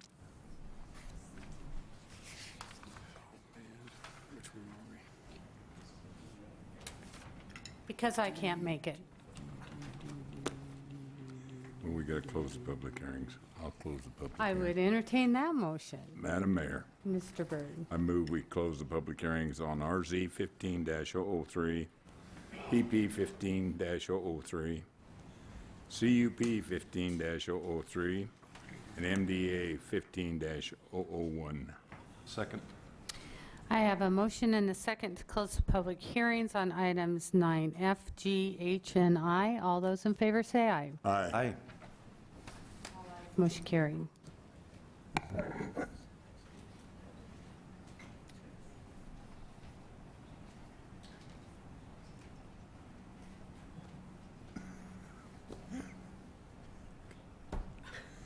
Madam Mayor. Go ahead, Mr. Charlie. Roundtree. I just had a question, Madam Mayor. Based on the anticipated motion, if that's a denial, is it moot for G, H, and I, or is there action required on those as well? Madam Mayor, members of the council, you still need to take action on the other three. The basis of those, if there were to be a denial on item F, the basis of denial on the other three is because you haven't granted the rezone. Madam Mayor, Mr. Roundtree. I move that we deny the request for rezone and item 9F for RZ 15-003 based on the reasons stated by council. Second. I have a motion and a second. I think through the discussion, probably Mr. Attorney has that basis. Okay? Any discussion? Madam Clerk, will you call roll? Thank you, Madam Mayor. Councilmember Cavanagh. Aye. Councilmember Byrd. Aye. Councilmember Roundtree. Aye. Councilmember Borton. Aye. Councilmember Zaremba. Aye. All ayes, motion carried. Item 9G, Madam Mayor, Mr. Roundtree. I move that we do not approve the preliminary plat for item 9G, PP 15-003. Second. I have a motion and a second to deny item 9G. Any discussion from council? Madam Clerk. Madam Mayor. Councilmember Cavanagh. Aye. Councilmember Byrd. Aye. Councilmember Roundtree. Aye. Councilmember Borton. Aye. Councilmember Zaremba. Aye. Carried. Item 9H, Madam Mayor, Mr. Roundtree. I move that we do not approve the conditional use permit, PP, or 15-0033. Second. I have a motion and a second to do not approve. Yes. 9H. Madam Clerk, will you call roll? Thank you, Madam Mayor. Councilmember Cavanagh. Aye. Councilmember Byrd. Aye. Councilmember Roundtree. Aye. Councilmember Borton. Aye. Councilmember Zaremba. Aye. 9I. 9I, Madam Mayor. I move that we approve the requested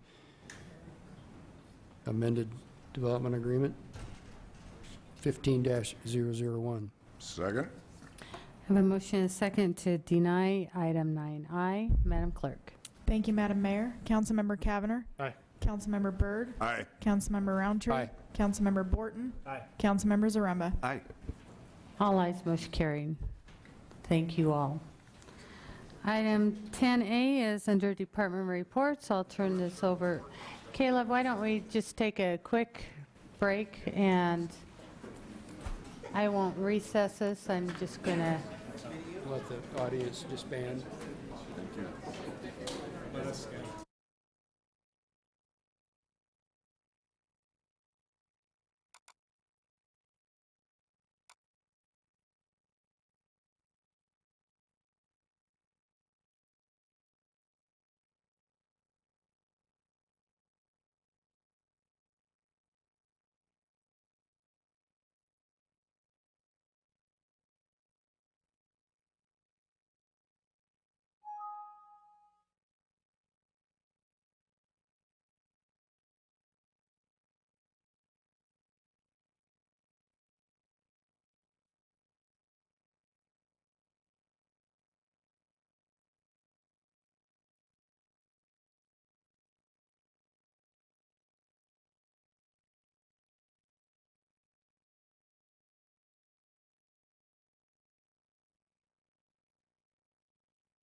Yes.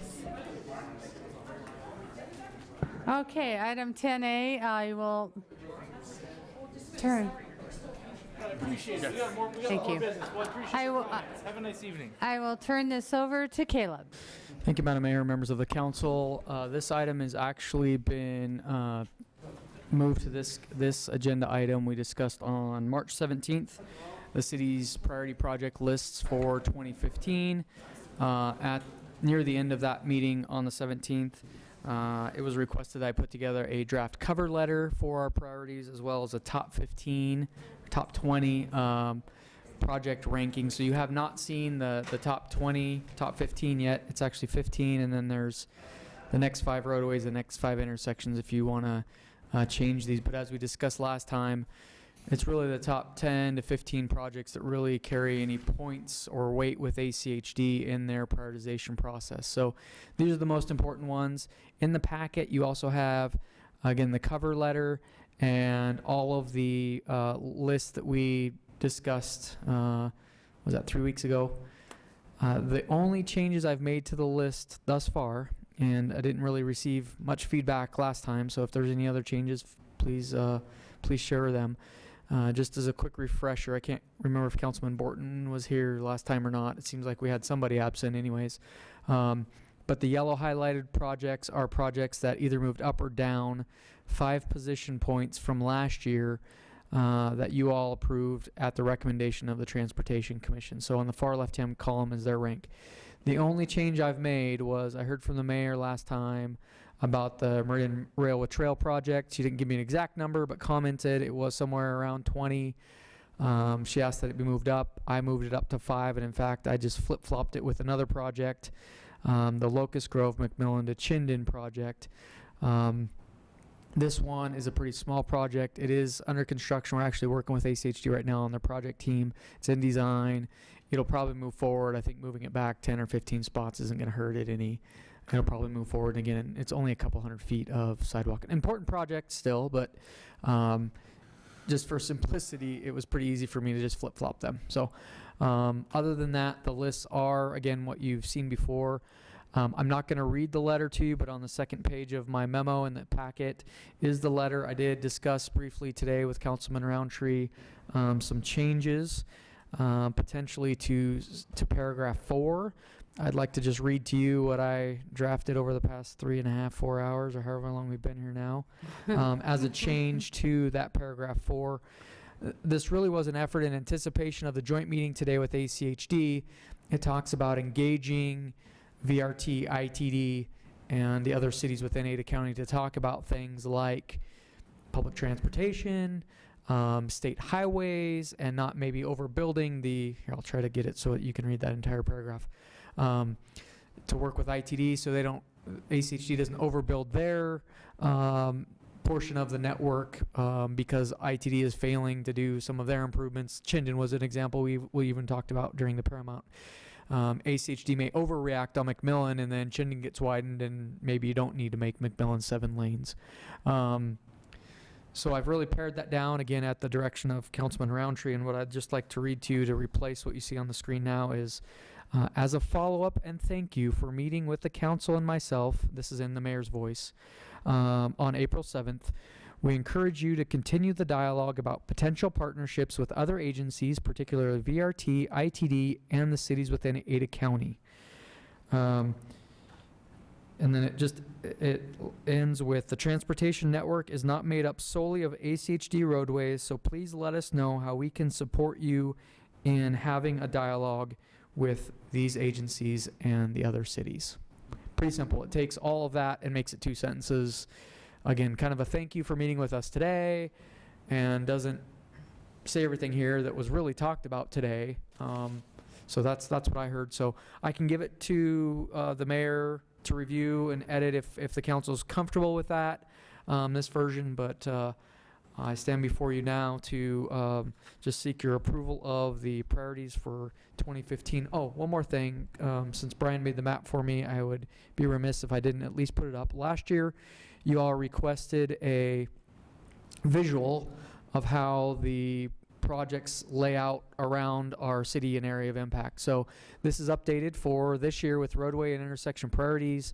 The bigger the box or the circle, the higher the number priority rank. So you can see 26 is smaller than a 4. So 1 through 5 is a certain diameter, 5 through 10, 11 through 15, and so on and so forth. So this is kind of what that, in visual form, what our priority list looks like, and I'll let you take that in for a minute because this is, you don't have this in your packet. But again, Madam Mayor, not a lot has changed since we talked about this 3 weeks later. I hope you all had a chance to look at those lists, and I am ready with my pen if we need to change anything. So, Thank you, Caleb, and I love the visual. So let's make We'll sure to continue to have do that that. next year as we're looking at the list, because this makes it make a lot more sense. Council, any questions or comments? Changes needed? I'm okay with the changes and the letter. Yes. I am too, yep. Go for it. Joe was not there today, but it was a good session with Yep. ACHD. We talked about the partnerships, being involved with the railroad, being involved with ITD, getting in,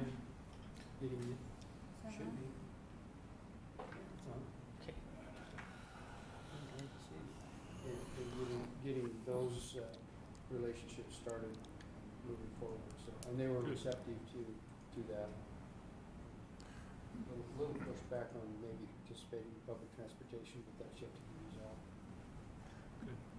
Madam Mayor, Yes, I Mr. think Bird. another thing that I took away from today was we need to make sure that we get with ITD, ACHD ourselves, and not let Linder Overpass fall under it took us, with Locust Grove, it took us about two years to get that going because the ITD usually goes get federal money and you have that deal, but I think that's one of the major items that we need for our transportation in this city is, and then we're done with overpasses, and then when they get the interchange at McDermott, we're done. So I think it's something that we need to just not let it fall through the cracks. And I think ACHD was very receptive to that too. I like their attitude today.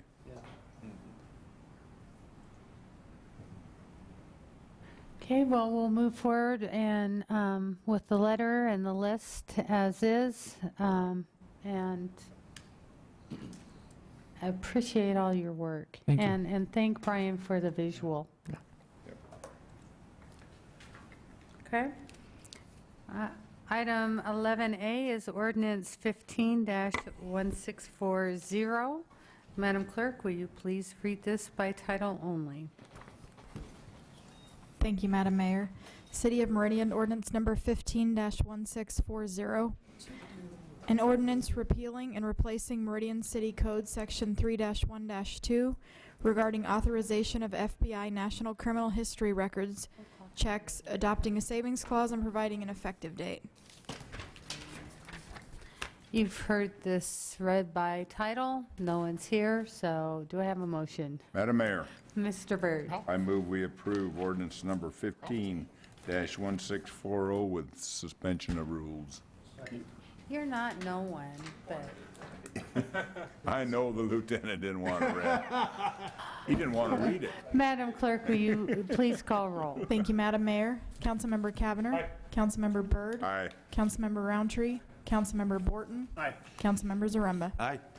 I didn't mean no one was here, just no one from the public. Okay. 11B is ordinance 151641. Madam Clerk, will you please read this by title? Thank you, Madam Mayor.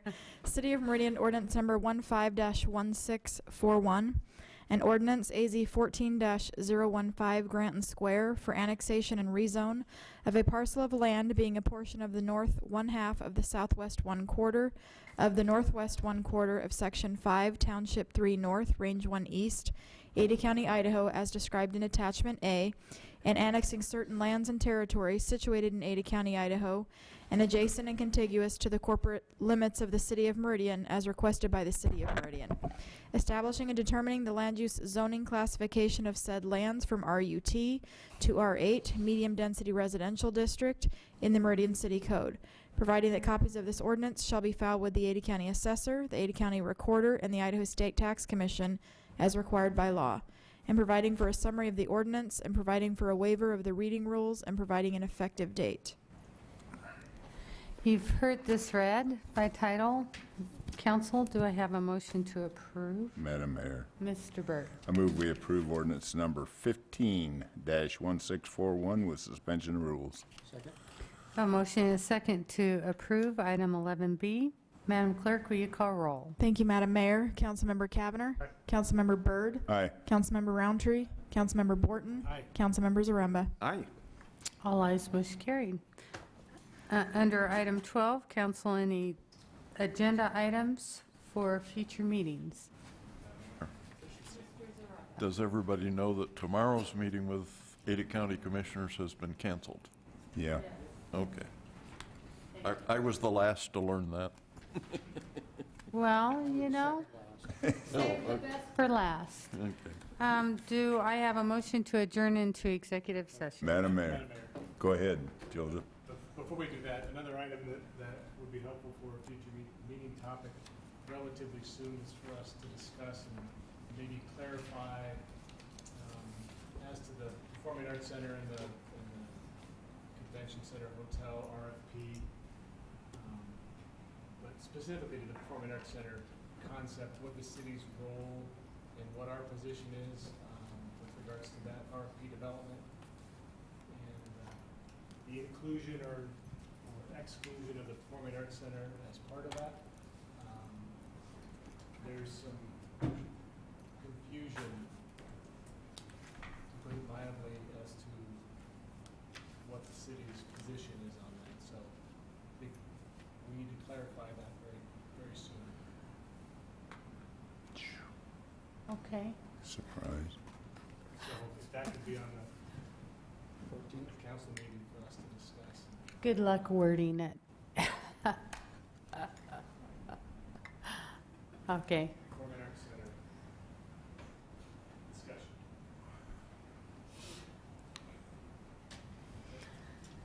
Thank you. Madam Mayor, Mr. Byrd. I move we go into executive session as per Idaho State Code 6723451, 1D, 1F. Have a motion and a second to adjourn into executive session. Madam Clerk, will you call roll? Thank you, Madam Mayor. Councilmember Cavanagh. Aye. Councilmember Byrd. Aye. Councilmember Roundtree. Councilmember Borton. Councilmember Zaremba. All right.